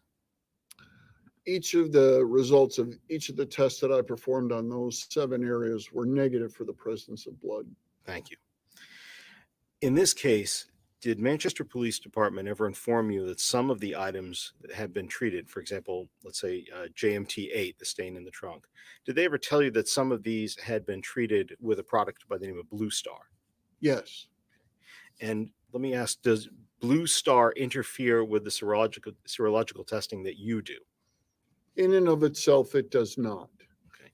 Does it interfere with the DNA testing of these samples? It reportedly does not. What's the testing method that you use when you're testing for the presence of blood? Well, in the laboratory, I would use a test that's known as the Castle-Mayer test, Kastle-Meyer, Castle-Mayer. What advantage, if any, does the Castle-Mayer test have over a test like Blue Star? Well, the benefit of the Castle-Mayer test over a test like Blue Star or some other tests similar to it is that the Castle-Mayer test enjoys a reputation of being both very sensitive and fairly specific. None of these blood detection tests are 100% specific, which means that occasionally they will provide you with a positive result, but it's actually a false positive result. The result that you're getting that you would ordinarily think is positive is in fact a false positive, and it's due to something in the sample that you're testing that you're unaware of. So with regards to the Castle-Mayer test, is that the test that the New Hampshire State Police Forensic Laboratory uses? It is. How long have you been using that test? How familiar are you with that test? I've been using the Castle-Mayer test since college, and on day one in my introduction into forensic serology testing at the state police lab back in 1983. Does the New Hampshire State Police Forensic Lab use Blue Star? We do not. Why not? We prefer to use a different chemical for trying to find traces of blood at crime scenes. We use a chemical that's known as luminol. And with regards to the concept of false positives, could you explain what false positives are when it comes to serology testing? Well, in testing for the presence of blood, the tests that are available to us to detect the presence of blood all rely upon detecting the presence of hemoglobin. In order for a screening test or a detection test to be of any value, it must test for something that's unique in whatever you're looking for. And the one thing that's unique about blood compared to other body fluids is blood has hemoglobin in it, where saliva and semen and other body fluids do not. So all of the blood detection tests rely upon detecting the presence of hemoglobin. And in the Castle-Mayer test, we add a drop of a reagent that's made up of a chemical called phenolphthalein, and we look for a color change at that point. If in fact any of the known or well-recognized false positives are present in your sample, very often you'll see a reaction immediately after adding the phenolphthalein where you shouldn't. It's only after adding the second reagent, hydrogen peroxide, should you see a color change. And in the Castle-Mayer test, we're looking for the formation of a pink color. So if in fact I'm testing something for the presence of blood and I get that pink color after merely adding the testing reagent, the phenolphthalein, If I get a pink color there, that's a warning to me that the test isn't over yet. It's only halfway through, yet you're getting this pink color. And that would be considered a false positive reaction. It doesn't happen very often, but when it does, you're quite taken back because you're not expecting to see that color so soon. It's only after adding the hydrogen peroxide that you should see the color form, if in fact blood is present. If no color forms, then you can safely conclude that blood is not present. The hemoglobin that you're trying to detect, what does the first part of that heme, what does heme stand for?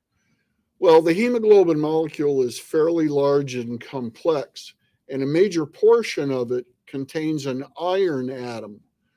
And that's the heme portion of the hemoglobin molecule, the part that contains the iron. The part that contains the iron. That's correct. Okay. I'd like to now move on to some of the other evidence that you tested, understanding that. Did you test a section of drywall and a T-beam framing in this case that you referred to in your June 13th and then 15th report of 2022? Yes, sir. Okay. Specifically, did you test a piece that was entitled MER 3D1, a piece of T-bar framing? Yes. Did you also test a piece called MER 3D-3B-1, a swab? Yes. Okay. And also, did you test any sort of cutting from a backing of a piece of drywall? Yes, I did. Could you please explain to the jury how you came to examine this exhibit, made that cutting, and then made those tests or conducted those tests? This large item of evidence was submitted to the laboratory and was opened up by my colleague, criminalist Martin Orlowitz. He was preparing to process this item of evidence for latent fingerprints. But knowing that there was another request for looking for blood stains, I was called over to conduct that examination prior to his analyses. And after I had examined that item of evidence, I had found several areas that I had suspected that were possibly blood. And so I went about testing several of those areas for the presence of blood using the Castle-Mayer test. And each of the areas that I tested positive for blood. Before you did that testing, you described before how you would do a physical examination of an item. Did you do that before you decided what areas to test? Oh, yes. Okay. And at any point, did you label anything on that piece of drywall, on that backing? I did. So that it would be clear, if need be down the road, like today, to know exactly where I tested or I took my samples for testing. Every area that I performed a test on a sample from was numbered. Okay. Numbered or lettered? Well, in the cases of the deposits on the metal frame, they were each given a number. And then on the backside of the drywall portion of the exhibit, there was a very large discoloration, a stain that consisted of light and darker areas. And I elected to test 4 different parts of that one large stain. And that got not only a number, but a number 5, but also a letter, A, B, C, or D. A, B, C, or D? So it was 4, correct? That's correct. All right. And I believe, but if you could please go ahead and I think you may have already said this, what were your conclusions of testing those areas, whether they were positive for the presence of blood? Each of those areas and everything I tested in that particular exhibit was positive for the presence of blood. You stated that you were working with somebody else that day at the state lab. Could you say that name again? Criminalist, that's his title, Martin Orlowitz. And with regards to criminalist Orlowitz, what unit of the lab does he work in? He works in the pattern evidence unit. I'd like to ask some of the samples that you took, or the parts that you were able to cut out and make cuttings. Did you submit those for further DNA analysis inside the lab?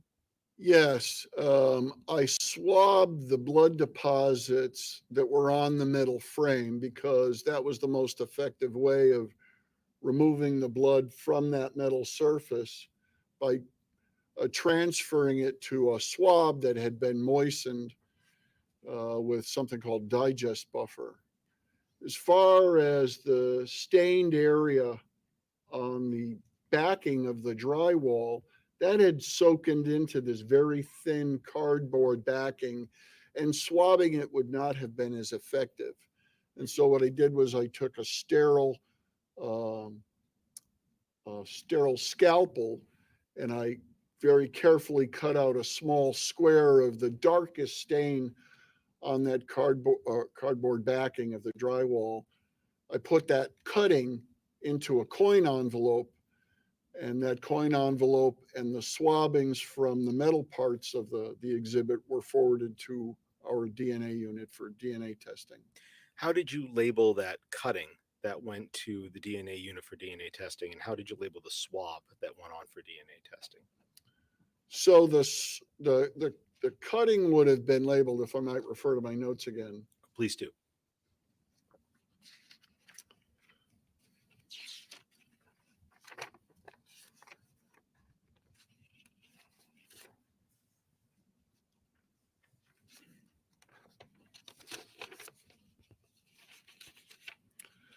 So as far as the metal swabbing, and I only took one of the four that I had available to me. I selected one as a representative sample, and the actual stain on the exhibit was exhibit MER3B. And because this was now somewhat of a child of that, this swab was now MER-3B-1. As far as the cutting is concerned, again, it's the same exhibit, so it's going to be exhibit MER-3B. But this was that large stain area, which I called collectively stain 5, but then subcategorized each of the 4 stains in there as A, B, C, and D. And so the stain that went on for, or a portion of it that went on for DNA testing, because I didn't cut the whole stain out. The stain was large enough that I could cut out about a 1-inch square from the middle of it and still leave the rest of it behind. That I identified as MER-3B-5A. Thank you. The DNA testing that you sent it along for, did you perform that testing yourself or someone else? I did not. Do you remember who that was that did do that testing? That was performed by my colleague, criminalist Katie Swango. And finally, Mr. McMahon, with regards to, I know we talked about a couple of specific items. It's my understanding that there were many other items that you swabbed and checked for serology. Is that correct? That's correct. And with regards to those, were those either ones where no blood was found or that after a physical examination, there was no stain to test? With regards to the physical items, not hairs. So excuse me, I think anything other than the hairs that you were provided. So that would be correct. All the other items that I looked at, with maybe the exception of 2, I either did not find blood on them, or my testing of what looked like it could be blood was negative. And with regards to the 2 that you thought that you might have located blood, now let me ask, was one of them, to your recollection, a sweatshirt or a portion of a sweatshirt? I think it was a portion of a sweater. Okay. A portion of a sweater. If you could refer to your notes, I just want to make sure that we're clear.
Yes, the two items that I'm referring to are exhibits JP 216, which is a pink sweater, and this is detailed in my report dated April 21st.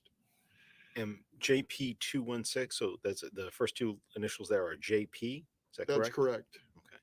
And with regards to that sweatshirt, do you know what kind of vehicle that came out of? Whether or not it was an Audi that came out of? Are you aware of that? I don't know what the source of where the item was collected from, but it's a sweater. Sweater. Okay. And was there? You said there was one other item. Could you please Right. tell us what that one was? The other one was JP 251, which was a length of twine. And that also was a JP, I believe you said those initials. Yes, sir. Okay. And do you know whether that came out of a blue Audi, or do you, similar to your last answer, you don't know where that item came from? I do not know. All right. If I can just have a moment, please, Your Honor. Yes.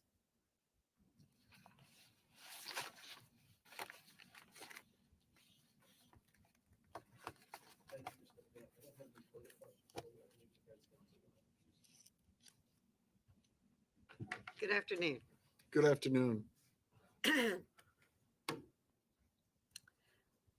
One of the New Hampshire State Lab has a separate DNA lab, right? That's correct. And do you do DNA? I do not. Okay.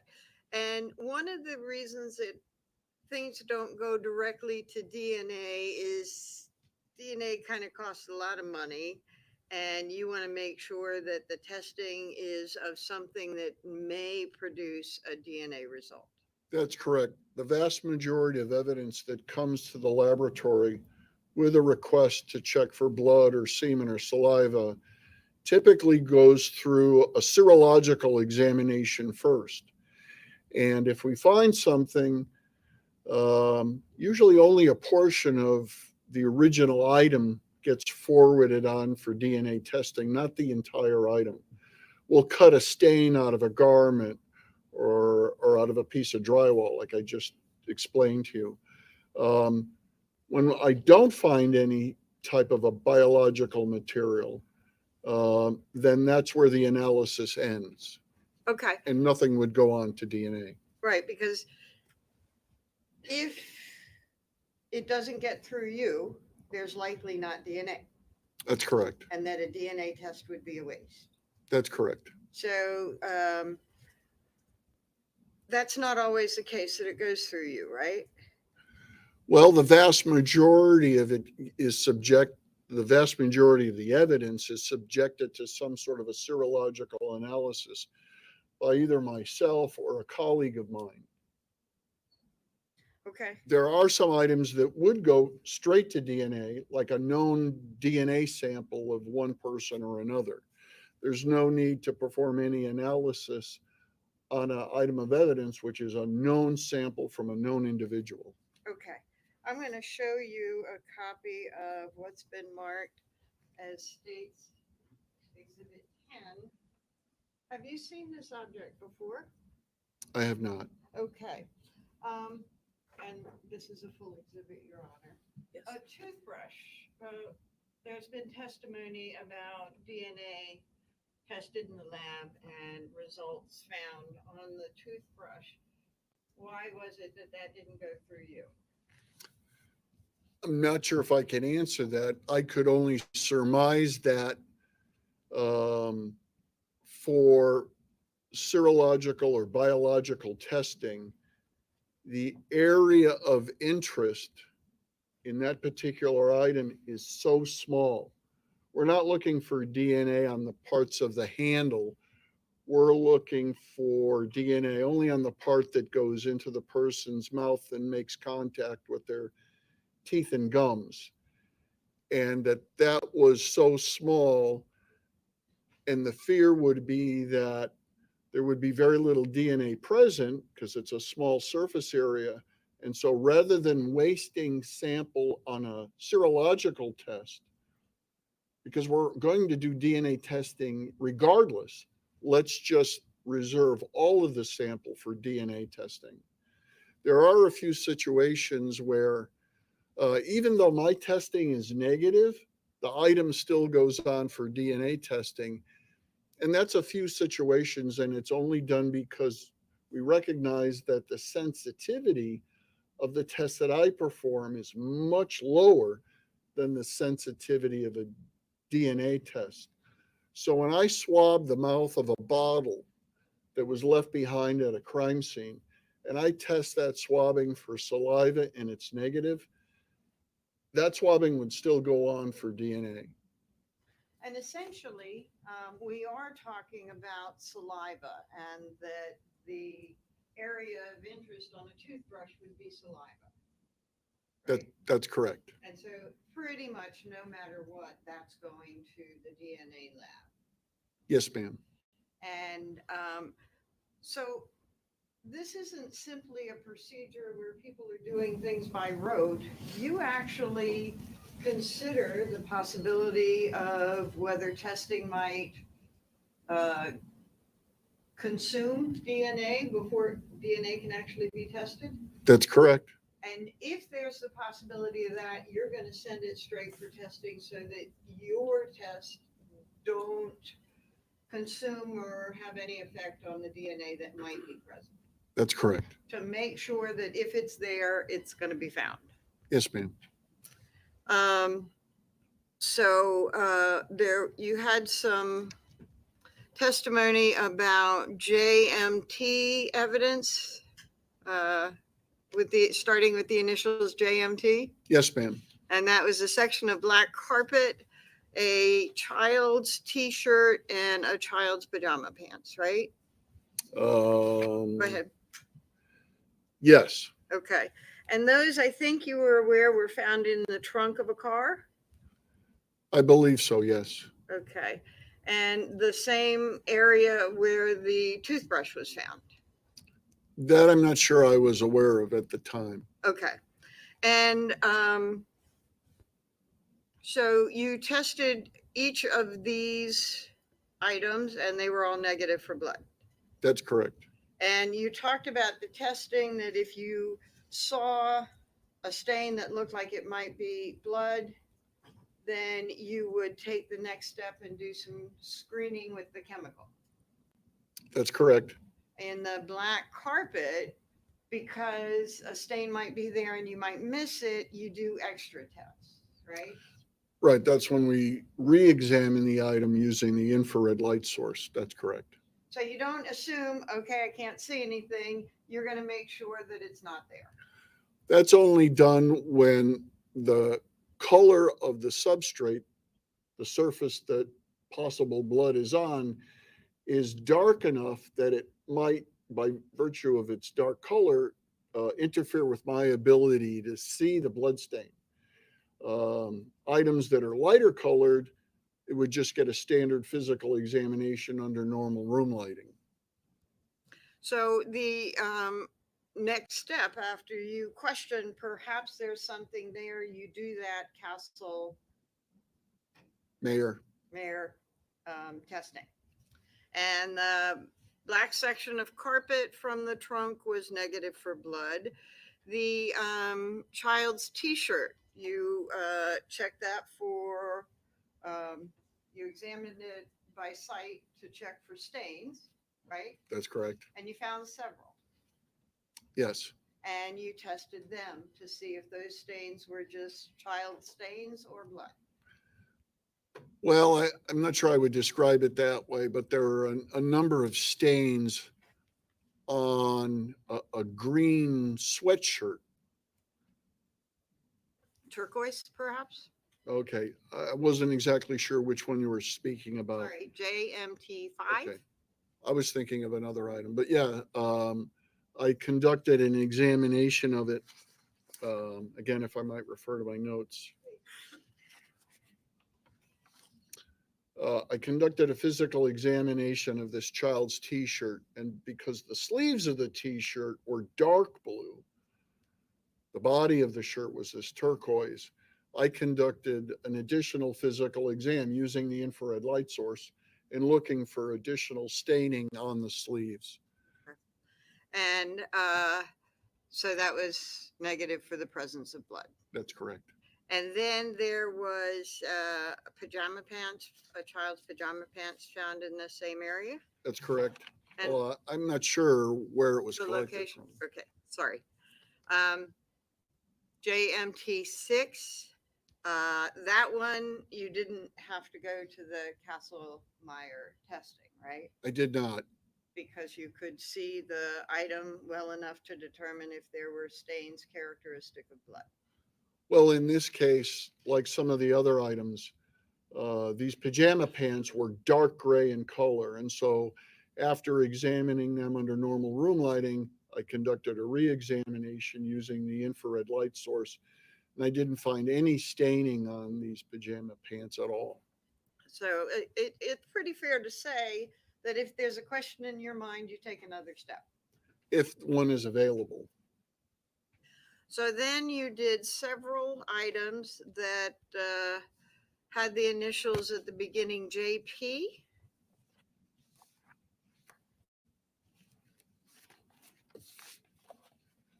Yes, And there's been testimony before you that JP would, and you understand that the initials reflect the officer that has collected and bagged or whatever the evidence. I do. That's a common practice in law enforcement.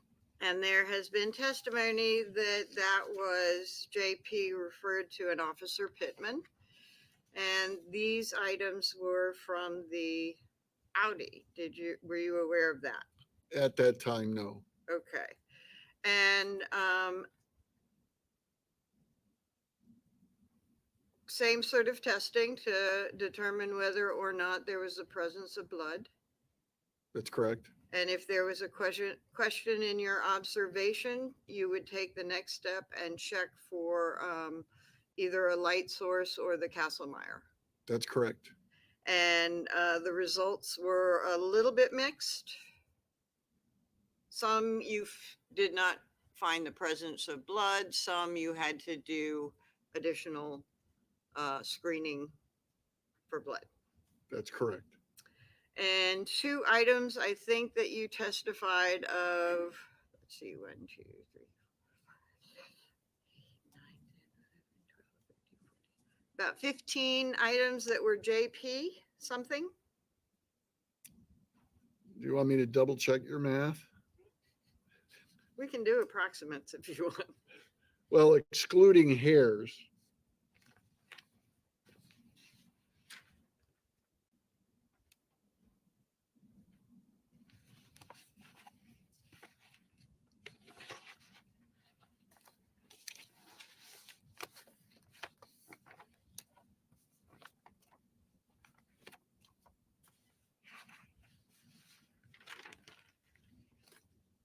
I can only find 9 that are JP. Are you looking at your report of 1/20/22? And then Yep, there's 2 items there. Pardon? 2 items there. 4/21/22?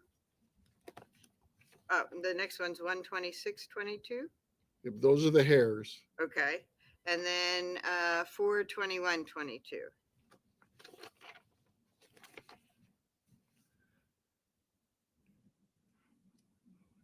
7 items there. 7, 8, 9, 10, 13. But you're including the hairs.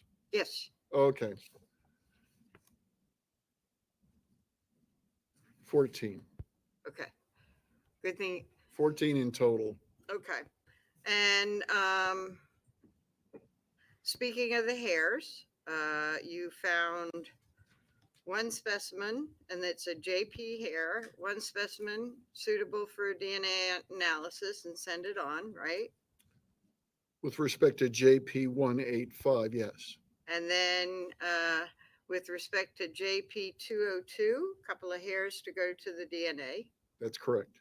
And other hairs didn't actually have any DNA in them. Well, or you couldn't detect.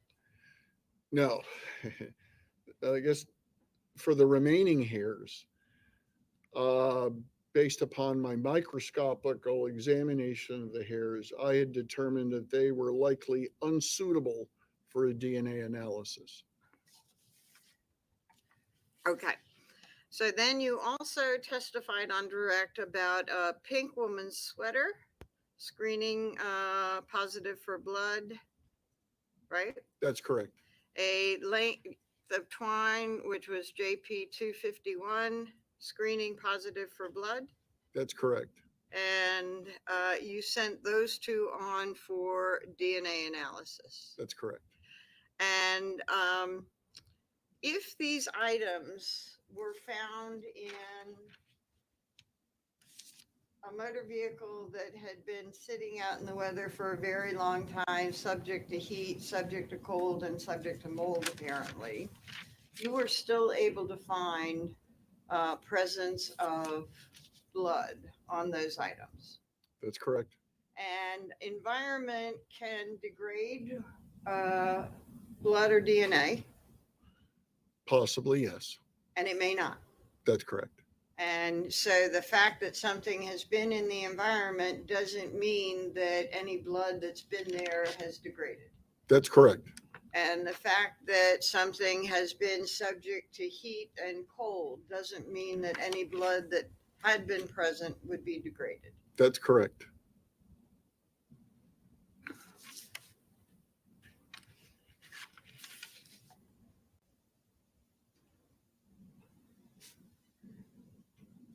Thank you. I think, one moment, Your Honor, please.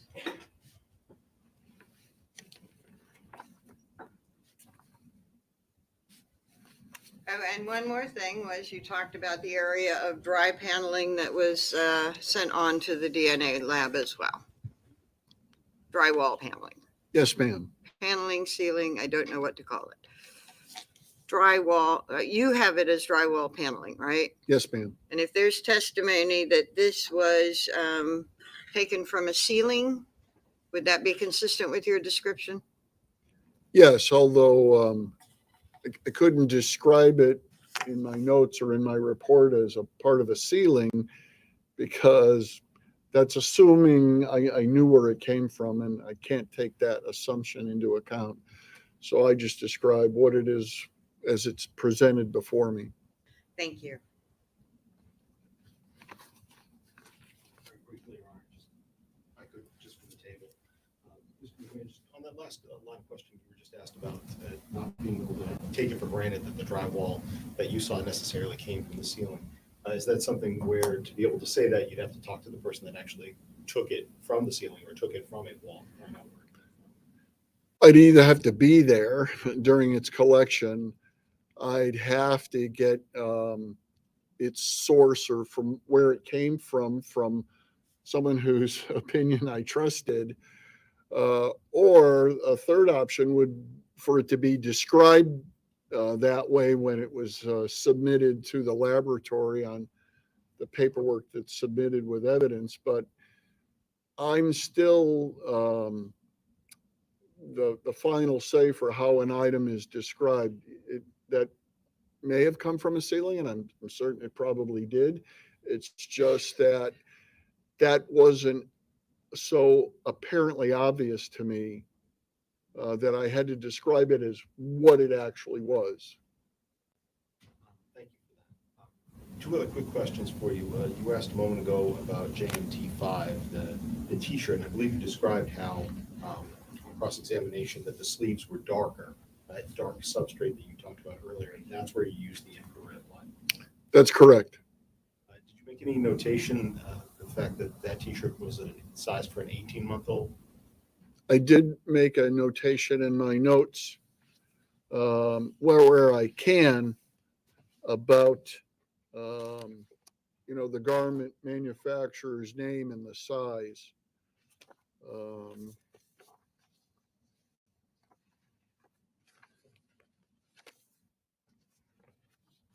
And again, I'm referring to my notes. I described exhibit JMT5 as a blue/teal long sleeve t-shirt. And Furthermore, it's a children's long sleeve T-shirt with a turquoise colored body and dark blue sleeves. The brand name is Just One You, and the size was 18M. I have you were asked about the toothbrush with regards to that going not through serology but directly to DNA. And I believe that you were asked whether or not the toothbrush would have saliva on it. A small part of the toothbrush would have saliva on it. Do you recall that question a moment ago? To some degree, yes. In addition to the saliva, would it also have cheek cells or other cells from the gum or the line? It's inferred that it would. I mean, it's a motorized toothbrush. Assuming that we use it in the fashion for which it was intended, it's reasonable to expect that the end of the toothbrush that you would insert into your mouth could bear deposits of saliva, and that saliva would contain cellular material from the gums or from the cheeks of the mouth. Thank you very much. I have no further questions for you. Thank you. Just also very, very quickly, the turquoise child's long sleeve T-shirt you said was specifically what age? 18 months? Well, it said 18M on the fabric label. Okay, so toddler-ish. I assume so, yes. Okay, and the pajama pants similarly? May I look at my notes? Sure.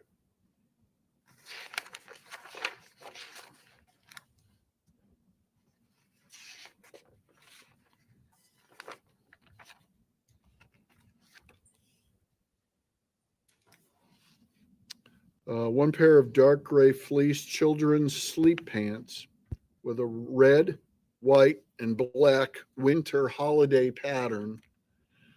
The brand was Holiday, # or hashtag, if you will, Fam Jams, FAMJAMS, size XS 4/5. And I take it you're not going to interpret what that size means, but it's Extra small. okay. And I'm guessing 4 or 5 in children's clothing typically refers to the approximate age Okay. of the child that would wear that size clothing. Okay. And the pink sweater was an adult woman's sweater. I believe so, yes. Okay. Thank you.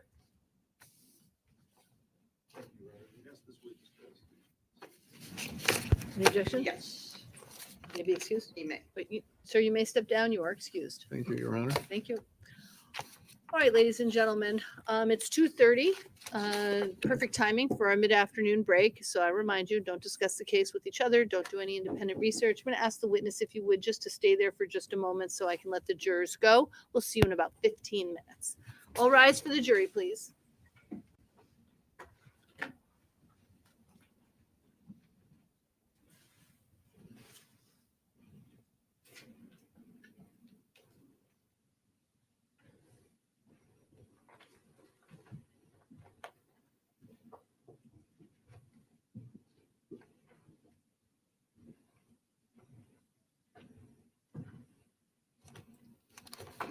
Thank you, sir. You can step down. Counsel, please, for just a minute.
Yeah.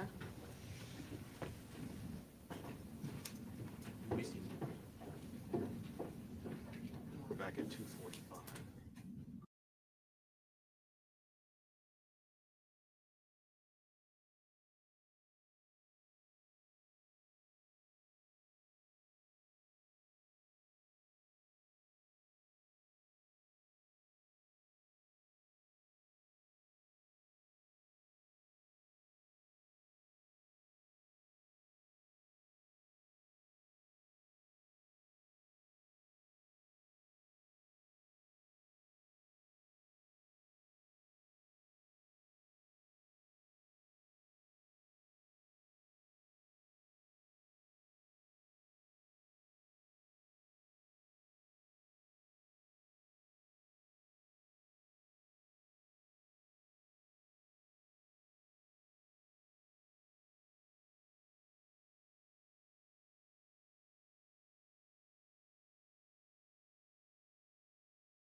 All right. Please rise for the jurors.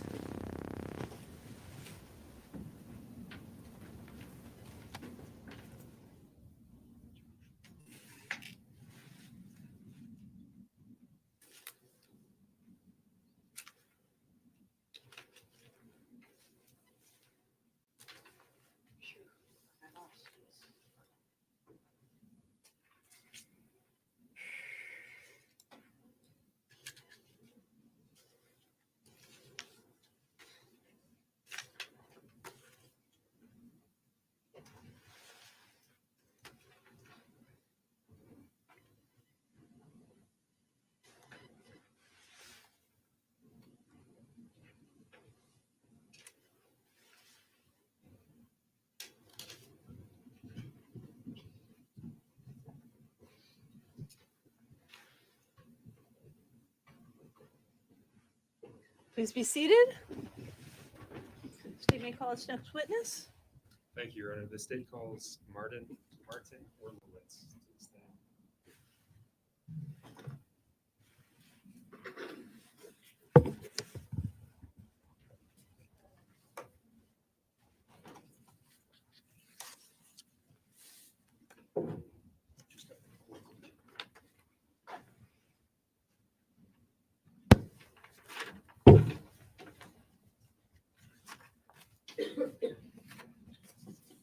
Mr. Orlowitz, to remain standing, raise your right hand. Do you swear that the testimony that you're about to provide this jury will be the truth and the whole truth under the pains and penalties of perjury? I do. Thank you. You have a seat. Make yourself comfortable. Mr. Orlowitz, can you start by stating and spelling your full name for the record? My name is Martin Orlowitz, MartinOrlowicz.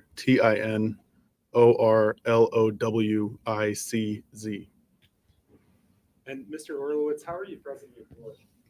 I work for the state of New Hampshire State Police Forensic Laboratory. What's your current position with the forensic laboratory? I'm a latent print examiner. And how long have you worked for the state of New Hampshire the New Hampshire State Lab? Since October of 2019. And prior to that, any experience with the forensic laboratory? I worked from October of 2016 to July of 2019. I worked for the State of Alaska Scientific Crime Detection Laboratory. And how long were you with the Alaska State Crime Lab? Between October 2016 and July 2019, so almost 3 years. What was the role that you held while you were working, while you were employed at the Alaska State Crime Lab? I was doing latent print processing as well as crime scene processing for the lab. And when you say crime scene processing, what did that look like when you were at the Alaska State Crime Lab? The crime scene processing that I did for the state of Alaska was a accessory role where law enforcement would call for an assist if they needed specialty work done at a crime scene, searching for fingerprints or tire tracks or blood, those sorts of things. And was that for the entire state? So all the way from Utqiagvik up north to Ketchikan down south? Yes, it was. You also mentioned latent print analysis. Yes. And did you do that in your current role or in your role with the Alaska State Crime Lab, or both? My role in Alaska was more specifically just latent print processing, which was evidence processing to search for latent prints or fingerprints, as they're more colloquially known. In New Hampshire, I do the second portion of latent print processing, which is the analysis and comparison. And which unit for the state of New Hampshire, which units have you worked in? The name of my unit is the Pattern Evidence Unit. What are your primary duties and responsibilities in that unit? In New Hampshire, I'm doing latent print processing, so processing evidence to find fingerprints or friction ridge evidence, as well as doing the comparisons, so analyzing any impressions that I find to determine if they're of value for comparison, and then comparing them to known record impressions to see if I can determine the source that they may have come from. Mr. Orlowitz, what areas do you specialize in at the state lab? Just fingerprints. And I want to talk about your background, your training. Can you tell us what your educational background is? I have a Bachelor of Science degree from the University of New Hampshire in biology. That's my educational experience. Outside of that, my training specific to my duties, I went through roughly a 6-month program in the state of Alaska to learn how to process evidence for latent prints. And then when I moved to New Hampshire and started at the lab here, I went through roughly another 10-month training program to do the analysis and comparison portion. This training program is sort of like a residency program. So it's shadowing personnel who are already employed at the laboratory while doing my own independent research and study in those areas to become competent. And then there's final competency exams before I'm allowed to do any independent work. You mentioned your Bachelor's of Science. What year did you obtain that degree? 2015.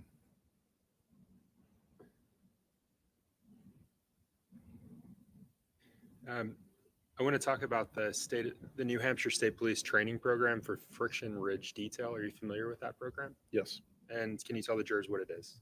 So that was the residency program that I was just describing. So it's an in-depth program where any trainee, myself included, who goes through is learning about friction ridge processing, analysis, and comparison for an extended period of time in order to become competent in the field.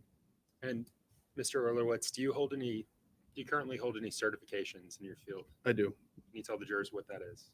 I have a certification from the International Association for Identification for latent print examining.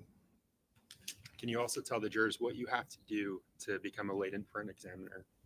In order to, there's an application process to take the certification test. So I had to put together a packet showing my experience and training in the field, as well as showing that I was currently employed in the field and doing latent print comparisons. I believe the certification mandates that at least you have to have at least 2 years experience doing latent print comparisons before you can take the certification test. So that was submitted to the certification board. And then when they deemed that I met the qualifications for the test, they sent the written and practical portions of the test, which I completed and passed. When did you obtain that certification? What year? 2021. And Mr. Orlowitz, about how many fingerprints would you say you've personally examined over the course of your career, both here and in Alaska? Thousands. Is the New Hampshire State Police Forensic Laboratory accredited? Yes. And can you tell the jurors what that accreditation is? Our accreditation is through the American National Accreditation Board. It's a third-party company, essentially, that reviews any work policies at our laboratory and makes sure that they are meeting industry standard, and then also makes sure that we are adhering to those policies in our day-to-day work. They come through every 4 years for an on-site review and every 2 years, I believe, for a document review to make sure that we can hold our accreditation for the laboratory. And Mr. Orlowitz, as part of your role with the lab, do you have to undergo continuing education? Yes. And can you tell the jurors what that is, what that requirement is? So in order to maintain my certification through the IAI, I have to have a minimum number of continuing education credits in each 4-year period between my certification tests. So I'm routinely searching for new courses to help bolster my training and experience that in regards to latent prints. How often would you say you undergo those new courses that you mentioned? I'm actually in one right now, so fairly often. Fairly often. Yes. Mr. Orlowitz, have you ever been qualified as an expert in fingerprint and palm print analysis in a superior court here in New Hampshire? Yes. How many times? Once that I remember off the top of my head. And how about a superior court in Alaska? Not for fingerprint analysis, no. Your Honor, at this point, the state moves to have criminalist Orlowitz qualified as an expert in the field of fingerprint and palm print identification. Any objection? I have no objection to him giving his opinion. The court finds him so qualified. Mr. Erlowitz, before we move on, I want to talk about, I want to teach the jurors exactly what fingerprint, palm print analysis is. Okay. Have you had an opportunity to look at several slides, demonstrative slides? Yes. Do you feel like those slides would aid the jurors in understanding what you do, exactly what it is that you do? Yes, I do. Your Honor, at this point, permission to publish several slides. May we approach? Yes.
No. Okay, thank you.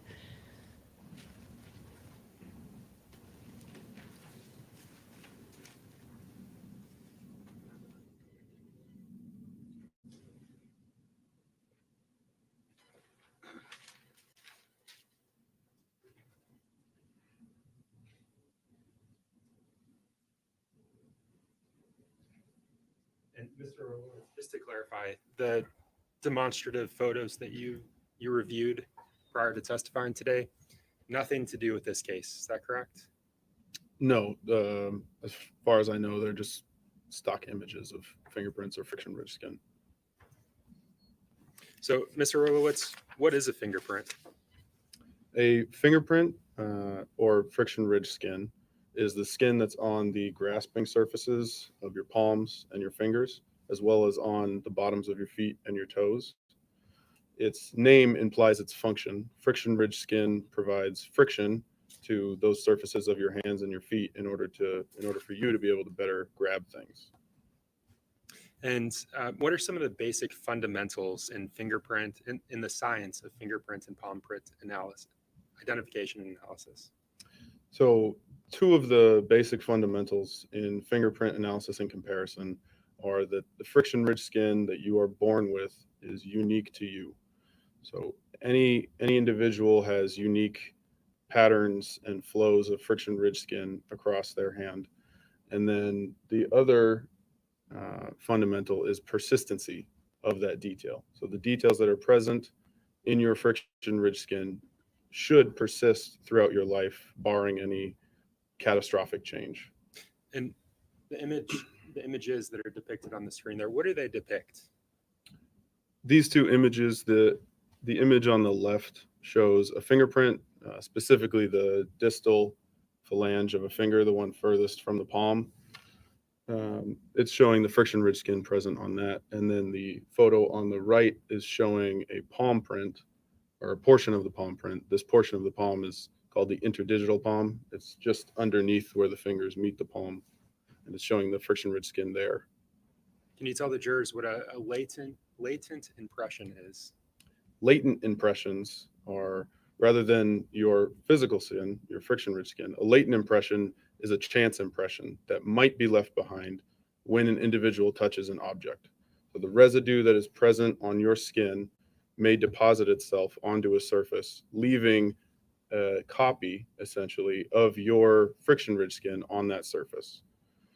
It can also be the inverse, where if a surface is dirty, your friction-rich skin could lift up the contaminant that's on that surface, leaving almost a negative image of your friction-rich skin behind.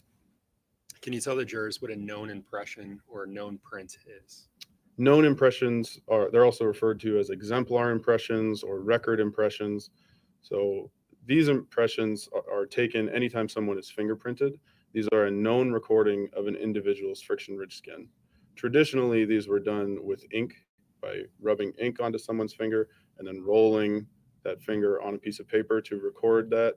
Now there's digital systems that capture the same information.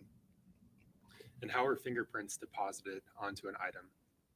So again, latent prints, it's a chance recording. So there's a possibility of when someone touches something that friction-rich detail can be left behind if some of the residue that's on your hand stays on the surface, or if residue that's on the surface comes away on your hand. So is it like what you'd see on TV where if someone touches something, it always leaves a fingerprint? Not always. There's a variety of factors that may inhibit deposition of friction-rich detail. The easiest one that I can think of is if someone was wearing gloves. When I work in the laboratory, I wear gloves so that I don't leave fingerprints on the things that I'm working on. That's the easiest way to inhibit deposition. What determines, other than the gloves, what determines whether fingerprints are left on an object? There's other types of surfaces that are very difficult for fingerprints to be left behind on. So for instance, clothes, these types of porous surfaces, they don't hold friction-rich detail or fingerprints very well. Surfaces that do hold fingerprints very well are nice, smooth, non-porous surfaces, or things like pieces of paper, the adhesive side of tape. Those things hold fingerprints very well. It also depends on environmental factors. So if the surface is very wet, the likelihood that a fingerprint may remain goes down. If a fingerprint may also be deposited, but then later be washed away if it's raining. So there's a variety of factors that go into deposition. And how long do fingerprints generally remain on an object? It's difficult to say exactly how long a fingerprint may stay on an object. Again, it depends on environmental conditions. So if, to give an example, if a fingerprint is left on an exterior window in the baking sun, and then it rains the next day, and then we go through some New Hampshire weather and it snows or we have a nor'easter, there's a higher chance that that fingerprint is going to be washed away or wiped away than, say, a fingerprint that is inside a house on a metal fridge that gets touched, every day.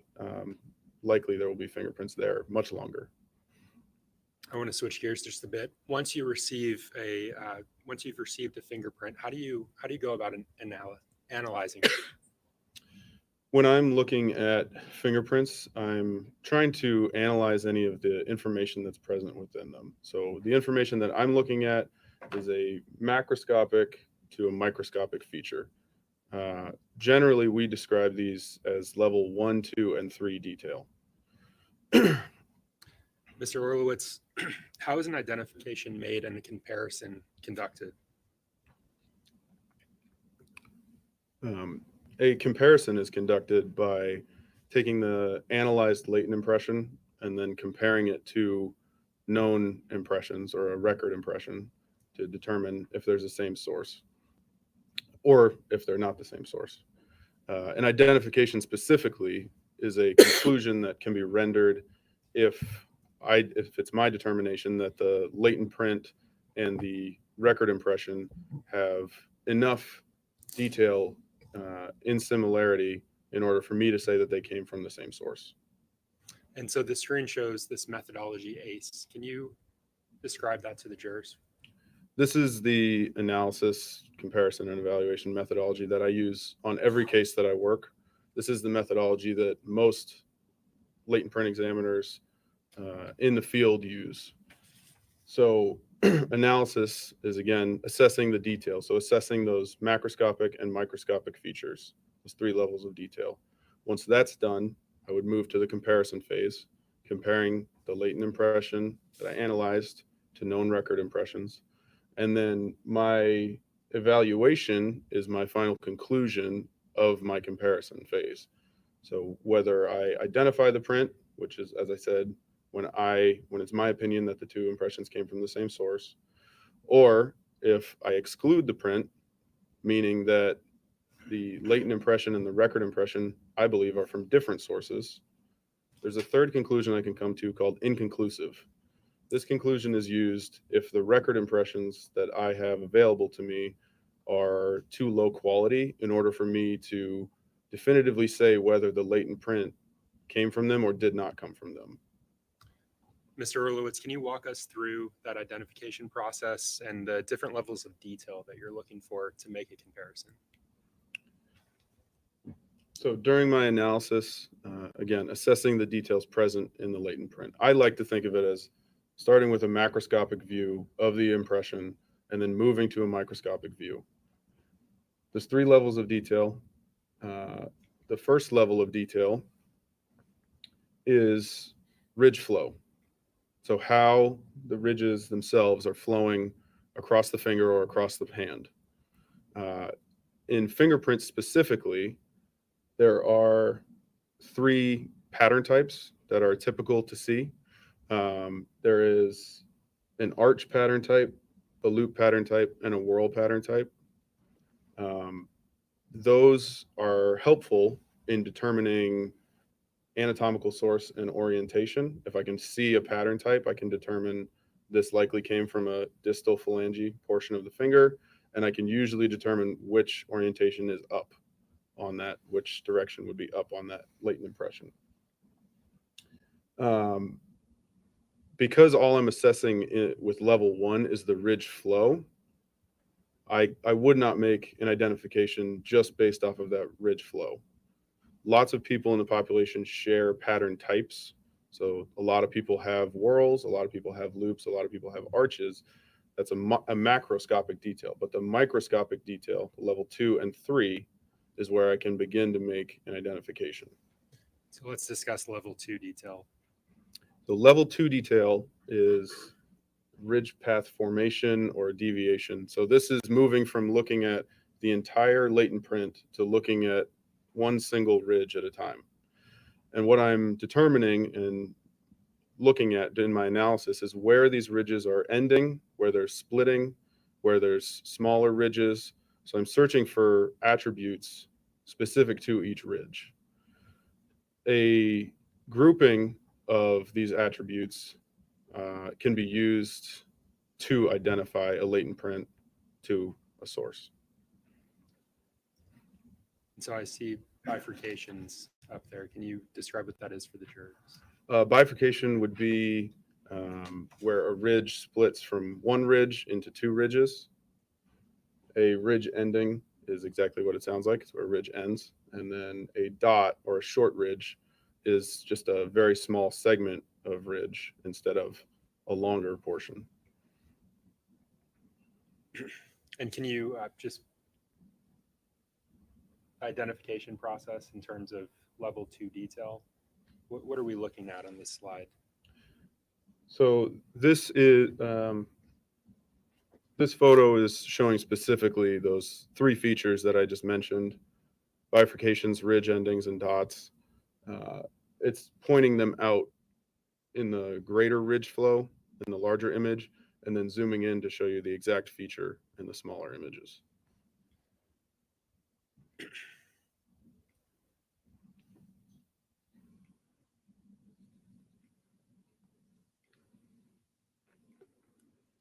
Let's discuss level 3 detail. Level 3 detail, this is the most microscopic level of detail that I use during my comparisons. This level of detail goes from looking at a single ridge to looking at the exact characteristics and attributes of that one ridge. So where the pores are present on top of the ridges, what the edges, the edge shape of the ridges look like. This level of detail is not commonly recorded in latent impressions or record impressions because it is so microscopic. But when it is present, it is highly discriminating and highly useful in identification and exclusion decisions. Can an identification be made in all cases? No. And what does it mean if you cannot find a fingerprint when you're during your analysis? Do you mean if I don't develop any on evidence, or? Correct, yes. So if no fingerprints are developed on evidence that I'm processing, I can't say whether or not that item was touched or had ever been touched. Like I said before, there's a large number of factors that go into deposition of a latent print, as well as if that latent print remains on the surface. And I have no knowledge or control of those factors before the evidence gets to the laboratory. So if a fingerprint or friction ridge is not observed on one of the items you're analyzing, does it mean that that was not touched? No. And I think you touched on this earlier, but speaking generally, what variables may cause a fingerprint not to be detected on one of the items that you're analyzing? The fingerprints may be wiped away over time if an object contacts another object, or if something is cleaned, as well as environmental factors. So latent print residue is a combination of waters, fats, amino acids. Over time, those things degrade, they evaporate. So there's a potential that the print could itself just disappear. Mr. Orlowitz, I want to switch gears and discuss State v. Adam Montgomery. Did you conduct analysis in this matter? Yes. And what did you process? I processed 5 items of evidence that were submitted to the laboratory for latent print impressions. And I want to begin with an item with the evidence number JD47. Does that item stand out to you? Yes. What was that item, or what is that item? I remember that item being a red Igloo brand cooler. Do you think you'd recognize that if you saw it today? Yes. Your Honor, may I approach? Yes, you may.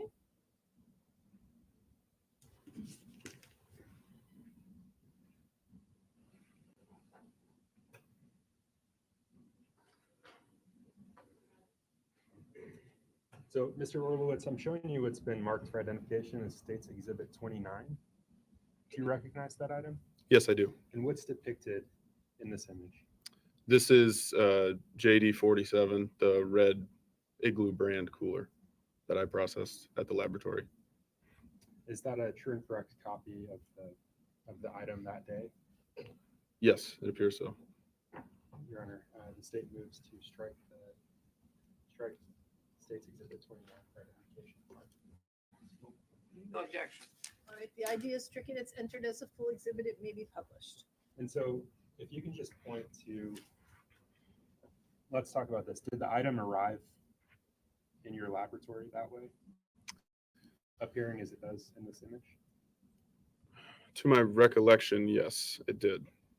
And are there stickers placed on this item? There are, yes, several. And had this item, at the point that this image was taken, had it undergone analysis? I don't recall if it had gone through my laboratory analysis at this point. I believe, I don't want to speculate on that. I don't recall if that was before analysis, but I believe it might have been. If I can have just a moment, Your Honor. Yes.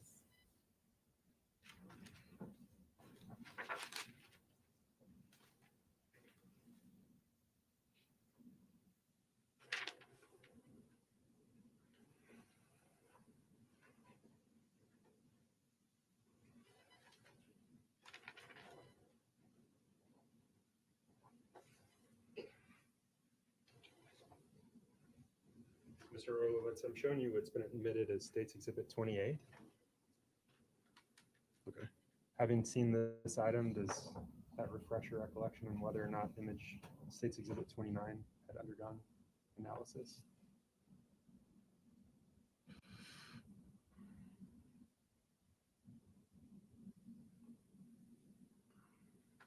Again, I don't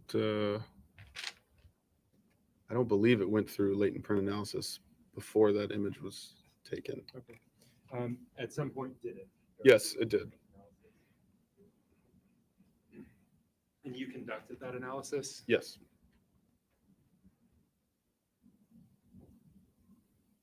And again, you identified it in the photograph there. Would you recognize that item if you saw it today? Yes.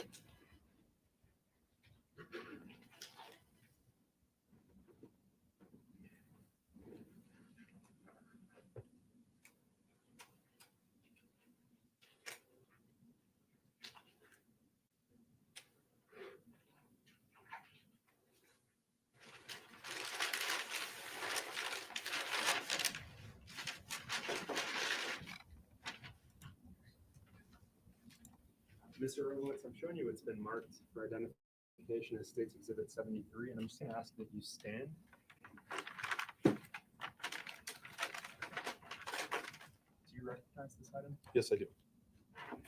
Is this the item that you conducted testing on? Yes, it is. Remove it from the baggage.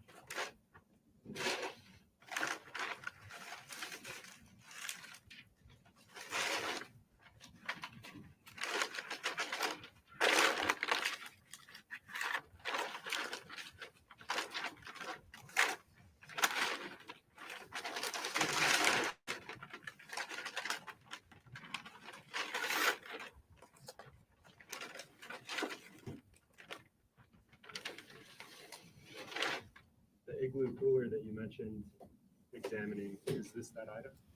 Yes, it is. How do you know that it's that item? That's I so recognize sad. the item from when I processed it. I also believe if it's That's the so same sad. packaging, or the packaging is present inside from when I analyzed it at the laboratory, my initials should be on a evidence tape seal. It looks like it may have been repackaged since I processed it. So this is a true and correct. This is the item that you. Yes, it is. Your Honor, I move to strike ID of State's Exhibit 73. Objection? Objection. The ID is stricken. It's marked as a full exhibit. May I publish? Yes, you may.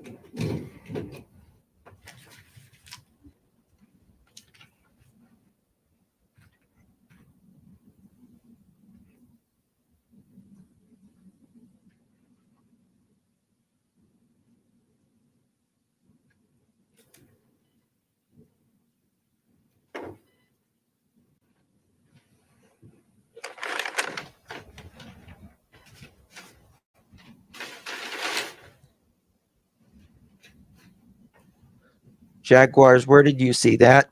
Where did you see that? I'm looking.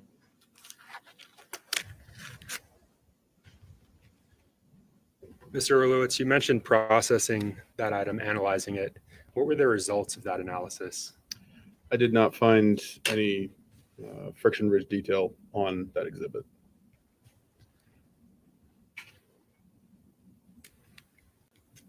No friction ridge detail. That's correct. Your Honor, may I approach? Yes.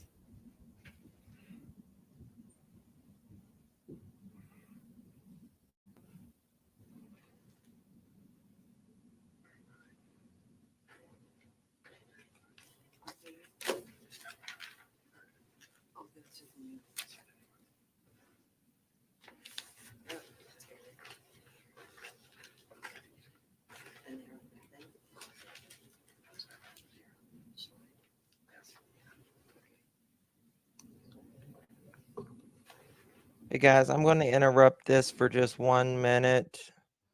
There is an active pew-pewer. Good God.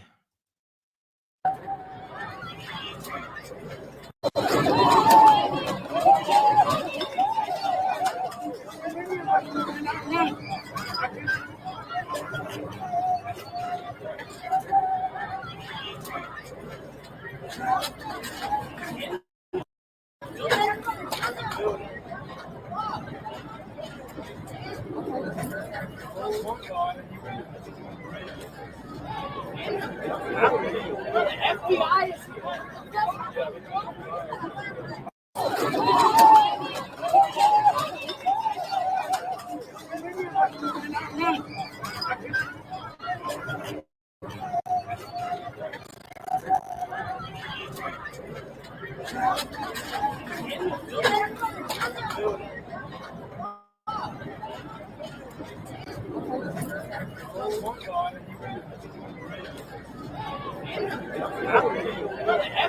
is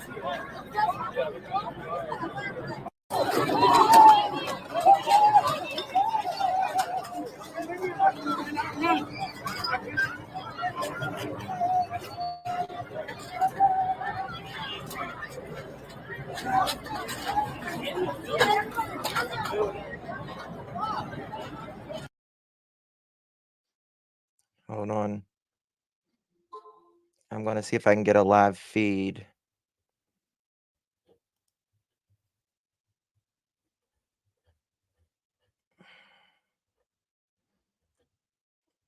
Yeah, that's all right. I'm going to go back to this and then I'm going to find it. We'll get a live feed. Hold on 1 second. I'll go back to Harmony.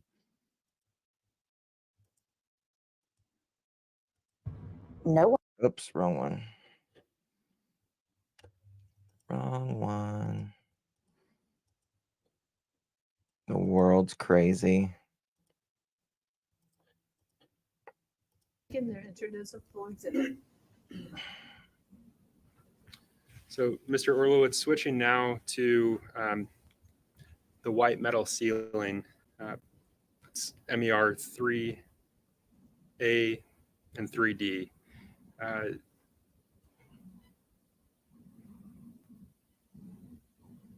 So metal ceiling, a vent, and a section of drywall. Did you have an opportunity to analyze those items?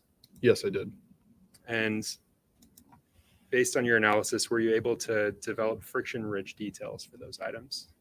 I was able to document friction ridge detail on MER 3D, which was a section of drywall with metal framing, as well as MER 3A, which was a ceiling vent, a white ceiling vent. And did you denote those friction ridge details? All of the friction ridge areas that I documented were designated with an L number, so L1 and so on. Hold on 1 second, y'all. I just found a live feed.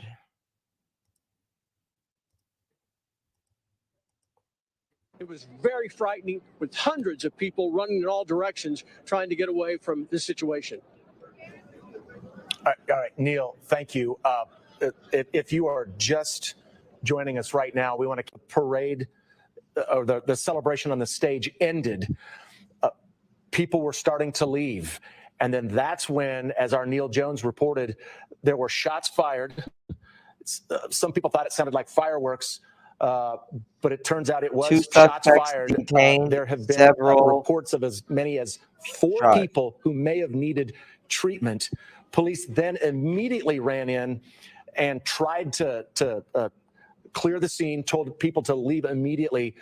There are reports that 2 people were detained, 2 people who were armed who were detained, but an unbelievable end to what had been a spectacular championship parade. It now has been marred by a shooting in which at least 4 people may have been hurt and are now receiving treatment for their injuries. Literally within seconds, the scene of a celebration. Okay, so they've got him detained, 2 detained, several pew-pewed. We'll So on and so on is more. we'll catch up more with it. Yes. What is this image show us? This is showing the location of the next 3 areas It's that been I neutralized as documented, of now. I'm L4, looking. L5, and L6 with their related labels. And what does this image show us? Can you back up one? What does this image show us? This is a different angle of those same 3 areas, L4 Several, through L6. at least 4 wounded. This is L4, L5. Oh, look at this, and what they L6. show in here.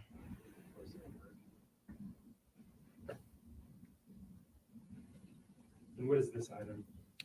This is exhibit MER 3A.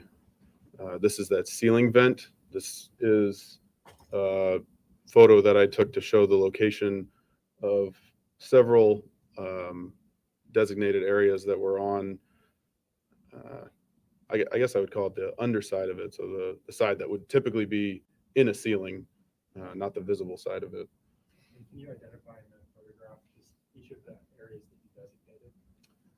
Items? The areas present in this are excuse me, L7, L8, L9, and L10 in that corner. There's another tag over here, but I'm not sure what the designation is on that one. Let's focus on L7 through L10. This is a closer view of those same 4 areas from that front left corner in the previous photo. And just for those in the back that can't see, can you just point out? Again, L7, L8, L9, and L10, the furthest.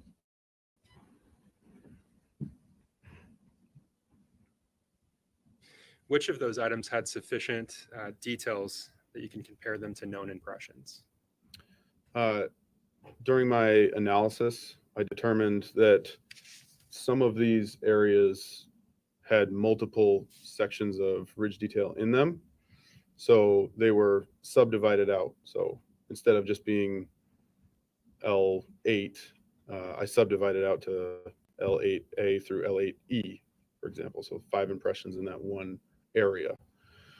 Of all the impressions that were present in this case,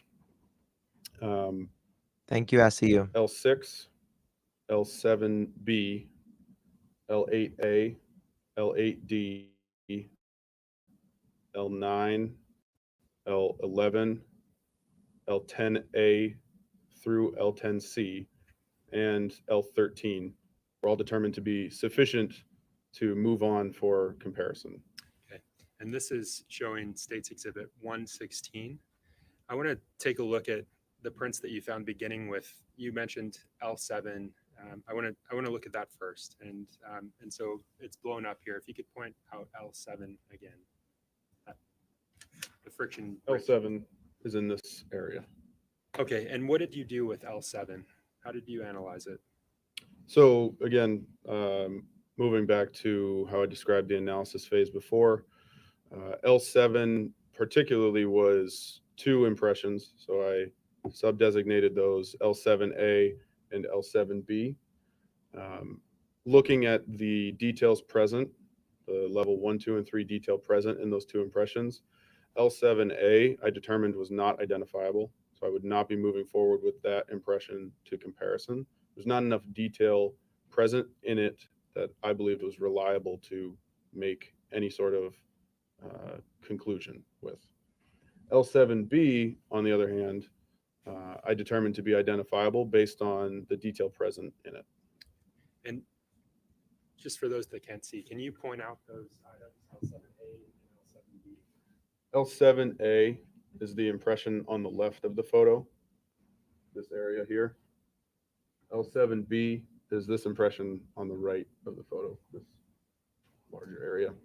And what analysis did those impressions undergo?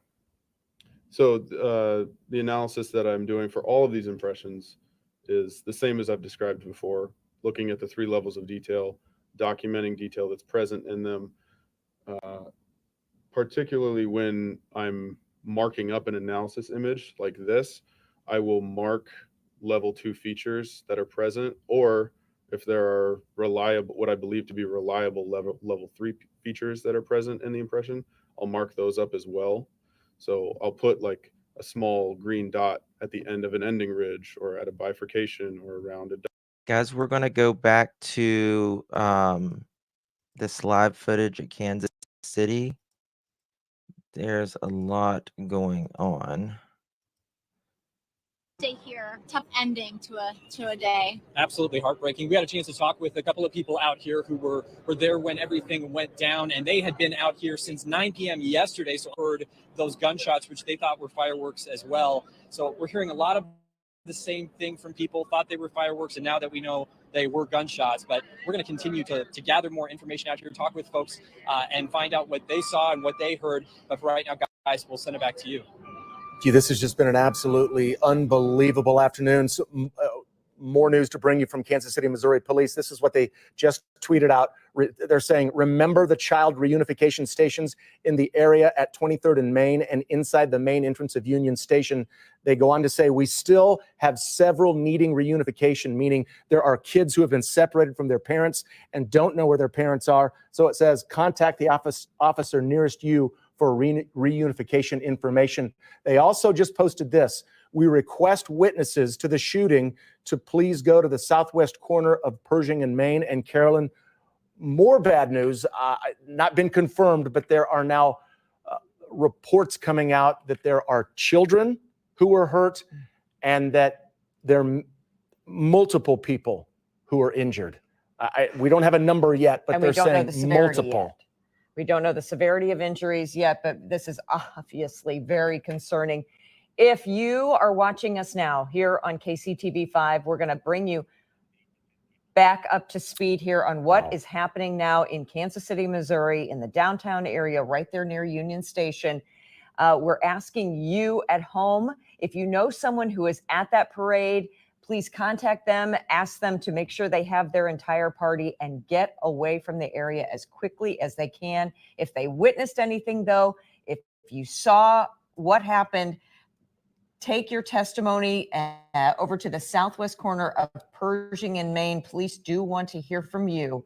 If you were witness to anything, that happened there, specifically on the southwest corner of the stage. The rally was just wrapping up, dancing still happening on the stage at Kessler and Pershing when apparently shots were fired, potentially by more than one person. Reports telling us now that 2 people have been taken into custody. And the Associated Press is now reporting that 8 to 10 people are now victims in this shooting. 8 to 10 people who are needing treatment. We just saw someone go by on a golf cart there that was needing medical attention. What has turned into such a celebration has now turned into devastation. And parents, I can't even imagine getting separated from your child when Can't you even hear go shots anywhere fired anymore. and you see people go down, and then to lose sight of your child. This has turned into a day of horror for some Chiefs fans who all they wanted to do was celebrate the Chiefs championship parade and the Chiefs repeating as Super Bowl champions. And now the area outside of Union Station has turned into a massive crime scene. Right. And we're still waiting on the numbers of how many people were down there in all for this parade and for the rally. But it had to be, close to 1 million people. We're guessing at this point, but it had to be well over 500,000 at the very least. Neil Jones was right amongst that crowd and not too far from where this happened. He's been our best eyewitness testimony so far as to what exactly transpired there in front of Union Station. Let's go back to Neil now with the latest on what is happening there and what everyone is being told, Neil. Well, we just saw another person transported by medical personnel on a golf cart. No idea if they were a victim of the shooting or the trample that happened afterwards when people were trying to get away and people fell down. But at any rate, they just took a gentleman away on a golf cart with receiving medical attention. It did not look like he had been shot. The situation is very fluid. They continue to have ambulances here. Some have gotten filled with people and left, and others are staying here, but they're not leaving. Obviously, a massive police presence, although there was a very big police presence all day long today as they sat around and stood around and answered questions if people needed it. And immediately they rushed toward the shooters. I couldn't see the shooters because of the wall of people that were coming at me. Again, I was about 35 yards away from when it happened, but police officers from all directions ran that way, and they ended up tackling a couple of people, it appears, but that's the way it looked to me. I didn't see it happen that way. I saw the aftermath, the police officers, multiple police officers on people, subduing them, and then they were taken away. One looked like he received medical attention, and he was taken away. Whether they are suspects or not, I don't know. But in the aftermath of it, for probably 30 minutes, people have been walking around trying to find their families. I don't see any of those people now, but they were adults. I didn't see any children unattended or crying or anything like that. But people were walking around trying to use their phone. Obviously, the phone wasn't working because everybody was calling at the same moment. But I think people are able to reconnect because the phone service is back up. But there were people angry people coming over and yelling at our photographer. A guy tried to pull his camera off his shoulder, and when I went over and confronted him and said, "Hey, you don't need to do that," he shoved me down. Man came up and said, "Hey, we'll arrest him." And I said, "No, I'm not interested in that." But it was a very, very emotional situation for a number of people. And there are people over here now that are just so angry and frustrated that this happened, because everybody understands what this means. Forget what happened up on stage. Forget all of the fun and the great emotion, positive emotion. What's going to go out is going to be that it's a shooting, another shooting, and it's going to be perhaps, I hope not, but it's perhaps going to be a black eye for our community, because that's going to be the headline around the world. 700,000 people or whatever it was, and there was a shooting at the end of it. I don't know who was injured. All I can say is this: I'm glad it was not as bad as it could have been. I mean, this was a situation with all those people packed in, and it sounded like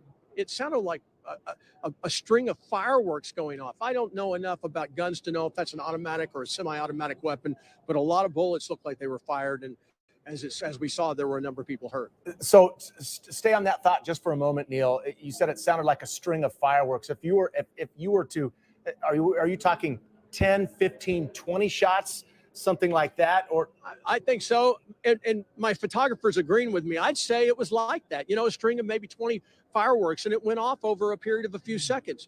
And it happened right there. I was standing right here, and the gunfire happened on the other side of that red fire truck. And hundreds and hundreds of people came running at me, and it was crowded where I was, so they had nowhere to go. It was utter terror. And when you consider, and I keep going back to this, when you consider that you had so many families here with strollers and toddlers and 5-year-olds and 7-year-olds and 8-year-olds, and you're trying to get them out, you hear that. You don't know if it's a gunfire. All you know is that it's bad. About people were running. 10 and hurt now at I'm told least. that there is another patient coming out of that area and is going to be brought to an ambulance. We'll see if that is the case.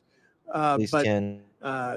They have not cleared the scene. There are still a lot of emergency workers, and there you see Kansas has somebody been on up that to a yellow lot. drape on a gurney who's being wheeled over to an ambulance. So I can't, I cover sports, I don't cover news, but I can tell you this was very, very frightening to me. And to anybody, I think, who has a family. It was a scary moment. Well, anytime, Neil, where you're around, where you're that close to gunfire, the aftermath can be deadly. And as you've mentioned, the air completely sucked out of the entire city of Kansas City, as so many people were enjoying the celebration. And now Chiefs Kingdom thinking about one thing, and that's, are these 8 to 10 people going to be okay?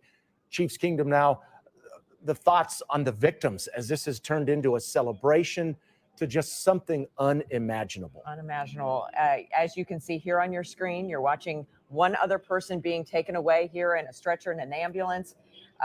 We are hearing from the Associated Press, 8 to 10 people injured. We do caution that does not necessarily mean that those 8 to 10 people were shot necessarily. There was a mass exodus, so there could have been injuries along the way, as Neil mentioned, even being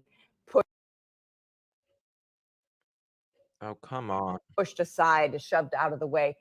Injuries can happen. Of course, we have all ages out there at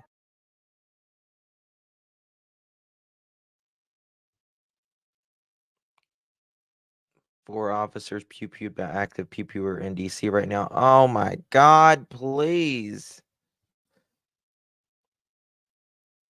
Are you serious? Hold on.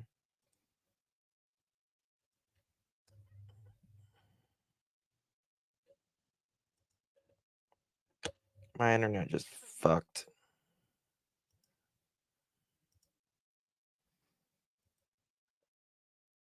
One second. it may not. I'm seeing FBI agents. I'm seeing ATF agents on the scene now. We are seeing other investigators come in along with Kansas City, Missouri police. So the police presence is growing by the moment. Oh, no doubt. Afternoon. Again, keep in mind, if you were with others at this parade, or you know someone who is down there with a family with young children, if they're having a hard time connecting with other ones, little ones who have run from that scene as well, remember that they planned in advance for reunification sites. The police do have those, and you're encouraged to talk to any officer you see to find one near you, and they will help you reunite with your family. Yeah, Neil just said moments ago he wasn't sure if he hadn't seen any kids that seemed to be lost, but this is a vast area that we're talking about. And Kansas City Police did tweet out about 20 minutes ago that there were still several children who had been stations have really become crucial and critical as heartbreak and terror have broken out just outside the steps of Union Station following what was a massive and fun celebration. Well, as Neil said, that's all over now. Now we're all in the mode of hoping that those who are hurt are going to be okay, and that they found everybody who had a gun, and that everyone's in custody that perpetrated this thing, because what a mark on Kansas City on what had been a fantastic morning. Be quiet for one Now, second. and we had crews all along the scene, some of which were close enough nearby to witness some of, if not the actual shooting, at least the mass exodus out from the parade and rally site. And we have Grace Smith. She was at 17th and Grand earlier, monitoring the parade, had an enjoyable. 1 second, y'all.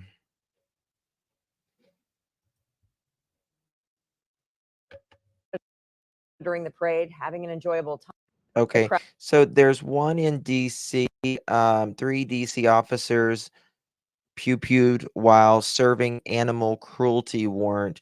Suspect still barricaded in home. So that's what that is talking about, I do believe. Crowds leaving the scene as well. Grace? I'll let you know here shortly. Yeah, Carolyn, we are on Grand Boulevard and East 16th Street. We were leaving the parade, trying to get back to the station, and all of us faces, and then all of a sudden, just a swarm of red. They weren't running. I think we're pretty further back, but no one was happy, obviously, just somber looks on their faces, many holding hands, just trying to wrap their heads around what they just witnessed at Union Station. But ever since then, we've just seen multiple police cars still going down to Union Station, coming back, multiple golf carts going to and from. And, you know, police are just still in this area talking with people. And just as you can see, fans are making their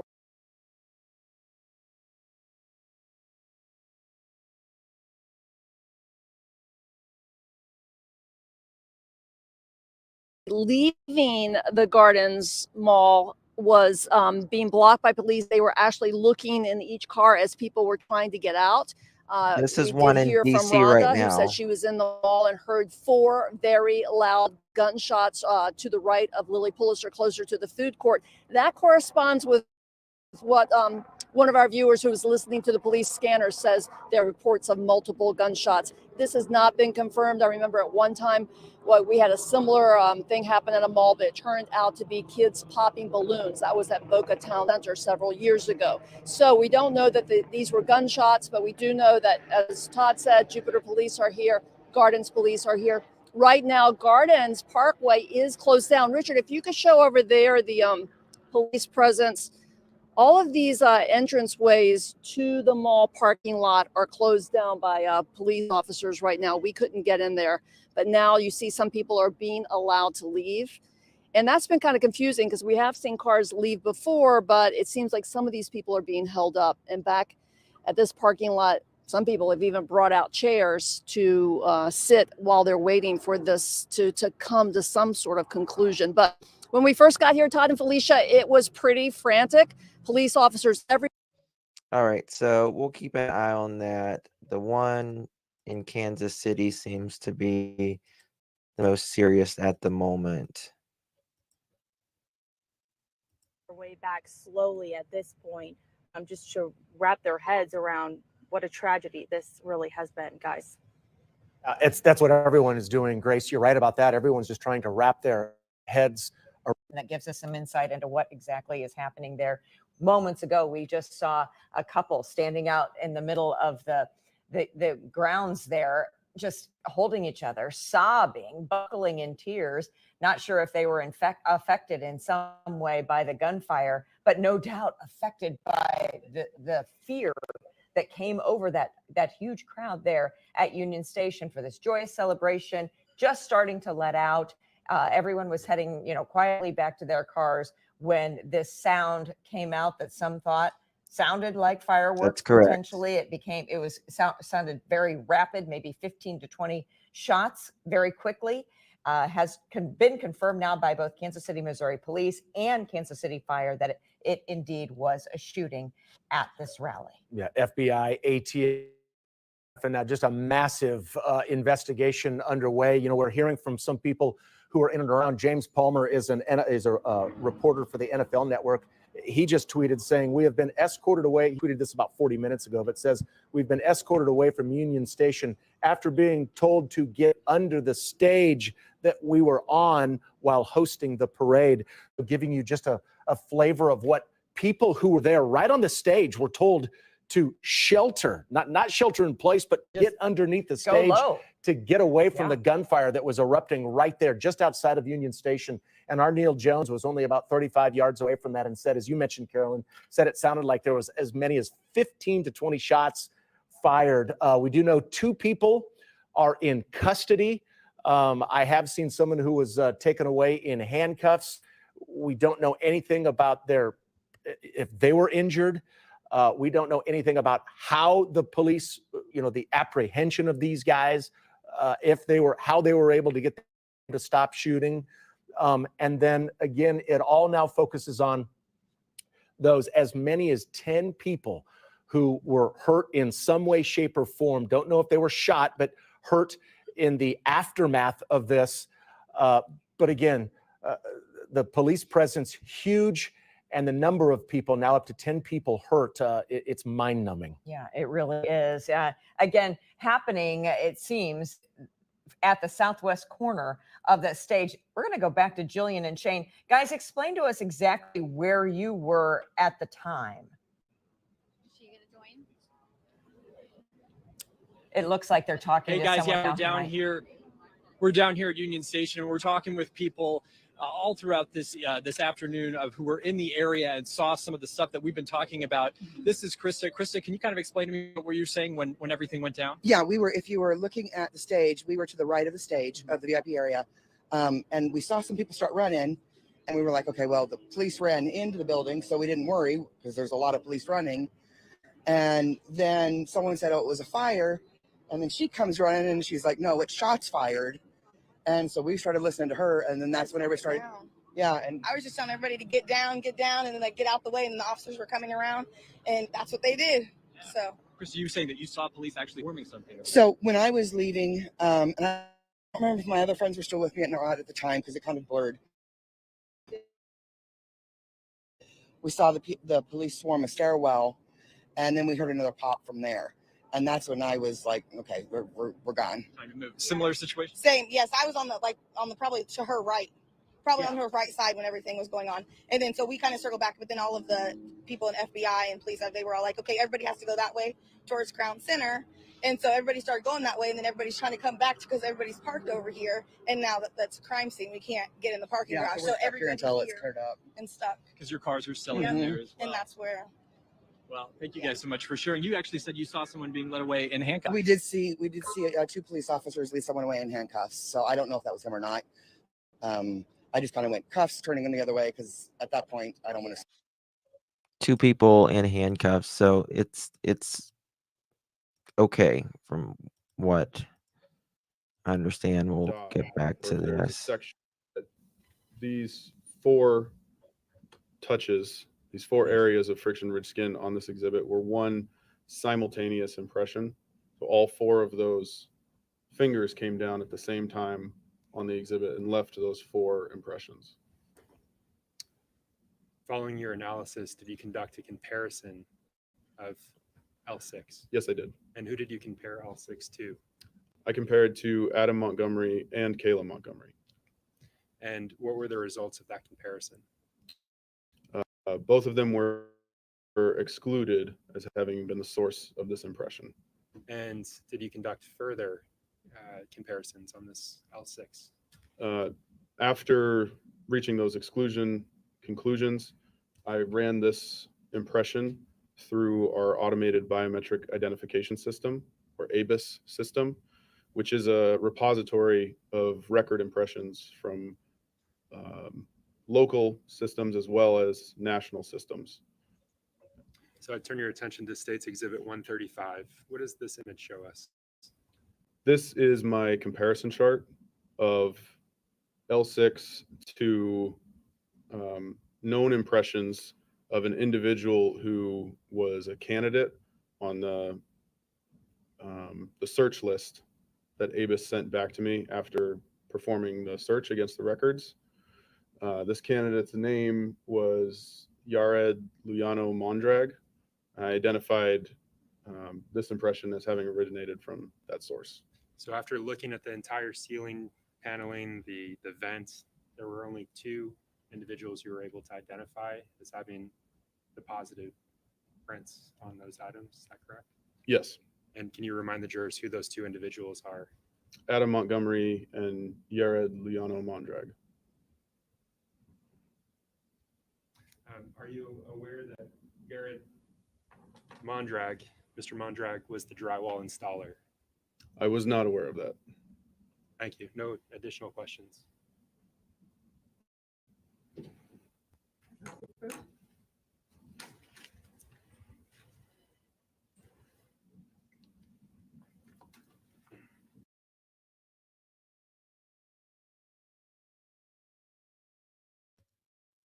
They'll probably be ending the day soon, I figure.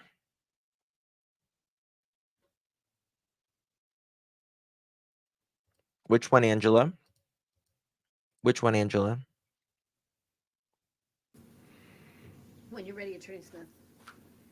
Thank you, Your Honor. Good afternoon. Good afternoon. A couple of questions. One about the fingerprints that you just testified about identifying in a comparison to a person. Yes. Okay. You got a high degree of certainty that you've identified the right people, right? Yes. And for especially in some of those fingerprints that had that level 3. I don't recall specifically using level 3 in any of my comparisons. They were also done in June 2022, so my memory may be a bit off. In any event, a very, very high degree of certainty that Adam Montgomery's fingerprints were found on the metal ceiling vent, and then some on the metal that held the drywall together. Yes. Right? And then the other was somebody completely unrelated. Yes. Okay. So let's go back to the cooler. When you analyzed the cooler, did something happen while you were analyzing before you started your analysis of the cooler? Did somebody come in and do something in front of you? Kevin McMahon, who was a serologist at the laboratory at the time, performed a serology examination on the cooler. Okay. And this cooler, right now is pretty dirty, right? Yes. And it's dirty because of the tools that you use to look for rich detail, right? Yes, I believe that's a portion of the residue that's left on that is from my processing. Okay. So the reason that you want somebody like Kevin McMahon to come in and do serology is that you might actually be changing the condition of the cooler.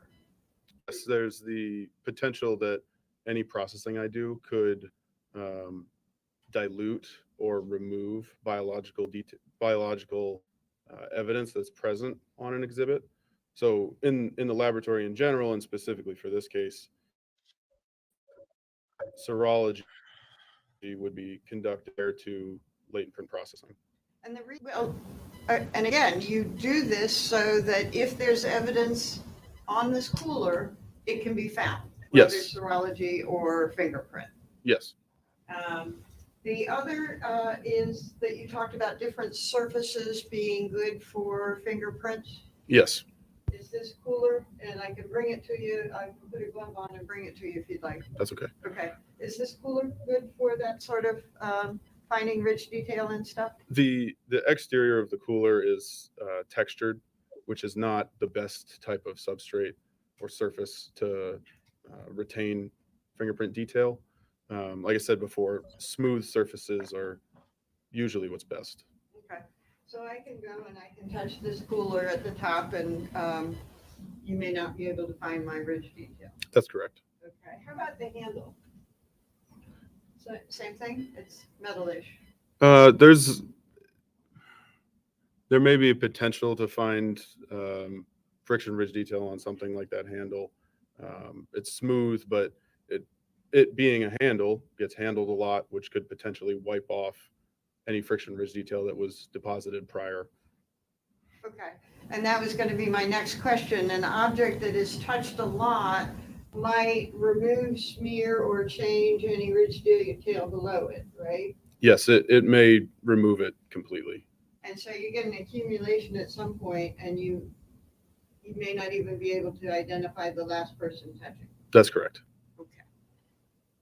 The metal ceiling vent and the drywall, did that go through a similar serology analysis before your fingerprint analysis? Yes, they did. And that was separate. It wasn't actually in your portion of the lab, right? Right, that's correct. Okay. And there's another item that you tested. Do you recall? There was a small pink child's cup. I believe the agency item number was BEO 25. Okay. And nothing there? No friction ridge detail was documented or developed on that. Okay. And was that a good surface to find fingerprints? My recollection was that the exterior of the cup was fairly textured. There were some flat portions, but much of that cup, I think, was a textured surface. Okay. So is it fair to say that none of the items that you tested raised a suspicion that they had been wiped or cleaned off? No, I did not have that suspicion during my testing. Thank you. Thank you. Mr. Orlitz, I just want to follow up on that last point. How would you know? How would you be able to see if things were wiped off? During my processing, if wipe marks or drag marks became visible during the processing, that could potentially cue me off that something had at least been wiped across the surface. And that wasn't present on the items that you analyzed? I did not observe that. With respect to the highly textured surfaces that you mentioned, how would you see those white marks in a highly textured surface like the cup that you mentioned or the cooler there? It would be very difficult to see if any white marks were present on a textured surface. Thank you. No additional questions.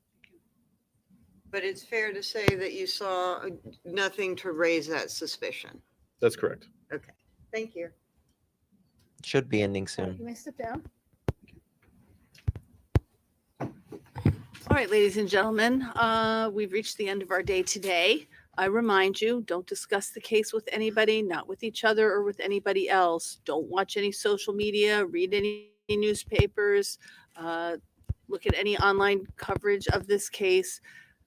Avert your eyes. So we'll begin again tomorrow morning. Please be here at 8:45 for a 9 a.m. start.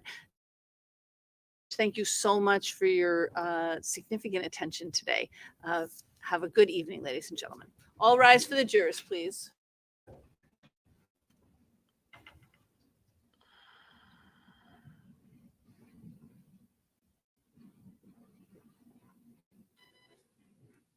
It's a small operation for a big trial. Yes, Rhonda, I'll be on this evening. I'll be on here in just a little bit, probably 6 or 7 p.m. this evening. I'm working on some stuff right All now. right, everybody. We'll see you in the morning. I don't know if we have somebody who's incarcerated who's coming. You're going to let me know before I say your before next you witness. Yes, of course, you're right. Okay. I think there's just the one individual for transport for tomorrow. I don't know yet the order of the day. We have a few other witnesses planned for today. We need to go back and figure out that order. Okay. Okay. Make sure that that person gets on and off tomorrow. So Okay. Oh, you can all be seated. Just one last observation. It seems that there are some things that are being marked that either you may have had marked subsequent to the original marking for identification that hadn't been shown to the defense. Maybe I'm misreading that. I just seeing you bringing things over that are, new to the list. I just want to make sure. Are you seeing other than that fingerprint issue? Are you seeing everything in advance? I think that there were some things that were marked this morning that we hadn't realized. So I just want to say, if you know you're going to be using something and you're having our court monitor mark it, make sure that they see it. Okay, I think that's important. Just then we're not they're not seeing it for the first time when it's being introduced. Okay, anything else? No. Very, No, Your Honor. very good. Thank you, everybody. I'll see you tomorrow. Thank you. All right, guys. Thank you all so much for being here. I'll be back at probably 6 or 7 p.m. Eastern this evening. Check the live, check it out here in a little bit. I'll have it scheduled for the live coming up. Lots of lives tonight. We got to make rounds. Oh, interesting. All right. I'll see you guys in a little bit. Thank you so much for joining me. Appreciate each and every single one of you. Justice for Little Harmony. Good night. Or not good night. I'll see you guys in a little bit.